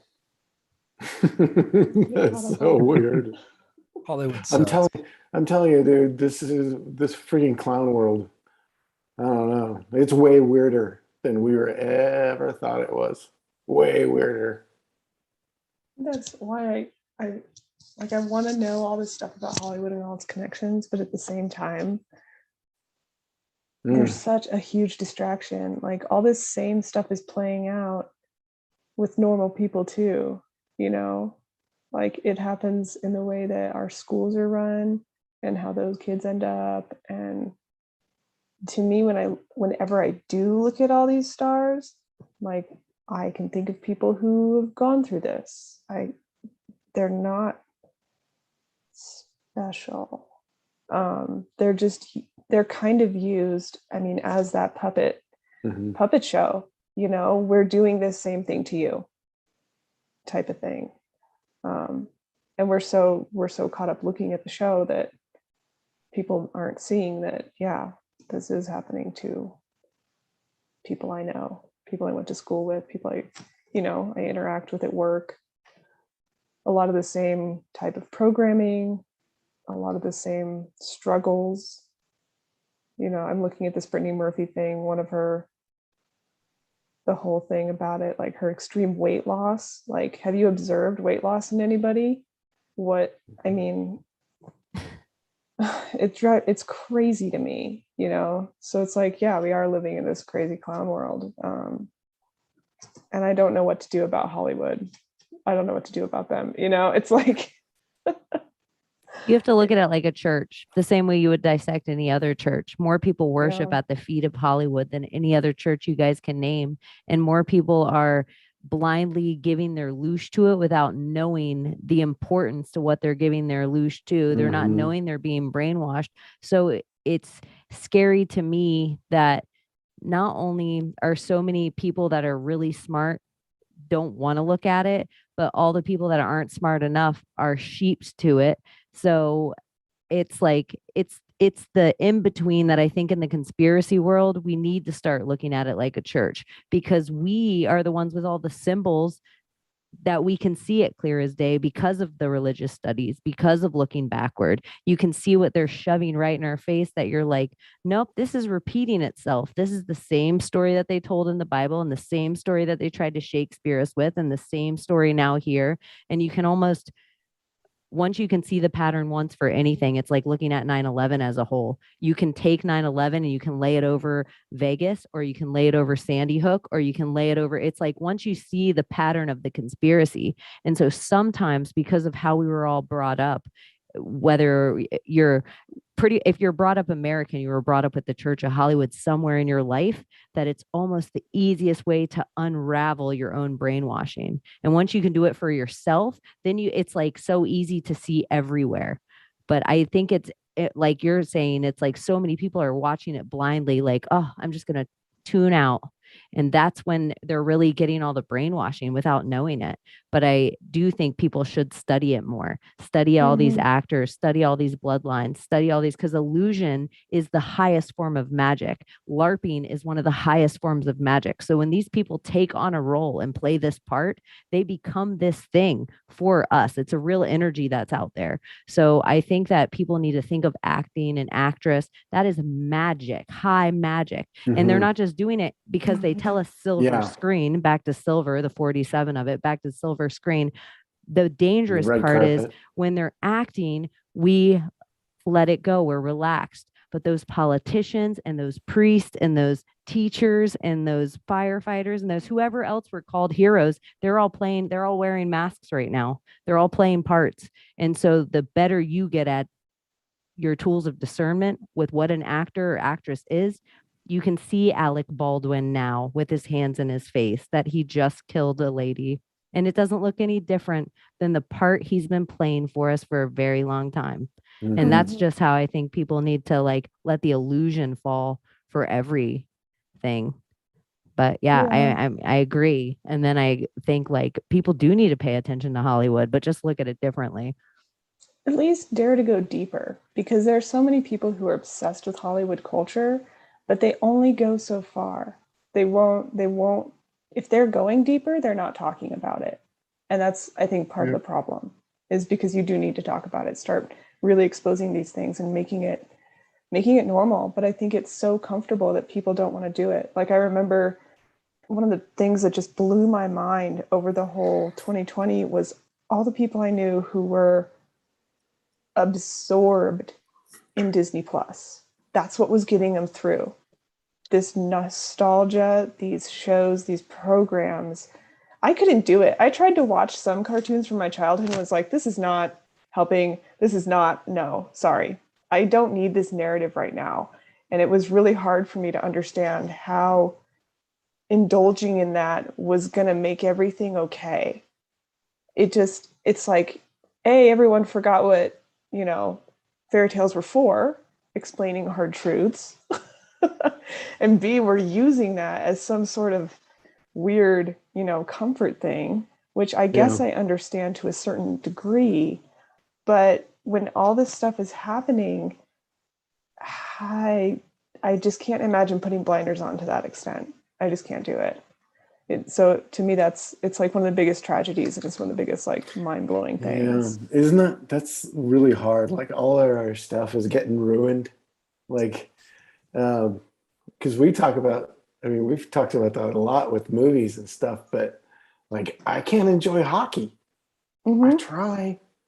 I mean, I love hockey, but like I just can't do it anymore. Like you see the dirty calls all the time. Like it makes me uncomfortable. Like I can't, as much as I want to get behind it. And that whole Kane thing being the guy that got busted for forging his Vax card. I don't know, man. I don't think Emilio Estevez would do that. I don't think he'd give up on the Mighty Ducks. There's that new series on Disney Plus that I've been slowly watching. Oh man. There's a child on there who's a podcaster, and they're just kind of riffing on podcast culture. I just think it's kind of neat. That's Yeah. cool. I can see value in it.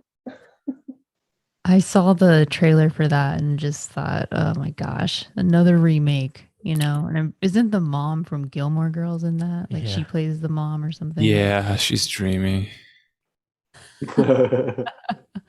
So the Mighty Ducks movie filmed in Minneapolis, Minnesota, and there's that little diner in the first film, and that diner's in the corner, and that property right next to it is a private Christian college.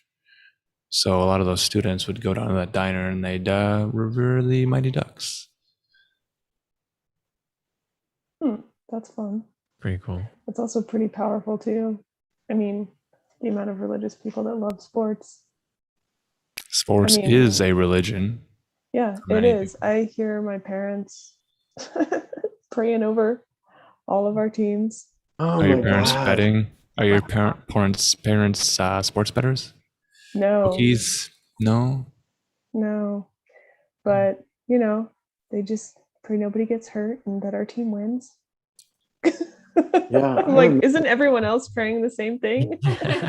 Did anybody else play football or sports in high school? I did track and field. You guys remember praying before? Yeah. The team that receives the most prayers wins every time. Yeah. Every time. That's how you know who God's favorites are. That's how you know. Right. They would. Well, that's what all sports is about. It's battle. It's war games. Everything's war games. So who God favors you in war? Gabe has something to say, but I want to add there was a really strange Mighty Ducks animation, like animated cartoon ducks playing hockey. Yes. That's something I'll probably never want to see again. It exists. I don't think it was blessed. I think it was cursed. Gabe? So sport in reverse is troops. And there are surrogate warriors. It's also tropes. So we are definitely, venerating surrogate warriors. People who will suffer for us. Yeah, interesting. I was in a chat with Lindsay and Travis, and it was a whole bunch of groups. But anyway, after her show, and Travis brought up that idea that, oh shit, I just lost it. Oh, oh, the sports thing, like the putting intent on sports so much that it's a religion, all of the intent that we put into those things as ritual. Yeah. I think of it as, it's very masturbatory, and, people, they can reach climax 100 times in a couple hours. That's Go ahead. No, I was like, that's so true. You're putting the climax and everyone's feeling it all at once. Yeah.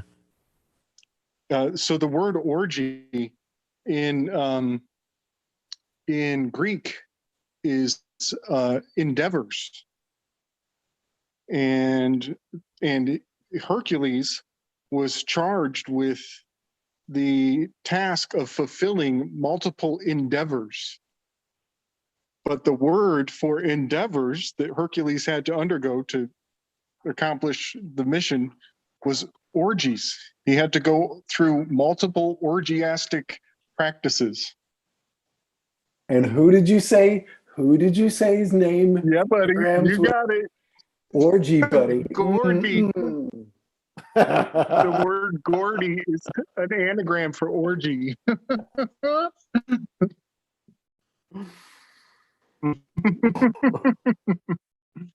Or just endeavors. Sweaty balls. Sweaty balls. Three around.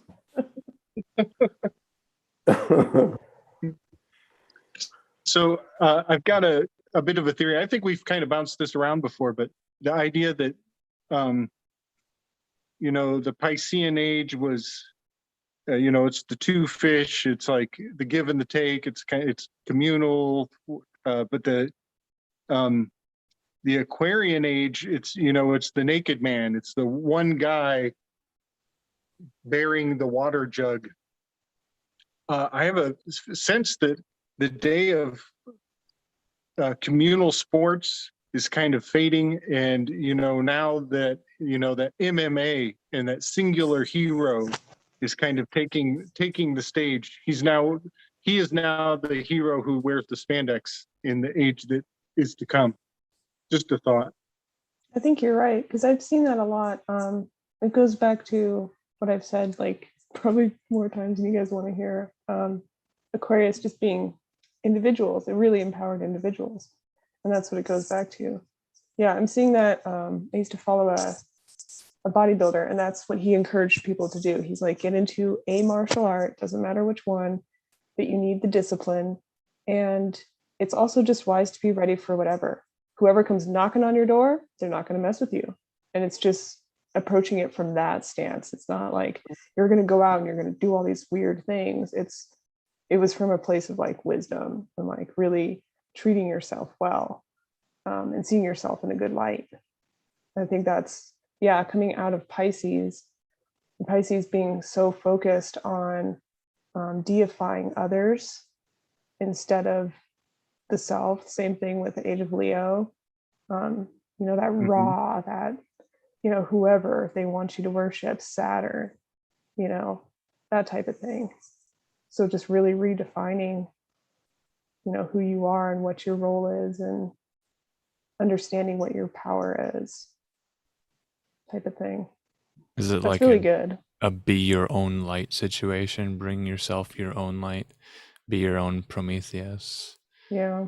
Be a statue in front of the 30 Rock building. Jack Donaghy, Alec Baldwin, 30 Rock, 30 Rock, NBC, 30 Rock, anybody? 30 Rock. I only watched like the Prometheus statue is in the opening to that show. Yeah. Every time you see it, Prometheus, there it is. Yeah, I think it's Mithras. I mean, it's called Prometheus, but right. Looks like he's hatching out of an egg.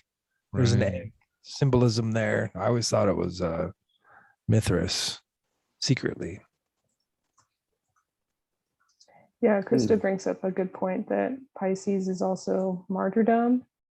And I think we're getting a lot of things that I'm seeing, at least, you know, in psychology type of thinking, is, you know, understanding victimhood and really getting rid of, you know, moving forward out of that, like knocking around all that martyrdom. No, I'm really over martyrdom. God, please, God. I'm so over that. Like, that's what drives me crazy my about God, Catholicism, is this worship and veneration of martyrs. Like, hey, stop it. Yeah. Stop. It's not noble. My grandparents not. lived in that shit. Like, These Pisces, man, are they fish out of water? Do we just need to put them in their own fish bowl, their own goldfish bowl? Do they forget who they are? Who are you really? I'm a goldfish. This is my bowl. Well, that's like the biggest thing I got out of Women Who Run with Wolves, was moving out of victim mentality, and even going as far as moving out of survivor mentality. Because there are people who are like, I'm a survivor. That's like almost there with martyrdom. It's like, okay, you survived. Are you living your life now? Are you doing it? Have you thrived? Are you thrived? Yeah. Like that. So cool. NFL in Hebrew are fish, nail, and oxgoad. And I believe that is you know, the fish is Jesus, the Pisces, nailed to the cross. And oxgoad is a whole nother kind of thing. But I think that the NFL is an anagram or a acronym for the age of Pisces in the Hebrew alphabet. And so we're leaving that mentality behind, you know, and it's time for that Aquarian hero to come teach us some Kung Fu. Well, I noticed this the other day. I was thinking about this with it moving from either side, because Pisces' natural progression is, because it's Aphrodite and her son. So you could see that as like a gestation period for people coming into Aries like I am. Or since it's going the other way, you're taking that I am into a much bigger role. And it's air instead of fire. Yeah. Buffalo, what's your dog's name? This is Izzy. We got her shortly. Yeah, we got her shortly after we got the house and before we got married. So she was actually in our wedding. She was the dog of honor. You pooch. She's a cutie. She's really she like you can hear her lick her lips. Is it a mini pin? She's like a mix of Manchester Terrier. She's probably got Chihuahua, and yeah, she might have some mini pin. I'm not sure. She really hates corgis for some reason. Oh, I have no idea why. She will not stop barking at corgis. She hates corgis for some reason. I don't know why. It's because they're the pet of aliens, of reptilians. the reptilians own corgis. My daughter hates corgis too, and I always wonder why. And I'm like, oh right, because the queen has corgis. They're the reptilians' dogs. That's their pets, the reptilian pets. Right. Yeah. Yeah. Good girl. You hate those corgis. She's like, screw corgis. She hates them, and she doesn't like really big dogs that come in like hot, even if they are very friendly. If you come in hot with her, she's like little, but she's like, you got to be submissive to me. She's got attitude, kind of, you know.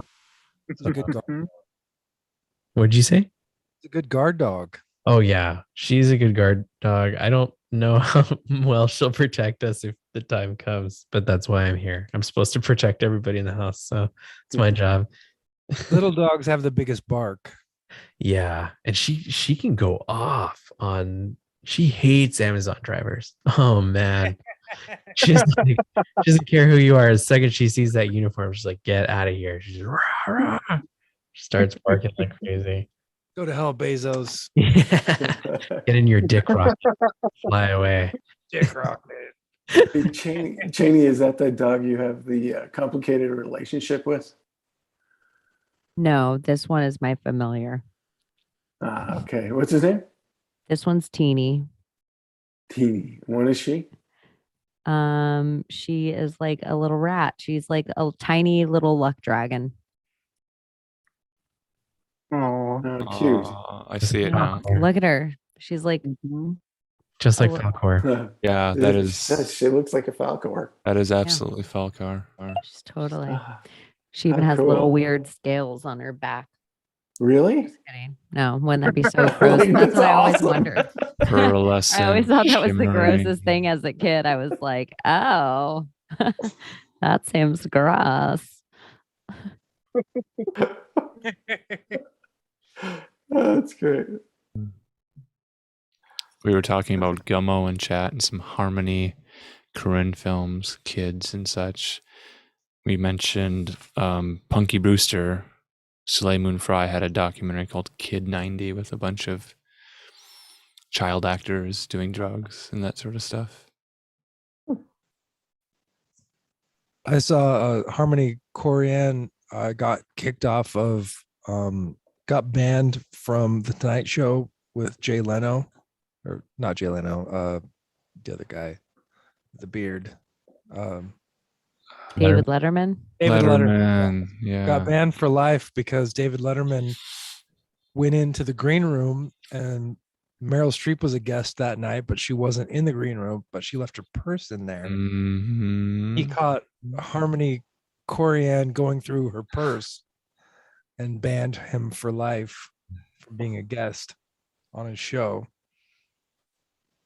Yeah. Interesting thing. That's a Drunk. fun story. I think there's a video about that. That's like a compilation of all of his appearances on that show. I was thinking of the scene in Gummo, his movie that he directed, where the kid is sitting in the bathtub and eating spaghetti. And I was wondering, is that gross or is that comfortable to the maximum? Is that something that you would try? Legs and Buffalo? A romantic dinner date in the bathtub with a plate of old cold spaghetti.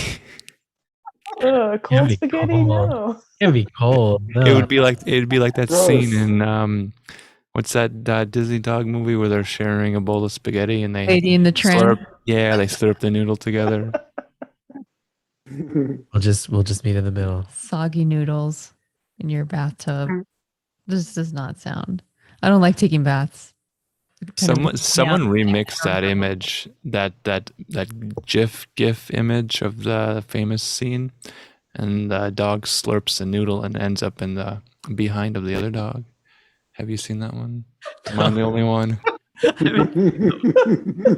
guess I'll have to share that one with you all. Oh my gosh. Well, you are the Lord. You can share it with us. Hey, you guys are nature nuts too, especially you, Legs, right? Like you love the desert. Did you check out that Desert Oracle Radio? I haven't checked it out yet. So he going into the pandemic, I was noticing like he was like acknowledging little things here and there, and like things getting ridiculous, but it's still pretty normy.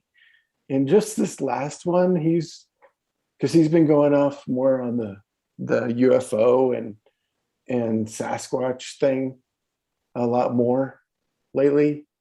So I'm wonder if he's kind of coming around like a weird backdoor.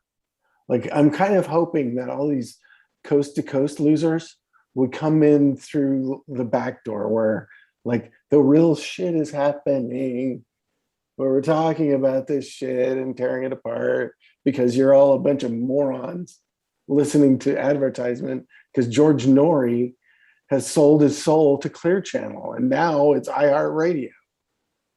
Like, how are they gonna tell you anything? Stop trusting the media, all of it. It's too easy to trust people, especially when they come in with screen graphics and they put you in a hypnagogic state where a lot of people just sit and drain and zone out, and then they're fed and all this programming. It's literally programming, and we can't expect them to be awake. We had to take a first step. They have to take that step. We wanted to take our step. We wanted to do mushrooms. They have to want to wake up too. Right. Yeah. It's a process. This is a marathon race. It feels like dealing with addicts, like coming through recovery. Like it's very much an addiction. Yes. I see it. And, I kind of remember that pull, like getting off it.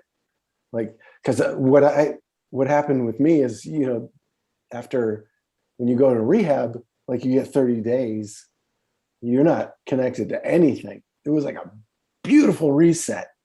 I was like, I can't live without my phone, and afterwards I'm like, oh God, this fucking thing, I got to look at this thing again. And so you have a kind of different relationship with technology after that. You're like, or whatever is coming into you, because like especially you finally get that understanding when you're in a fragile moment in your life, the less the better, like cut all that shit out. Like it's not serving you. Just lean on your own experience. That's what's going to serve you. There we go. Oh my God. No, that's oh my God. I knew that's it was coming, fake. but I didn't know it was going to be this funny. Oh my gosh, this is great. Yum MP4. Oh my On God. repeat. This is how you protect yourself from Cause COVID. you got that yummy That's right. yum, that yummy yum, See? that yummy yum.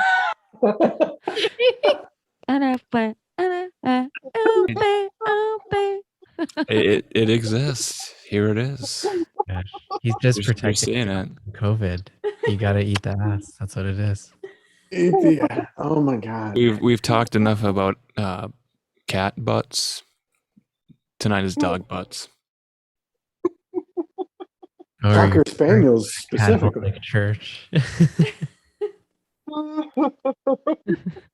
Look at her face. Look at She's like, yeah.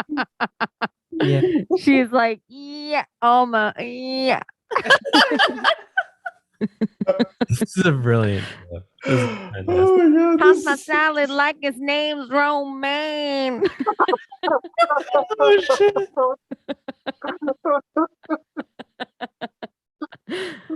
Oh my God.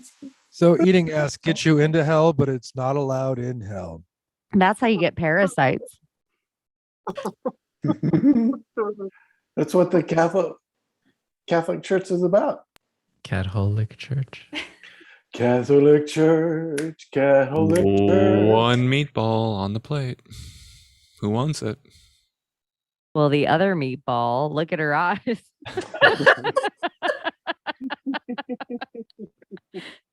Look at. But you know what? She wasn't surprised, but he sure seemed to be. Ooh. He's like, oh, ass. Oh, He's like, this isn't how I pictured this going. He was trying to be romantic. Maybe She's it's, all she. So is she. it could just be a deworming process. I don't know. He's sucking the worm out. It's the ritual, This is the the way. Freemasonic ritual of sucking the worm out of the bottle. Yes, we do this in Do you Mexico. know? It's called sucking the worm out of the bottle. Tequila. Wow. Oh. That was the worst moon card I've ever seen in my life. My face hurts. I can't. Yeah. Thank you, Alan. Great timing.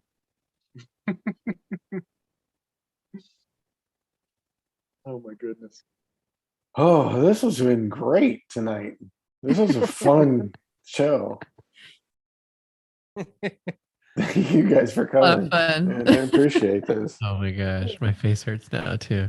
I See, can't. this is what we Hurting do. this whole time. My face has been hurting this whole time. It I feels just like see that image still over and over again in my head. You're gonna wake Gift up that with keeps it. on giving.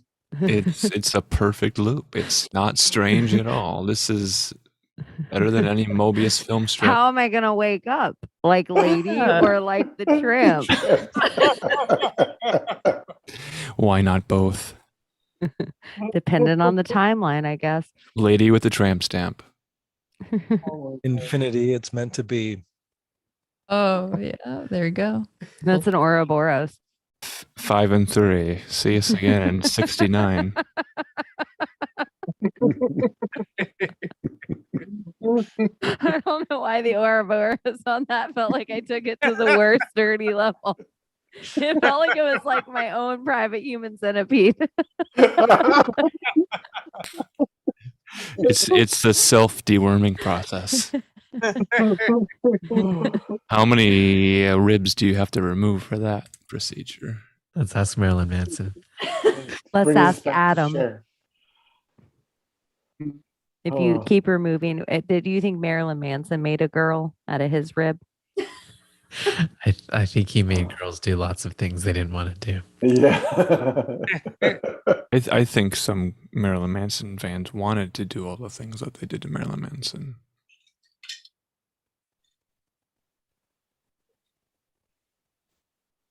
Could be. Can't imagine like doing anything with Marilyn Manson and not having an expectation of what you're getting into. Okay, at what point in the timeline, and name a year, at what point would you just nope out of Marilyn Manson?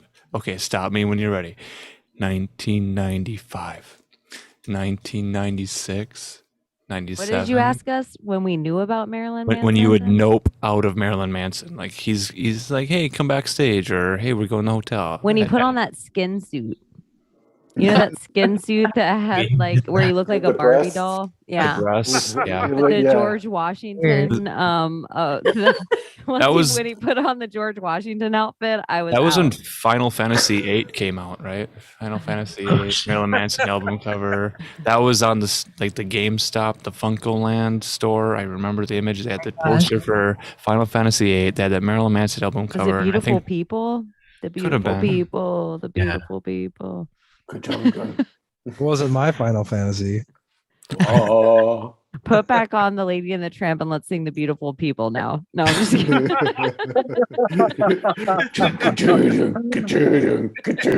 we could make that happen. But is there a Kids Bop version of any Marilyn Manson song? Bet That's there is. harmony I choreography. bet there is. That'd be great. Or would you rather hear like a Mormon Tabernacle choir cover of a Marilyn Manson song? Oh, I think I would pay extra for that. Yeah. Yeah. That would be amazing. Kids Bob. Oh my God. Take me back. Radio Disney. Haven't heard that in a long time. Oh yeah. Somebody should do like a whole collection of Kids Bop Tool songs. That'd be really fun. That would be hilarious. That'd be great. That would summon something. That has to summon something. Like, come on, there's a bunch of all these kids in their garage making all these music videos, and they're better musicians than I am at 50 than they were at 14. Rat bastards, but they're making great music. I don't know why nobody's doing Tool songs.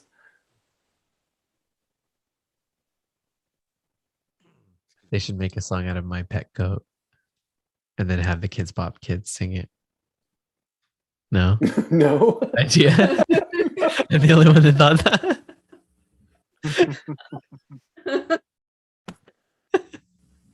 Oh my God. That was really fucked up. I killed Gordy. I'm sorry, guys. I think it's my favorite thing when stuff just falls completely flat and we just sit there like the long pauses are getting funnier and funnier. Oh, I love that. Oh, thank you, Alan, usually.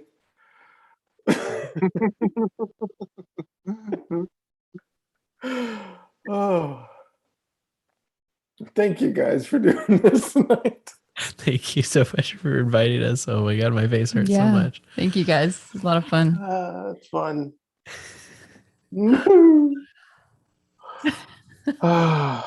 Something about Prometheus. No. Here we go.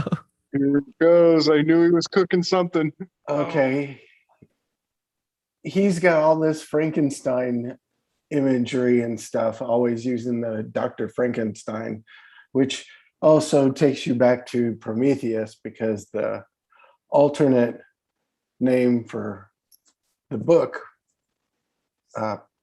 Frankenstein, was the modern Prometheus,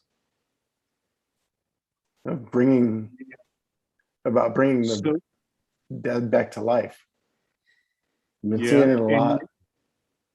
that face makeup is very much ties back to Lamb. Big time. Gray alien eyes. Going for a Lamb look. Lamb is sure. the name of Gwen Stefani's makeup company. Oh, Is it really? Oh, Yeah. shit. holla back, girl. No. And it's also the kind of skin they like you to have practice safe sex and practice ritual and wrap your penis with lamb skin to have Yeah. sex with your woman. Oh, yes. So go over that again, would you please?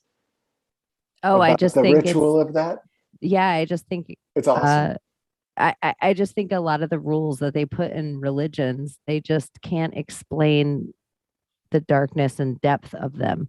So something like a Catholic religion would say, like, all birth control is bad, which scientifically all women would say every single one of the birth controls they try to give us are bad. So most people would say, well, the best form then is probably a condom. That seems, but most of the time, the stuff on a condom on either party's skin isn't great, but really the ritual of wrapping your penis in lambskin and call it lambskin.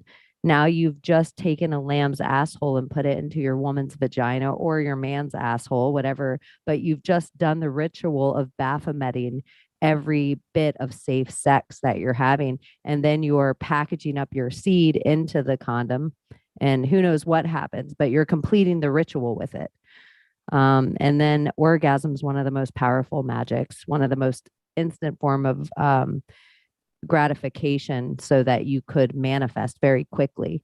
So the fact that all that's tied up into it is it's just very dangerous. And it's just, that's I think most of our life is we're taking part in dangerous ritual. They like the secret is black magic.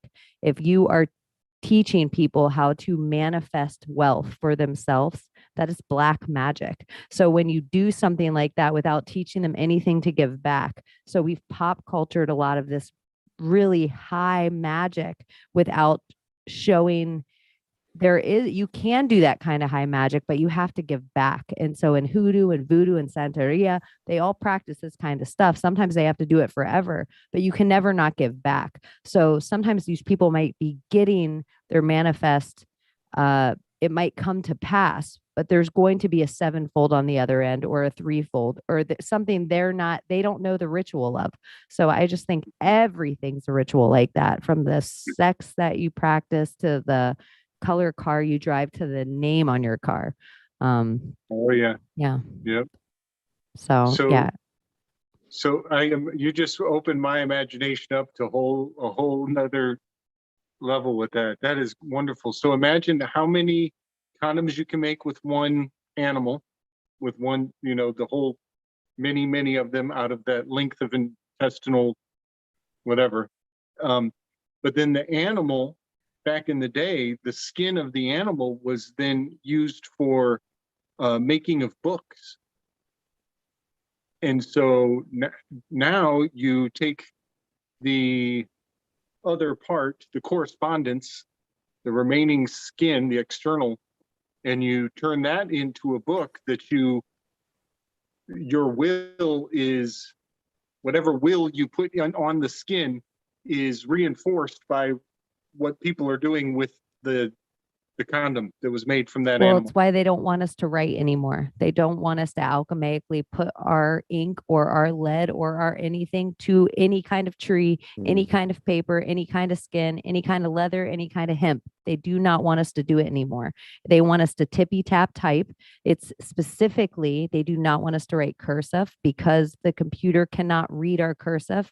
Our energy is inflected in our cursive. When just my handwriting alone, if I'm to write to you guys all a different sentence, just how I feel on that sentence, you're going to get different pulls in my loops. You're going to get different dots in my eyes. All of that matters to alchemy, and it all matters to magic, and it matters to how we would relay energy to each other. So the computer doesn't want any of that. That's why it's very, they want not only for us to type on this computer, which would lose all alchemy, but then to do it through our thumbs, which energetically are our least, they're not attached to any of our chakras or anything. They're like our literal monkey, like our most flesh finger. So it's even then to take the words out of it all together, which are the spells, and put in all the emojis, which you can tell all their symbolism by the emojis we have, from the gun they took away to the gun they gave us to the we used to not even have the, you'd be like, oh my gosh, I can't ever find like all these symbols that are just added hand symbols of recently. But they don't want us to even speak words. It's why they doing this podcasting and putting your voice out there, your throat chakra is so important, and they want that closed up, because if the throat chakra is the only chakra between your head and heart. So if you don't let it out here, it's not coming out anywhere else. The chance for everything else to what it has to go through. And so they want us quiet. It's why they put us in a mask. It's symbology. If your face is covered, eventually you mumble. You can't hear yourself clear. So everybody talks about like 432 hertz and all this hertz. Well, what is this hertz? Like it literally is a whole different tone. Now, if you shut your eyes, you don't hear me the same way. I don't know. It's all attached. Everything's attached. So yeah. Don't practice safe sex. Hey,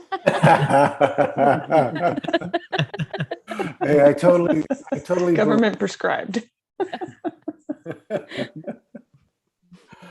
I'm totally down with losing your, I think it was, did you say your eyesight? You could do without your eyesight? Yeah. I've thought about that I since. thought about that too. Like I think I might go without my taste. Oh, wow. Oh, Like, yeah. like I've thought about that so many times since, like, shit, my eyesight. What if I could never see like the beauty of some things? Like, I think I've seen enough, but you don't I was think thinking feel smell, it? but I think you smell you like They love I think cookies. that's how you know you can trust people sometimes. Like I think it's like a chemical thing. Like you kind of trust people's smell. Does anybody else know what I'm talking about? Like Yeah. there's something about some people that you're like, no, we're not going to trust that person because like I'm really trying to listen to my intuition more. You know, like I've been really trying to be like, you know, pay attention. If you got a quiet voice saying something, you better listen. Yeah, that physical sense of smell is real. Also, your spiritual sense of smell. Because your spiritual senses can operate the same way as your physical ones. Oh, yeah, for sure. So when your spirit can smell, like I've had that where I'm like, I don't physically smell it, but that's the only way I can think to describe it is scent. When you encounter certain people, you're like, oh, that doesn't smell good. I'm going to go. Or I'm going to have to push them out. Yeah. Because this is my spot. It's like, I don't like that. Yeah, that's a part of intuition to really hone because it's something that you can feel a lot faster. Your sense of smell is going to give you a lot more information than so many other things because you're going to want to listen to the words. You're more inclined to tune into these other senses and not the energy and not like those subtle levels. That's what that touches is all the subtleties. And you can only do that by like really feeling, you know, when you do meditations is really, that's what I liked about you guys talking about mushrooms, you know, because you start to feel those connections to things and you start empathizing with things you didn't expect to empathize. Oh, yeah. I wanted to bring it back to that as well, because I kind of I've had experiences kind of like that, the wholeness, the oneness euphoria out in nature, and like listening to the trees, like walking through the wash and like hearing voices, like they're talking to you and stuff. I'm like, wow, and I remember thinking, am I tripping? But it was like, I mean, my brain was doing weird shit at the time. So, I mean, I was fasting and like my brain was kind of like coming off of shitloads of medications. And like, I had like this euphoria because I was off everything for like the first time in my life. And I didn't have pain for once. And like, I was like, oh my God, it's a miracle. I'm running through the desert washes like a crazy person, listening to the trees and the joy. Oh, you're talking to me. Yeah, that's kind of what I felt like with the owls when I was telling you about like hearing like laughter, like it almost sounded like human voices. I'm like, this is not real. What am I hearing? Yeah. So strange. Yeah. So have you ever seen that bird before? That Faina Pepley? No, we don't have those up here. Thank you. Mm-mm. Thank you. I knew you would know. Yeah, they look like black cardinals, right? And then Yeah, really pretty. how common are those? I don't see them often. Like maybe one every few years or something. They're around the desert regions. I know in the winter they come down, like Anza-Borrego is probably the closest to the desert type of desert you have where you're at. So they'll come down winter time, fall time, in elevation, and I think in the spring they go up higher in elevation. So you might not see them as much, but they're around for sure. I like their red eyes. They're pretty trippy. They have a very distinct call too. Yeah, and that's I was doing something and it kind of that thing showed up at a really kind of interesting moment. It was like a weird sync thing. And it was a little trippy because I haven't seen one in forever. And it shows up as beautiful. It's black and iridescent, and the name actually means shining robe, which Gabriel pulled that apart. I was like, oh man, that's interesting. You know, and those red eyes are like kind of piercing. I'm like, weird shit. I get more weird shit I got to pay attention to. They're So super cool. Legs, you sound like you're a bird watcher. Yes, it's a little hobby of mine. I do enjoy going out birding every once in a while. I don't really go and seek like if there's a rare bird alert, I don't really go and that crazy, but if they come to me and I notice them, you know, then I appreciate it for sure. But yeah, I love it. I love bird watching. I'm reliant on her for all our bird watching because she points things out. She's so good with her eyesight to where she can see the smallest minute detail and tell the difference between certain species. And especially when you hear the call, it's like you're dead. You're like, I got this. This is it. And I've learned so much from her. I don't know the names, but I'll remember certain things and she'll test me. Sometimes I'm good. Sometimes I'm not so good. Yeah. She's That's really awesome. Yeah, I like catching up on your bird drama. I love bird drama. We have it a lot. Because my parents don't have pets. So I've been here during different seasons. And so it becomes like this weird training ground. And we've gotten a lot of different baby birds. And like one year we had pieces of squirrel on our fence because that's how hawks train their young. They just leave bits around for them to find. Yeah. I thought it was cool. I was like, oh my gosh, I could see a baby hawk. And my mom's like, oh, that's so gross. No, take that off. It is really gross when you find it. You're like, yeah, those are gnarly. But yeah, we have doves getting eaten in our backyard too. It's really sad. They're very sweet, but they're not very bright. Oh man. Yeah, for a brief time we put up a little seed feeder in our little patio. And one day we were just sitting on the couch hanging out and we hear this loud crashing noise in the patio, like something slammed into the not the glass, but the screen, the screen door. And at first glance, like I'm pretty good with identifying birds pretty quickly. And I look over and I just see the wingspan of a hawk. And I look more closely and it's a red shoulder hawk. So this poor red shoulder hawk came in, tried to get the mourning doves that were feeding on the seed that I threw on the ground, missed, ran into our screen and just totally freaked us out and just flew off. It wasn't injured or anything, but it was just such a trippy experience. Yeah. Within a few seconds, it was like so quick, loud. I didn't even see the hawk.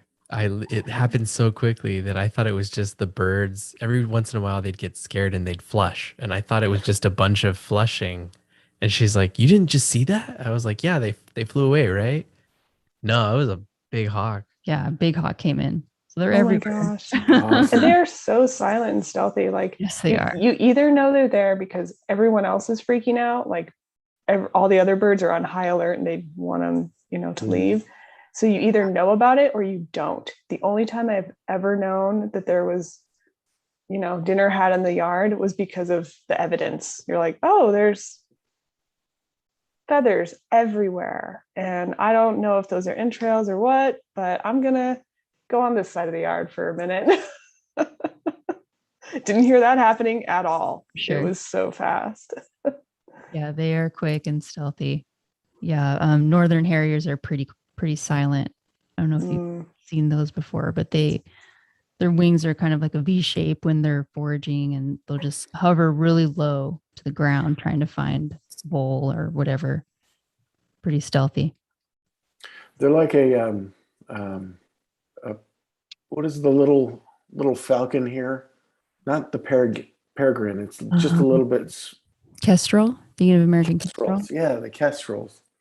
Yeah, they're kind of like kestrels, right? The owls took care of one of those in our area. I mean, I love the kestrels though. They're really beautiful birds, but They are. the owls are territorial and they will fuck them up. I believe that. I haven't seen the owls that are over here. I can only hear them because it's usually at like anywhere between, well, I guess 2 and 4 a.m. is when they're out there chatting. Yeah, I hear them here at the house, but where they are is at my work. And so when I get there in the morning, I go sit under the tree and say good morning. And it's usually like yeah, hey. And then they go back to sleep now. But they used to keep an eye on me, like all the time, like, but I think they know my gait, I think, like they're like, yeah, we know. All right, good morning. Sure. Yeah, Rachel, go for a little stroll in the morning and to the direction you think you hear them.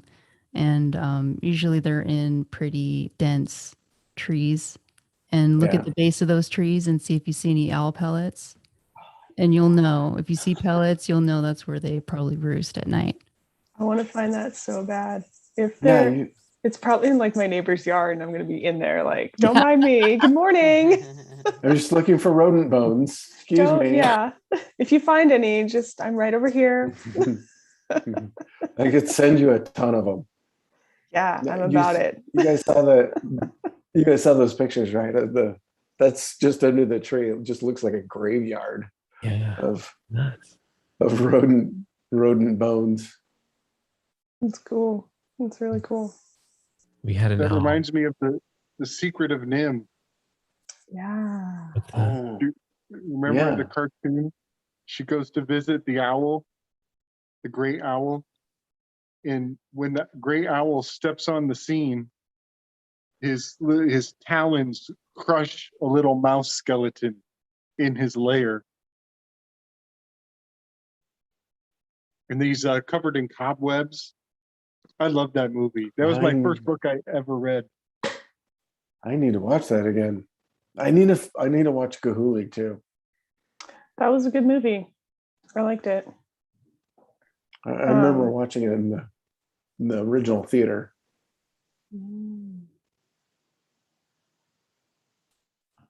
Yeah, that was an interesting story. Well, they were like moon blinking all the young to make them compliant. They'd like make them fall asleep. Okay, so you guys have seen Black Widow yet? I don't think so.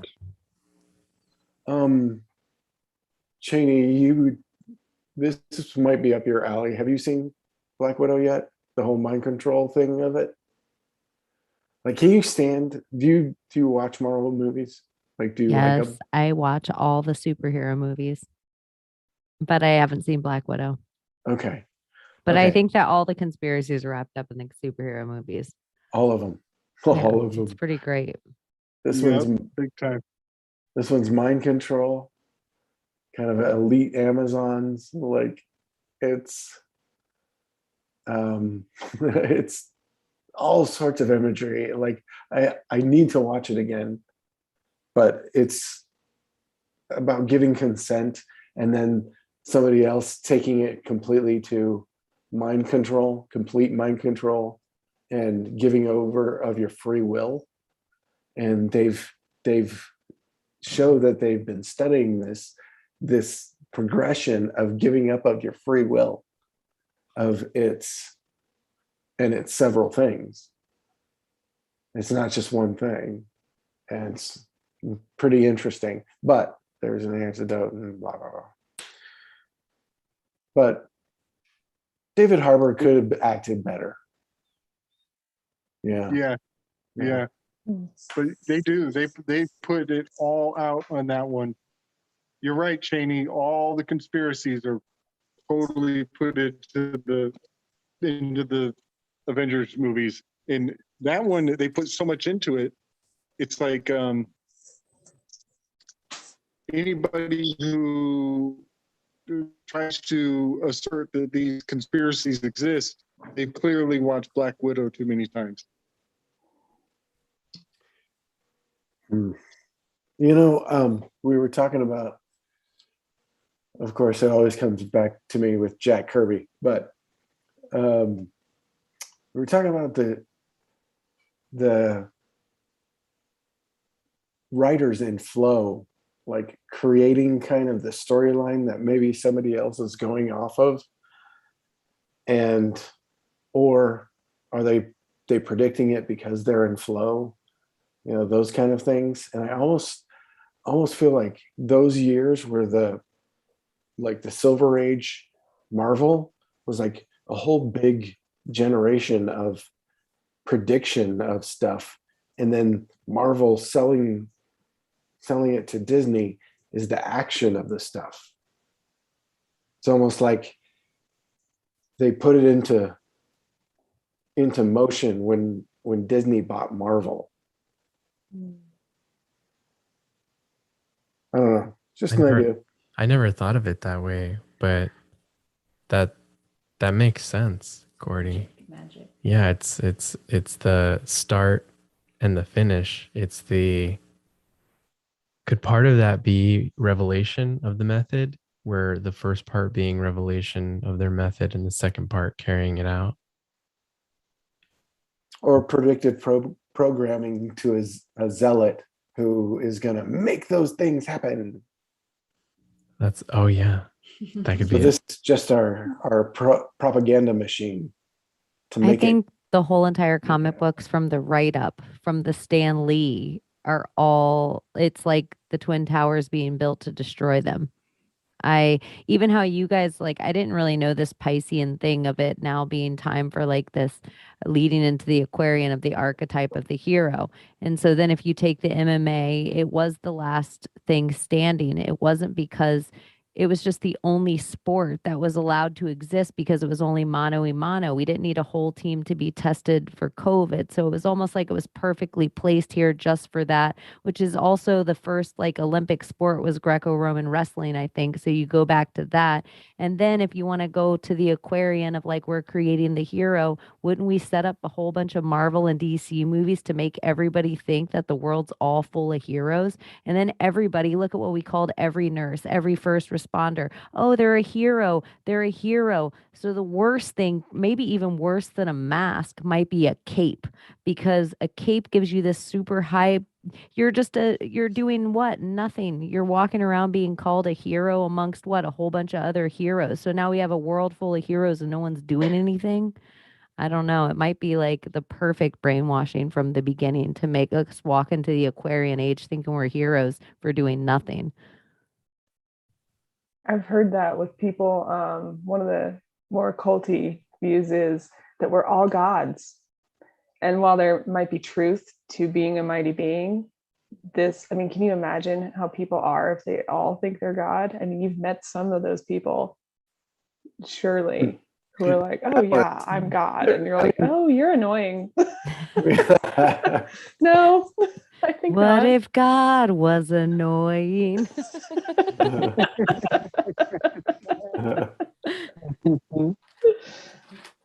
Yeah. I don't mind people thinking highly of themselves. I'm actually very for that. It's just, doses, or just be smart about it. Or just Mormon. Yeah, just be Mormon. Just be Mormon. Just admit it. You're gonna be a god. We're gonna do it. We're gonna get there one of these days. You're gonna have a planet, and you're gonna have a planet. You get a planet. You get a planet. Wait, that's Scientology, right? Yeah, there's a lot of mix there, huh? Yeah. You get a planet in Mormonism, right? Yeah, you get a Yeah. planet. Yeah, if you're if you reach the highest heaven, you get a planet, and then you get to be the Jesus there. Yeah. But Scientology, you don't have to die to get it.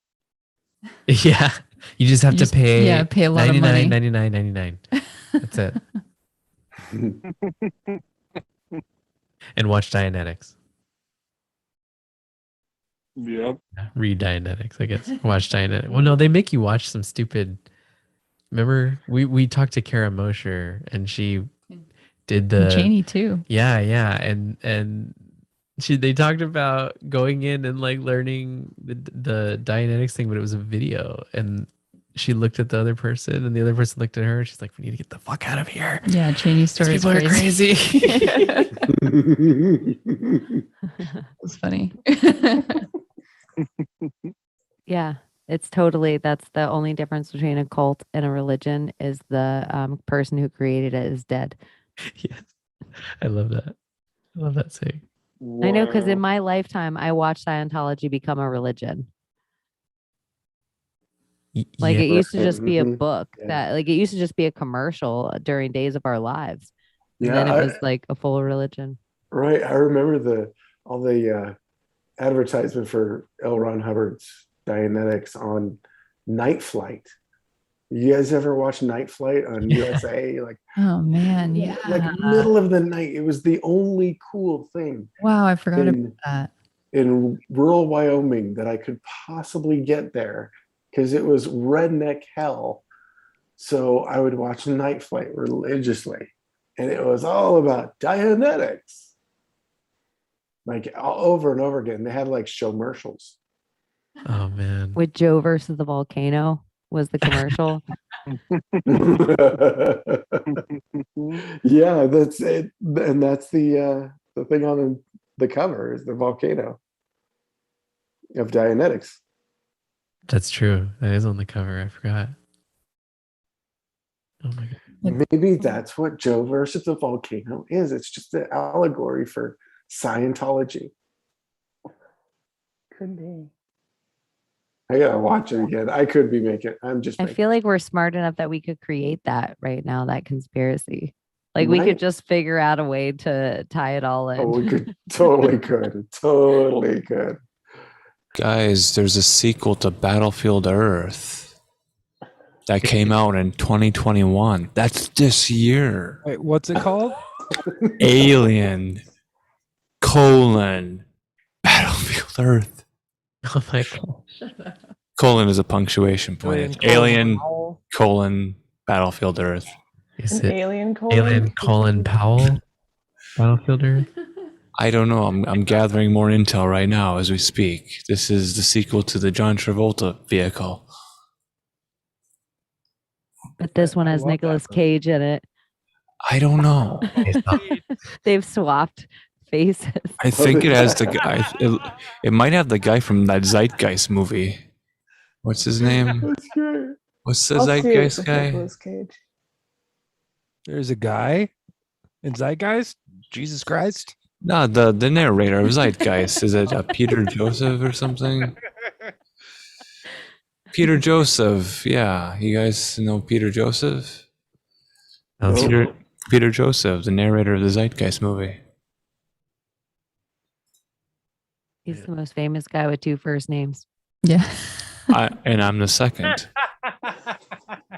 Yeah. There's Peter Joseph. There's Alan Marcus.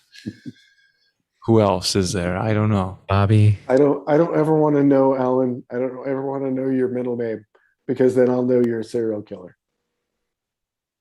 Well, I tried to make it one name. I tried to force everyone to say Alan Marcus as one word, one breath. But, What's that guy, Dick? Andy Dick? Oh, come on. Dick isn't a first name. Andy Richard. Richard. Wait, Dick Nixon. Andrew Richard, or you can call me Andy Dick.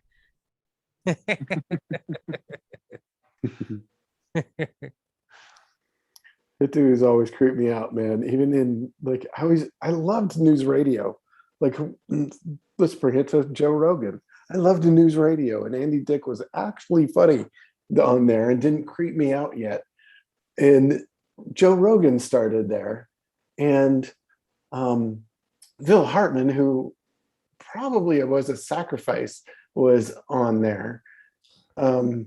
There was this part where I remember watching it, and Joe Rogan said that he was a Freemason or something, and he heard that every judge was in this club, and if you went up to the judge and you said something about what's his name, Tubal Cain, that the judge would let you go. What? It was in it's in what, a news radio episode? News radio episode, and he says that all you have to do is mention Tubal Cain, and the judge will let you go. And so Mr. James, or whatever his name was, Jimmy James, he went to court, and I don't remember how it went, but I remember watching that, and it stuck in my brain for some reason.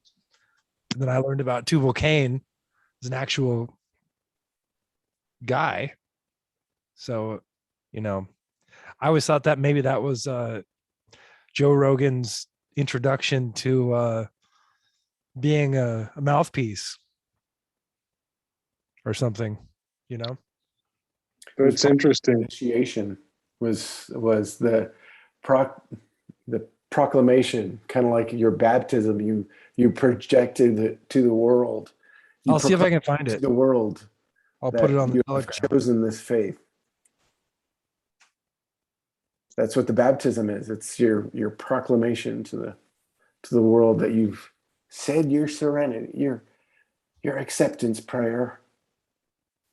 So 2 and a B and a C, that's a 223, which is the European derivative of 322. Oh shit. Holy smokes. I think that's the runtime of this Alien movie, Battlefield Earth. I have to verify that. Parasite release? Is that what this movie is really about? Alien colons. The parasites you receive in the prison planet. Mm-hmm. Dude, if this thing is a Parasite movie, I mean, it's Scientology. Of course, it's a Parasite movie. Are they deworming like the gift that we saw? Right, yes. It's the deworming. They have to suck the worm out of the Cocker Spaniel's anus. Yeah. Cocker Spaniel, the cock. Makes it worse when you say cock your spaniel.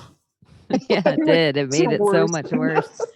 And then the cackle that follows after your pride from saying that phrase. Disgusting.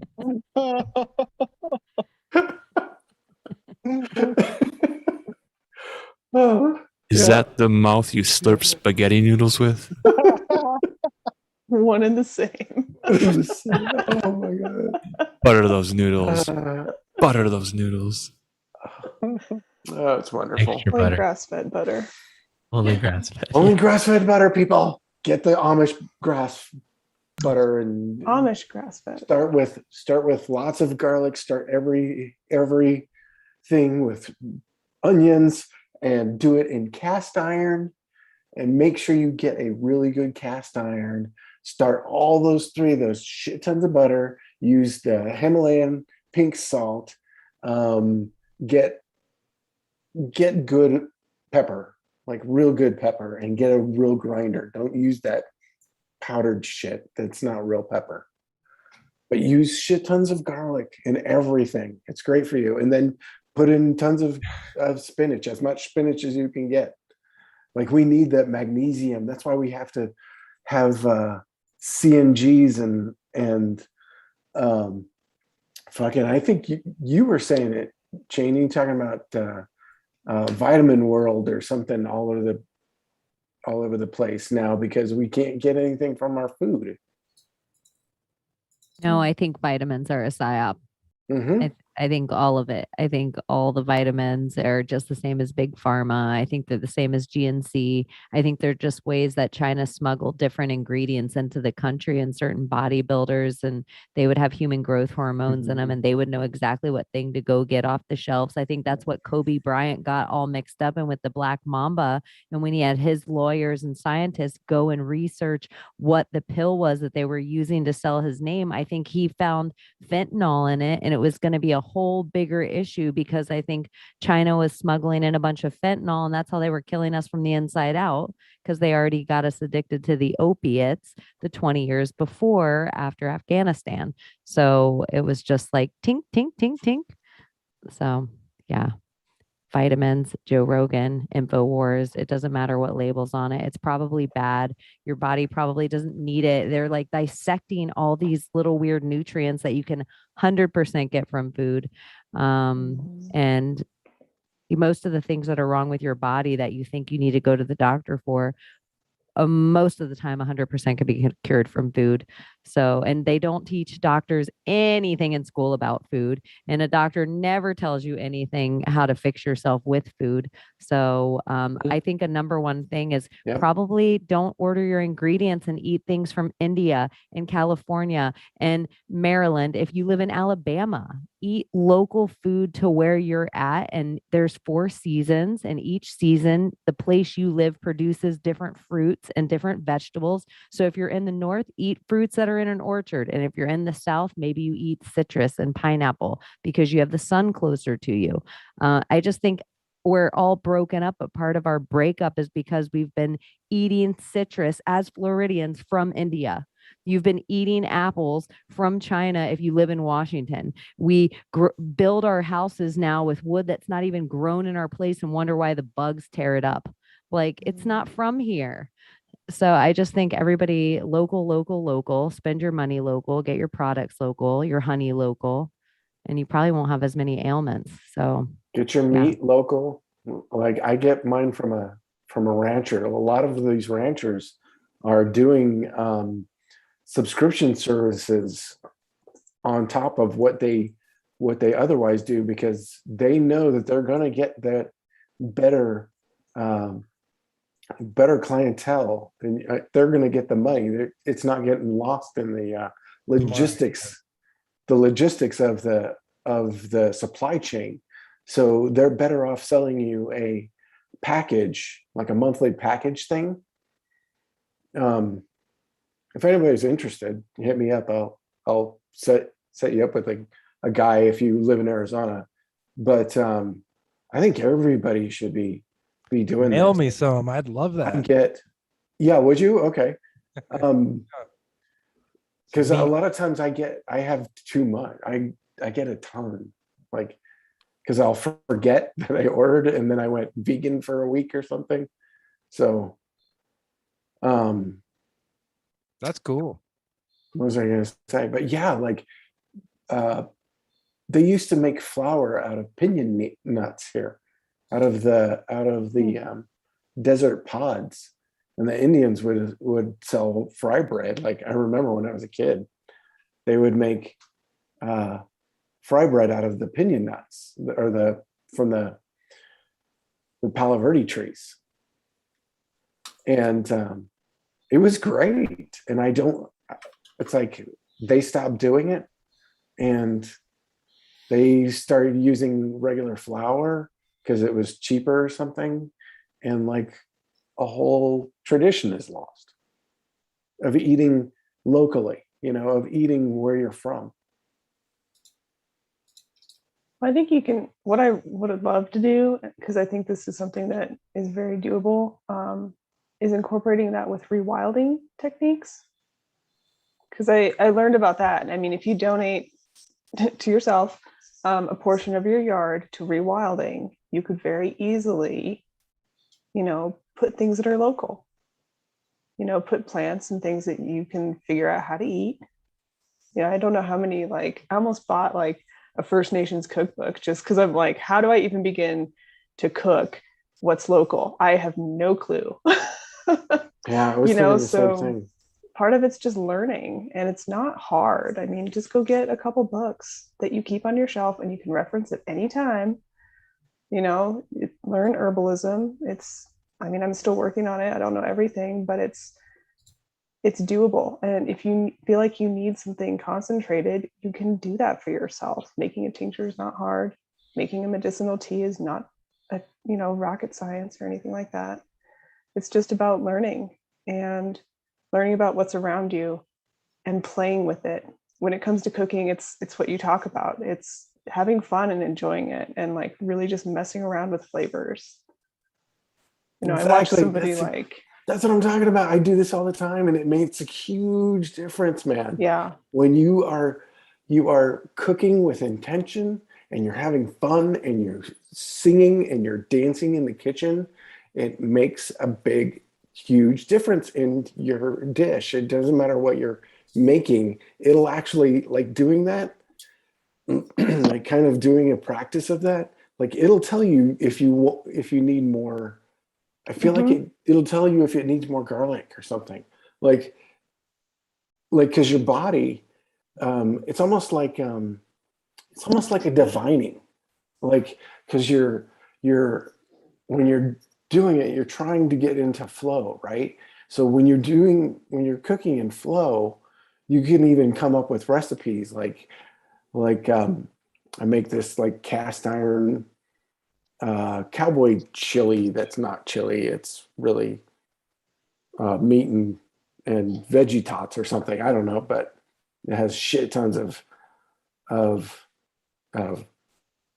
chili powder, smoked paprika, and like very specific things like that, the specific peppers and things like that I just had a hankering for, and like you listen to your body, and doing that heals you. Like I was craving spinach like crazy, and I ate it like crazy because my body was so depleted of magnesium and iron for so long. Like it made a huge difference. Just that one thing. And you do one thing at a time, like it becomes a couple of big things. Yeah, I think anyone who would sit and say, I don't know what my body wants, I'd probably just say, start playing, go reverse, just start tasting things, just start having fun with it, see what your own reaction is, and just start cleaning your system out. Just start cleaning it out, because you'll start to get more in tune with what you need and want just by doing that. Colonoscopy. Yep. Go for one of those.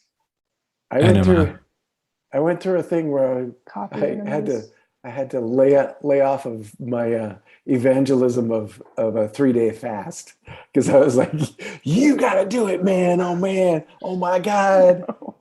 It's the greatest thing in the world. I'm not kidding. It's the greatest thing in the world. It's fucking cool. Well, and I think people, we could do it. It's not that hard. People are like so scared of this. Like everyone's programmed to have 3 meals a day, or you have to have all these set times and these things that you do.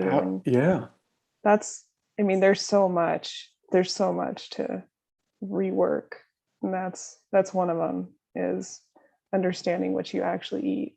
Imagine like a bear, like they go into hibernation, like at the hunter's moon, all the animals that are about to hibernate are the slowest, fullest at this time of the year. So the hunter's moon comes out, the perfect time for, them to be caught, and they're all stuffed full of things and going. We think of things in a 24-hour day, which probably isn't right. A 7-day week, which probably isn't right. A 30-day month, which probably isn't right. A 12-month year, which probably isn't right. Why do we think we need this certain amount of nutrients in this 24-hour period is so crazy. Like the idea that we have these diets where, like all vegan or all meat or all fruit or all whatever, I'm going to starve myself, or now I'm just going to eat sugar, or now I'm just going to do this. And maybe that you'd spread out over a certain period of time, and maybe your village 1,000 years ago, sometimes you'd feast on the meat, and sometimes you'd go without the meat. It would be very, it's like we're in this war now of like, I'm keto and this is the only real way to get your body, and I'm vegan and I'm going to kill you, and whatever to these new religions of things are. When I'm like, I bet your body has a place for all these things. And I bet your body has a period of time that it needs these certain things. Like sometimes it probably just needs to go through a veggie time. And sometimes it probably needs to go through a just protein time. And sometimes it probably but everybody's different too. And the idea that people get into these weird religious schools of thought, and then they just add another vitamin and add another vitamin and add another vitamin. And you go into your friend's house who are woke and they have like a shelf of vitamins. Like you never seen anything like it. You're like, are you a grandmother? And they'll tell you about big pharma and they'll tell you how they're anti the doctors and anti all this. And you're like, okay, on it. You're on the ball though with this, it's like, what's the difference? You're just shoving some unknown chemical in your body for another unknown chemical and assuming it's not bat babies.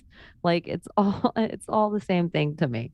This is the addiction. It's like everything's an addiction.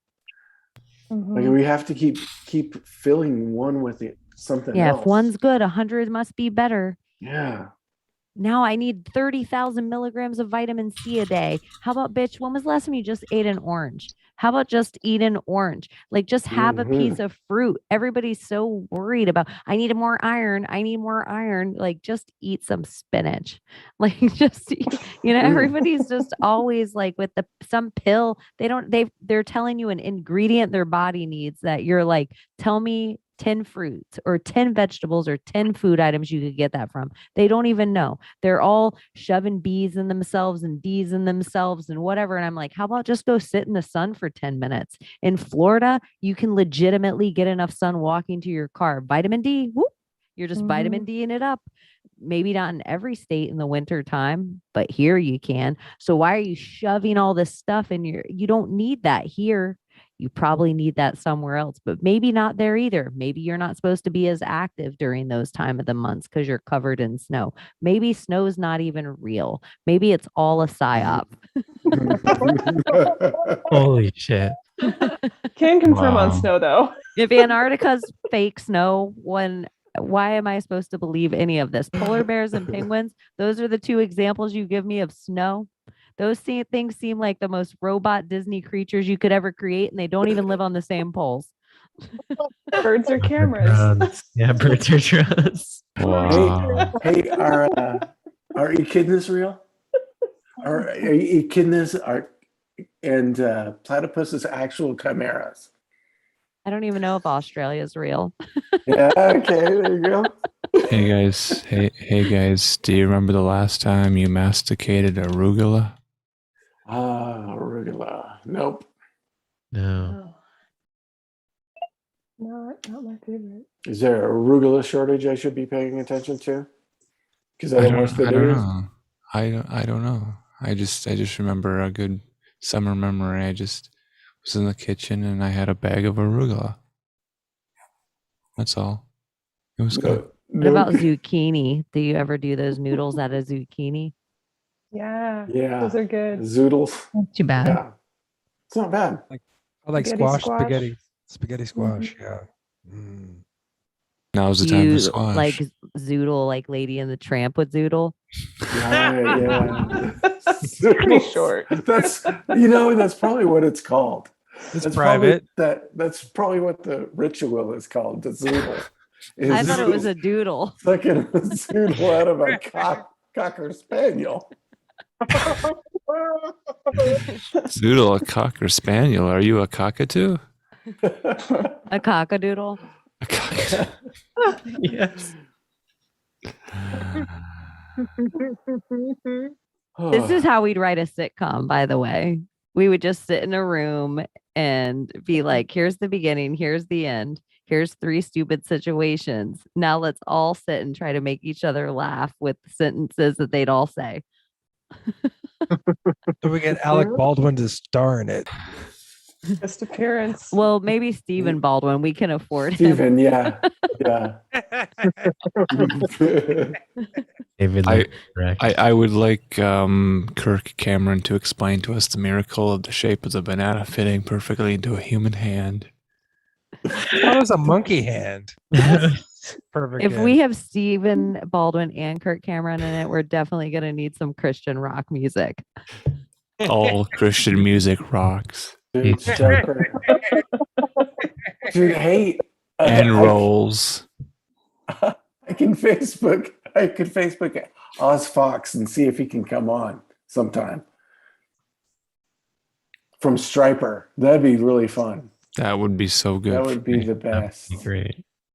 See if he could, because he married a stripper.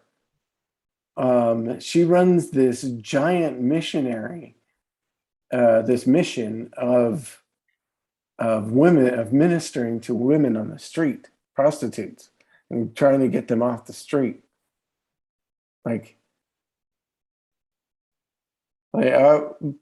That's probably a really interesting story. Because she was one of those prostitutes. His wife was. Do we call male strippers zippers? Oh my god. What? I don't know. It depends on how fast they go.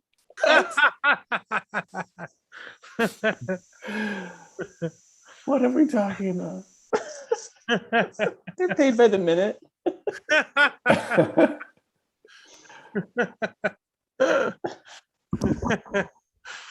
They have those Kobe Bryant basketball pants that were like buttoned down the sides, tearaway pants.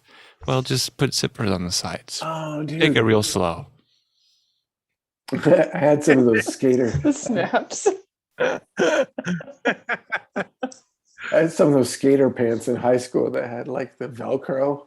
It was very 80s, like had Velcro jumper, like it was like a Velcro jumpsuit kind of thing. But it Yeah. was just the pants, and then you could like rip them out right off. I Well, had they're some the- of Jump into they're- like a Velcro wall. It's an Really acquired sweet. skill. Sweet fashion choice. Very nice. There are There's a those learning pants. I think they're bright There's- red. There's a zipper around the middle of the pant, so you can remove it and turn it into a short. You can maybe turn it into a capri. There's the pants technology today is incredible.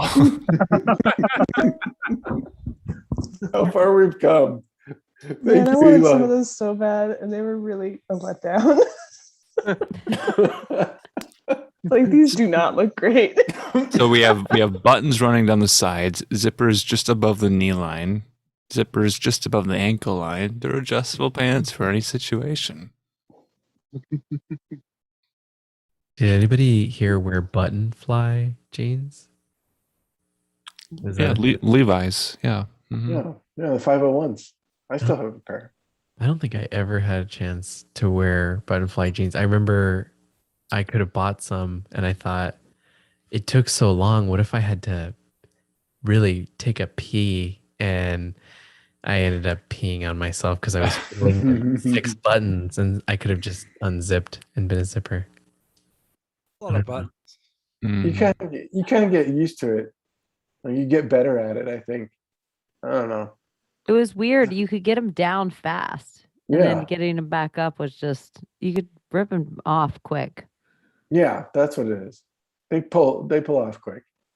So you But probably in- wouldn't have peed yourself, but Yeah. it would have been fun to watch the nerd in school that actually peed himself because he couldn't get his 501s down because he had to be cool, like because the other kids had 501s, so he had to have. And he 501s. never practiced. He never figured it out before he got to school, and he pissed his pants right in front of Jenny Smith. Well, one thing about the button downs is it ensures that you never have your zipper unzipped. Yeah. Sure. Unless you're Sure. really careless. You should just let it fly there too.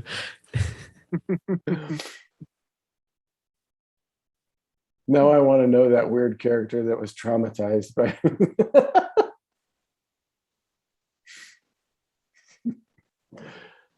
Oh, sorry. I'm back in the conversation a little bit ago. Oh. So what is this? What is this bird thing happening? Because I'm getting those vermilion flycatcher feathers. I'm getting those in the desert that are, I should go get one. They're beautiful feathers. Red They're, feathers. so it's like a bright orange and black. Orange. But I was out doing some stuff. I can't remember what I was doing even. Just doing my normal desert walk meditation thing. And there's a vermilion. It was so bright, like against the dirt. It was like glowing, you know? Mm-hmm. So it's like, I have to pick this up. So lots of I have bird a couple feathers. I got a couple of those too. I've never seen those around. Yeah, they're beautiful. They're brilliant colored. Vermilion, that's a good description of it. Yeah, they're gorgeous. Yeah, almost like a fireball flying around from tree to tree. They're really pretty. They have some black to them. Summer tanagers, though, are all bright red. Those are really a sight to see. I'm not sure if you get those where you're at, but we get those here in the summer. Legs, can you do one of their bird calls for us? I'm not at that level yet, unfortunately. Can she? Yes. Will she? Stay tuned. Is that falserealitycheck.com? That's right. Yeah. That's exactly where I am at. We'd have to put a bird call section and test your might, as they say in Mortal Kombat. Might have to do that. Get me high enough. Edibles. Just throwing it at you. Oh my god. We might not get anything out of you. One more shroom trip. It's just one more. Then she'll become a bird. Dude, yeah. Oh, dude. Speaking of shrooms and tripping, Bisbee, that little mining town, is full of drugs, but it's the coolest town. Like, it's so cool. Like, we should do a meetup there. Like, it would be so cool. And this thing is totally haunted. Like, two of my big, like, ghost stories happened in that town. And now the place that I stayed this last time wasn't haunted. It was pretty chill. But you go into, when you go into certain buildings, like as you're going in and out, like you get a weird feel to them. Like they feel spiritually heavier. Like there's a lot of that in Bisbee. And like I was thinking, like, go to Bisbee and do shrooms the first time. I don't know. I kind of want to do it, but like, I'm a little Are you scared. sure? Like, remember, you're opening doors. Remember that. I think Doug's Or know. you're just gonna go down and open all the doors. I just kick them all down, man. Might as well go balls to the wall, right? Might get sucked into some weird portal, never to be seen again. Oh my God. Oh, and my last words are, "That's where Sasquatch comes from." So I get sucked into some other reality. I feel like if I were to take shrooms and wear Velcro shoes, I wouldn't trip. Oh my God. What? I feel like if I were to take shrooms while wearing Velcro shoes, I wouldn't trip. It was better without the repeat.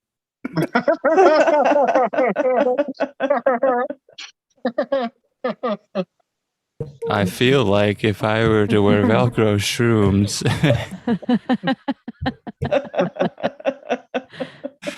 I would trip. Oh, this is ridiculous. I love it. Thank you guys. I love this community. It's rad. Oh yes. What did we decide this is? Unity. Unity. It's a unity sound. Hey, oh, Unity. what are you guys' favorite bands? Oh, jeez. It's like asking, that's like Sophie's choice, you know?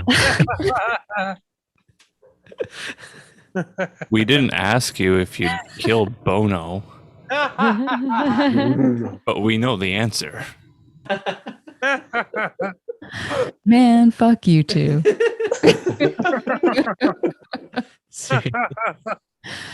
No, man, we have a very wide variety of music that we just listen to. I don't know, from New Order to Oingo Boingo to what? Queen. To Queen to Under Oath to Bring Me the Horizon, Rufus Du Sol. Rufus Du Sol. We're all over Rush, the place. Flight Facilities. I mean, I'm even into like some random, like I like Bright Eyes. I like some random like stuff like that. I'll listen to banda music.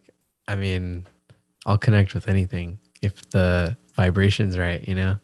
Yeah, agreed. Yeah. It gets me moving. I found myself listening to old 60s tiki bar music. Oh, nice. A couple of weeks ago, like cooking, like it kind of gives it's kind of a cool vibe. Like I remember thinking, oh, like trying to kind of time warp into the 60s of what that was like in the 60s. It was probably a horror show. We think that our times are really pretty shitty, but you know, it wasn't too great back then either. Yeah. A lot of parallels to today too, with the, I guess, the unrest that happened with all the protests, and I don't know, that happened then too. And then psychedelic rise, it's happening again. We're on repeat. Everybody's trying to look for some spiritual center. Like you can see it in people's questioning things, you know. And then, but they're like 99% of them are grasping at fucking straws. Like, oh, you're gonna go back to the church? Oh Christ, you know. I'm not helping you. You need to grow up. You don't need a mediator. Do it yourself. Memento mori. Ah! Get tired. I mean, the alternative would be to continue for sheep to trust their government. I think some people have a very hard time not being sheep. Mm-hmm. So that's why, you know, for some people, they're like, yeah, I'll start going to church because it's an easier shift into that independence. I would hope, but no, it's comforting. Yeah. If you're going to have faith in something that is bigger than you, it seems to be okay for some people. It's interesting though, like in here, like I've heard a lot of us, because we're all kind of like recovering Christians or something to that effect, or grew up that way. And it's always interesting, like to me, for like people like us, because I know there's a lot more people, open thinkers than I think there are. But to have us kind of have all those same like backgrounds and understandings and stuff, I think it kind of helps with our shorthand of seeing other things, like because we were the ones that were questioning shit in the church as a kid, going, but didn't that just say that John the Baptist was Elijah? Like it says that. it says that that's reincarnation. It's acknowledging reincarnation. Like, my God, no. What is wrong with you? Great point, Gordy. Great point, Yeah. brother. Hmm. Yep.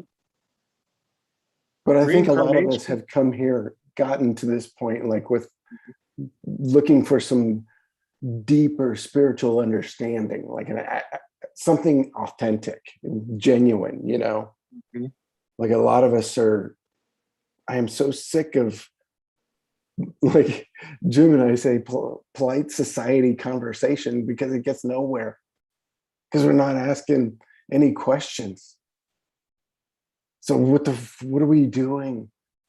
Like, then that whole Magneto quote, like, I know it's the dark side of this, but where he says, you know, we're the future, Charles, not them. They no longer matter. Just leave them, let them go.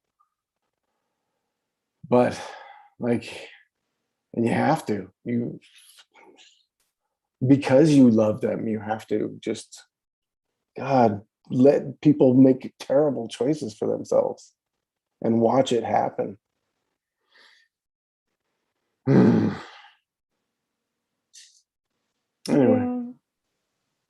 I think that's kind of what, I don't know if you listened to Lindsay's voicemail today, or her voice recording in Rogueways, talking about having conversations about hard stuff with her mom.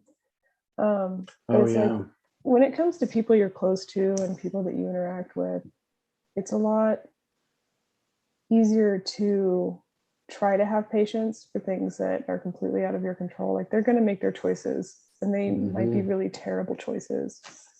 But I think when I've noticed, kind of releasing the want or desire to change their mind, you can really open up windows of opportunity for spirit to start speaking through you. So the truths that you have can get through. It just depends on whether or not you really want to be patient enough for those moments. Some people want to have those moments, some people don't want to have those moments, and both is fine. You don't have to do that with every single person you meet, but there are times when it's like, you know, if I just take a deep breath, we could maybe have a conversation that we might not be able to have otherwise, just by being open to it and allowing it to flow. Because if we're going to talk about flow, we have to be and act in flow, and trust that all the truth that you're learning, all the things that you're experiencing, are going to impact the people around you. Yeah, you know, I think about that with sovereignty. Like, I really kind of take that as a badge of honor. Like, the only thing that really matters anymore is sovereignty. Like, don't fucking touch me. Don't tell me what to do. Like, the dark, which could be the dark side of it, you know? But I think about that kind of connection with that. Oh, wait. Come here. Come here. Oh, this is Marmalade. She talks to me. It's zoodle time. It's zoodle time, guys.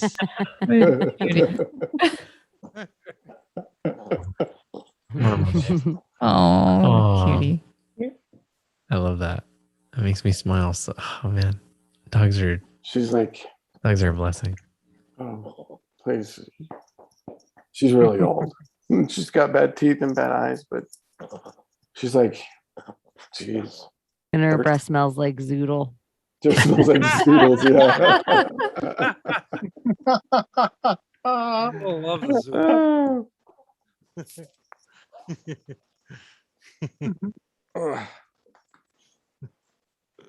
Well, cool. Should we, oh my God, did we break any records, guys? It has been a bit. I'm not even looking at the clock right now. Oh my gosh. Yeah. 5.5 hours, guys. Holy shit. Are you serious? Really? Pulse reality check. Let's get a time check. Is this a real reality that we're in right now? This is a false reality. It's a false reality. no. Yeah. We're gonna figure it out. It's no time at all. Zoodle time. This is the best way to fast. You just sit here, you podcast with your catheter, and you just go the distance. Knew I forgot something. But the key thing is the PSP. Before the show starts. Oh my god. This has been fun. Oh man, I really thank you guys for inviting It this. really has been. This has been great. I've enjoyed every moment of it. For sure.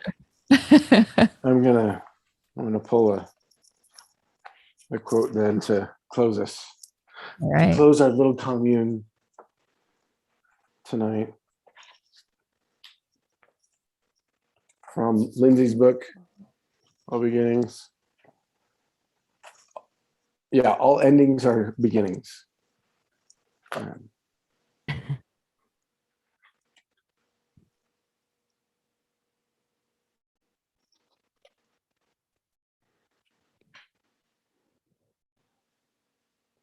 Looking around you, what do you see? Do you see the results of your hard work on your inner self? Your outer accomplishments paid off? Do you see relationships thriving because of your constant focus on your own and others' health and well-being? You should.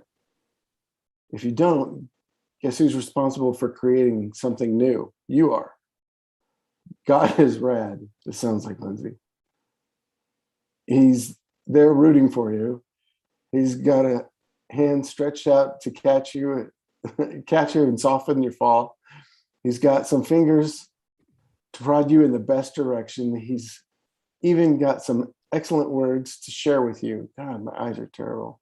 Whispered in your heart while you're quietly, attentively and listening. But he's not going to do anything for you if you sit around pretending you are owed, hoping for someone else to do it, or creating lists of excuses why you cannot. It is true. That's what you decided, you cannot. And you can, if you've decided that you can, instead, you'll find a shady rest and sip of water on the way up. Keep moving.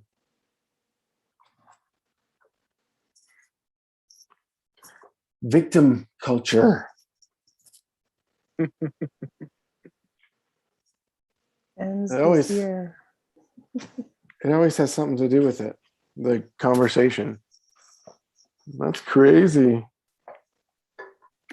Guys, thank you for hanging out with us. I don't know, you guys still want to keep going?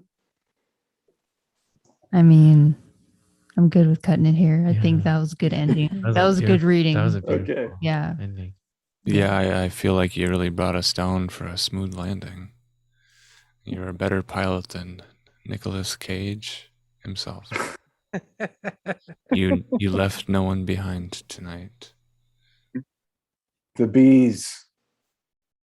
Now it comes back to the bees. Nicolas Cage, the bees. Wicker Man. Wicker Man. You do not con these airs.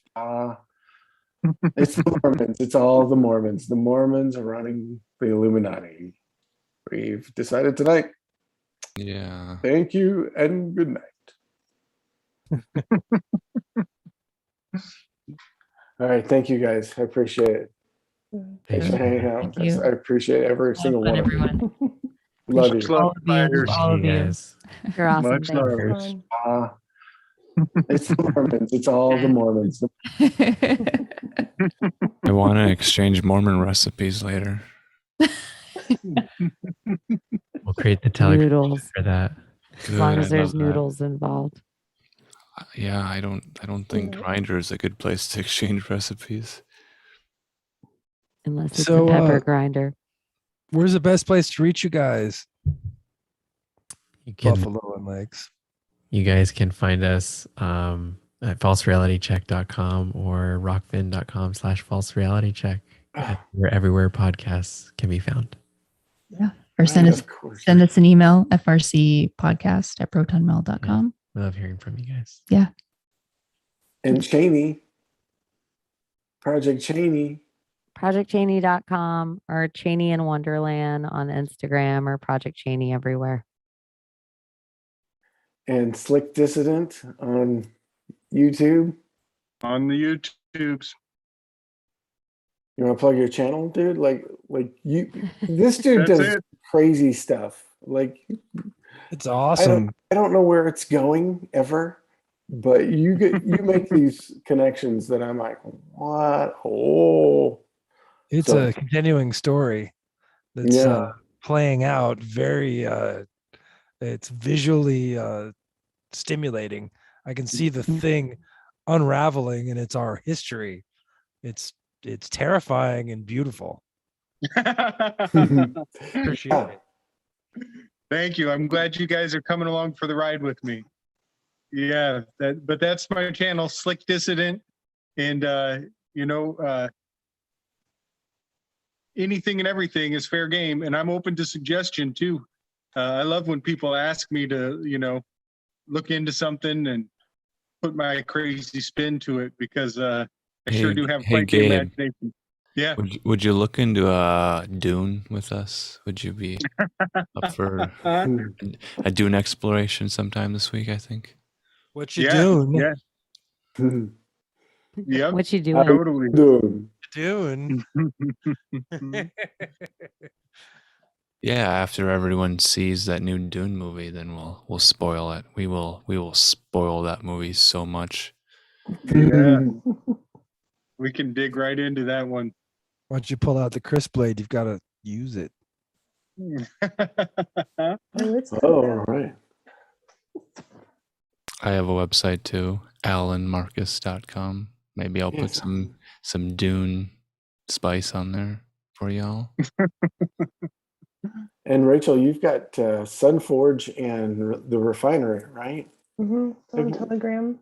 Yeah, you want to plug those? You don't plug those things. Like, I'm like, so we should bad be at it. more I active. know. You should be more active in those. You're like over in our stuff, but like we need to be over there too. I'll post more. Yeah. So I'm on Telegram. I mostly have a group, Sunforge, Refineries, the chat. I just post kind of whatever, but love interaction and anything you feel like sharing is more than welcome. Do you pull tarot for people? I do when I have cards Mhm. on me. So right now I don't, but I will pull a rune or two, just depends. I can do runes right now. But I am also learning Ogham. So if you guys, or Aham, however you want to, pronounce it correctly, which is the tree language. So you might catch some of that because I'll share some of that on there.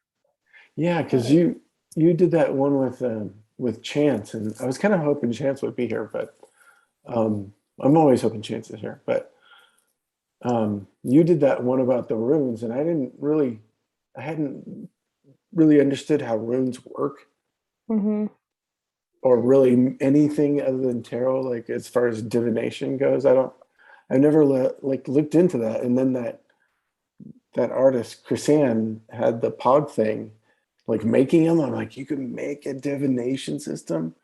That's the coolest thing ever. That's the best. If you can make your own, that is the best. Cards are very ambitious. If you want to tackle that, I've put it on the back burner so many times. Cards are very ambitious, but there's nothing to say that you can't start your own deck, or you're getting your own system.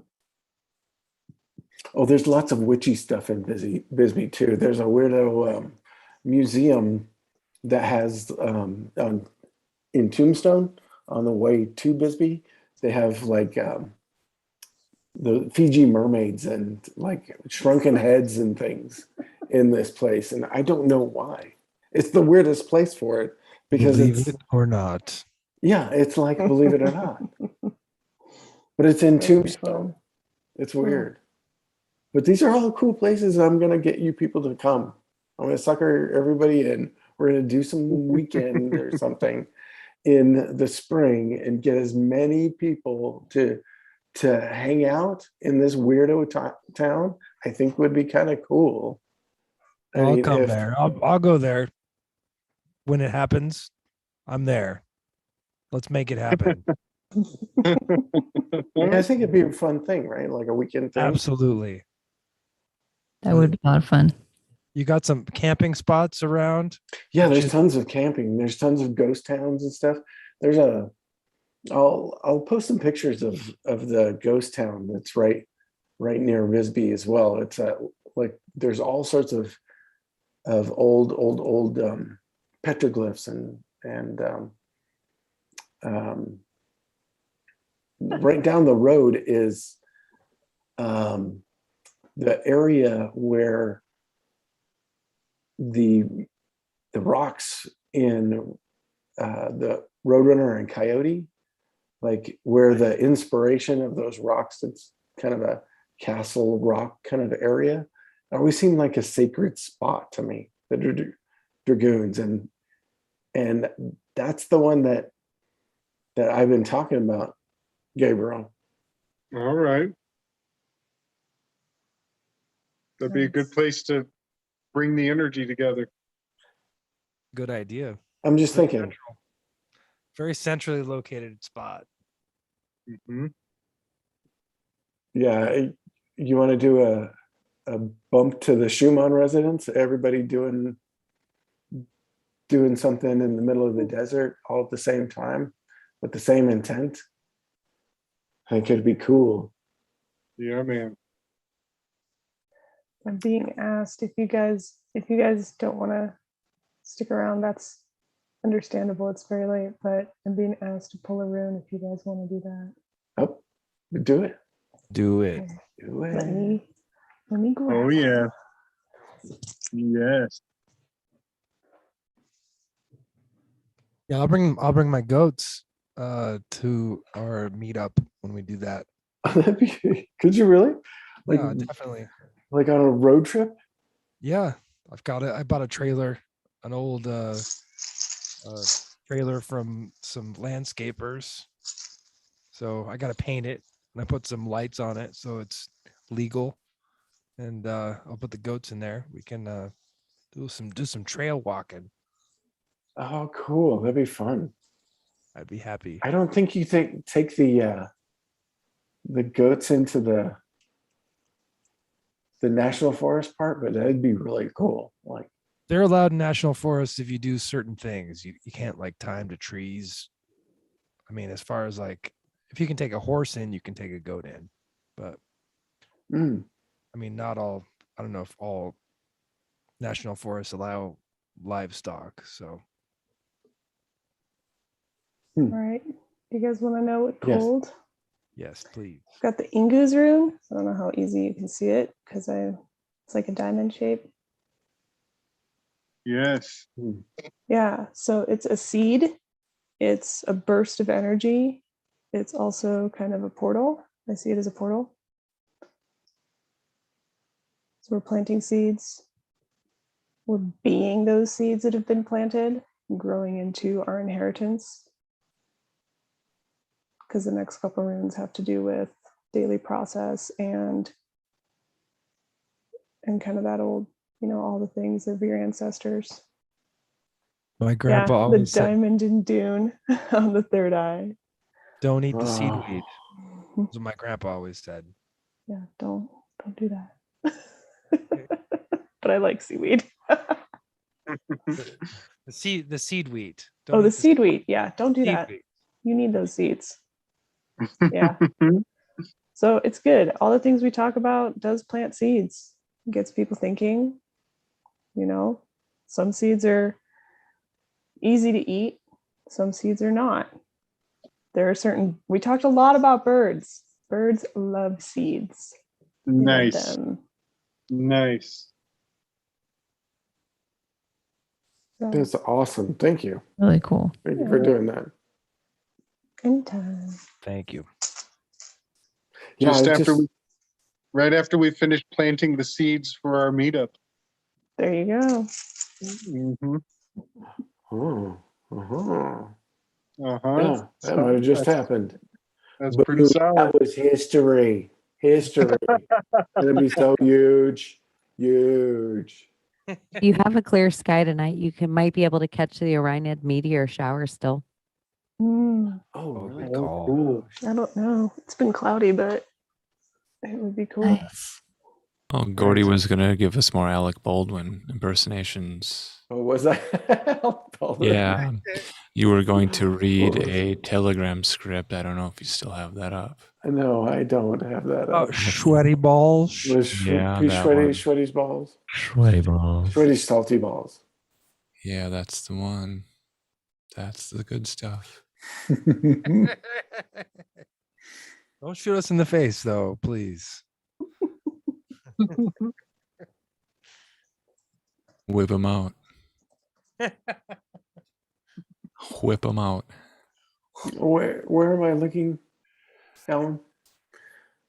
Reshin those sweaty balls. All I see is the I'm scrolling up. We've had a long cat anus thing. symposium tonight. Thanks for joining us, Chaney. Yeah.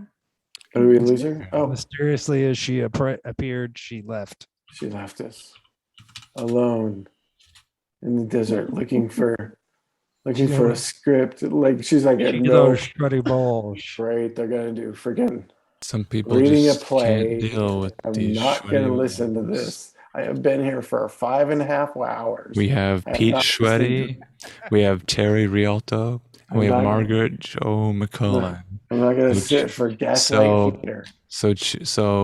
So choose your roles. Buffalo and Legs. Do you guys wanna do a Margaret Jo McCullen? Actually, no. I really don't. I don't think I do. Is this gonna be revelatory? Is this really the lines? Oh my gosh. Okay. Yeah, don't pre-read them. Just when your name Okay, appears as okay, Margaret let Jo me- McCullen. Where Where is am it? I? I don't see Am I? it, man. Wait, I who am don't I? see it. Gordon, it's right there. Right where? I And don't know what you're. Oh, okay. Who am I? Weavingspiders, welcome. Yeah. So Pulse Reality that's Check. not You right. guys can be Margaret Jo McCullen. I can be Terry Rialto, and Gordon can be Pete Schwetty. Don't pre-read it. Just begin. Pete Schwetty. Well, there are lots of great. There's your line. Okay. Again. Well, there's lots of great treats this time of year. Zucchini bread, fruit cake. But the thing that I most like to bring out this time of year are my balls. Balls. Tell us about your balls, Pete. Well, over at Seasons Eatings, we have balls for every taste. Popcorn balls, cheese balls, rum balls, you name it. Wow. My mouth's watering just thinking about those balls. It's been years since I've seen any balls. Would you like to see my balls now? Yeah. Whip them out. Okay, I'm gonna isolate that, and that's gonna be a new ringtone. God. There's more, but that might be a premium rock fin delight. And with that, I bid you adieu and good night. Mountain Dew. Thank you, Alan. Good That was beautiful. Thank you. Thank you all. Bye. Everyone. Good night, you Love you guys. all. Love you guys. Love you all. Well, Mr. Crack We Spider. live in your minds. Well,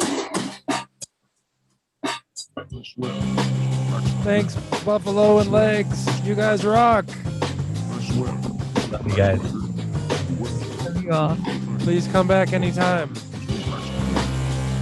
well, Mr. Crack Spider. What's up here? Come back every time. Sure. We'll be back. Yeah.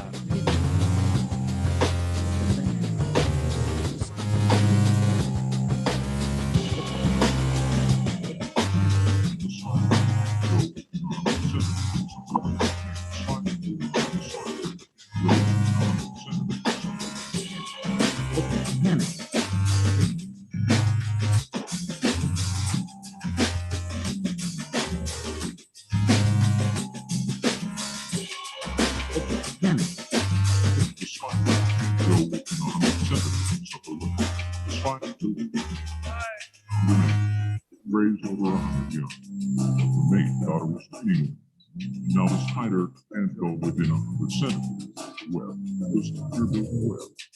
Found it. Had raised over.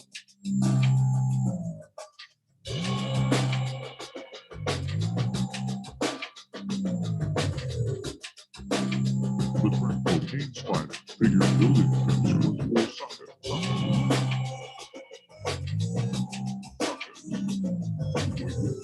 The spider was lost.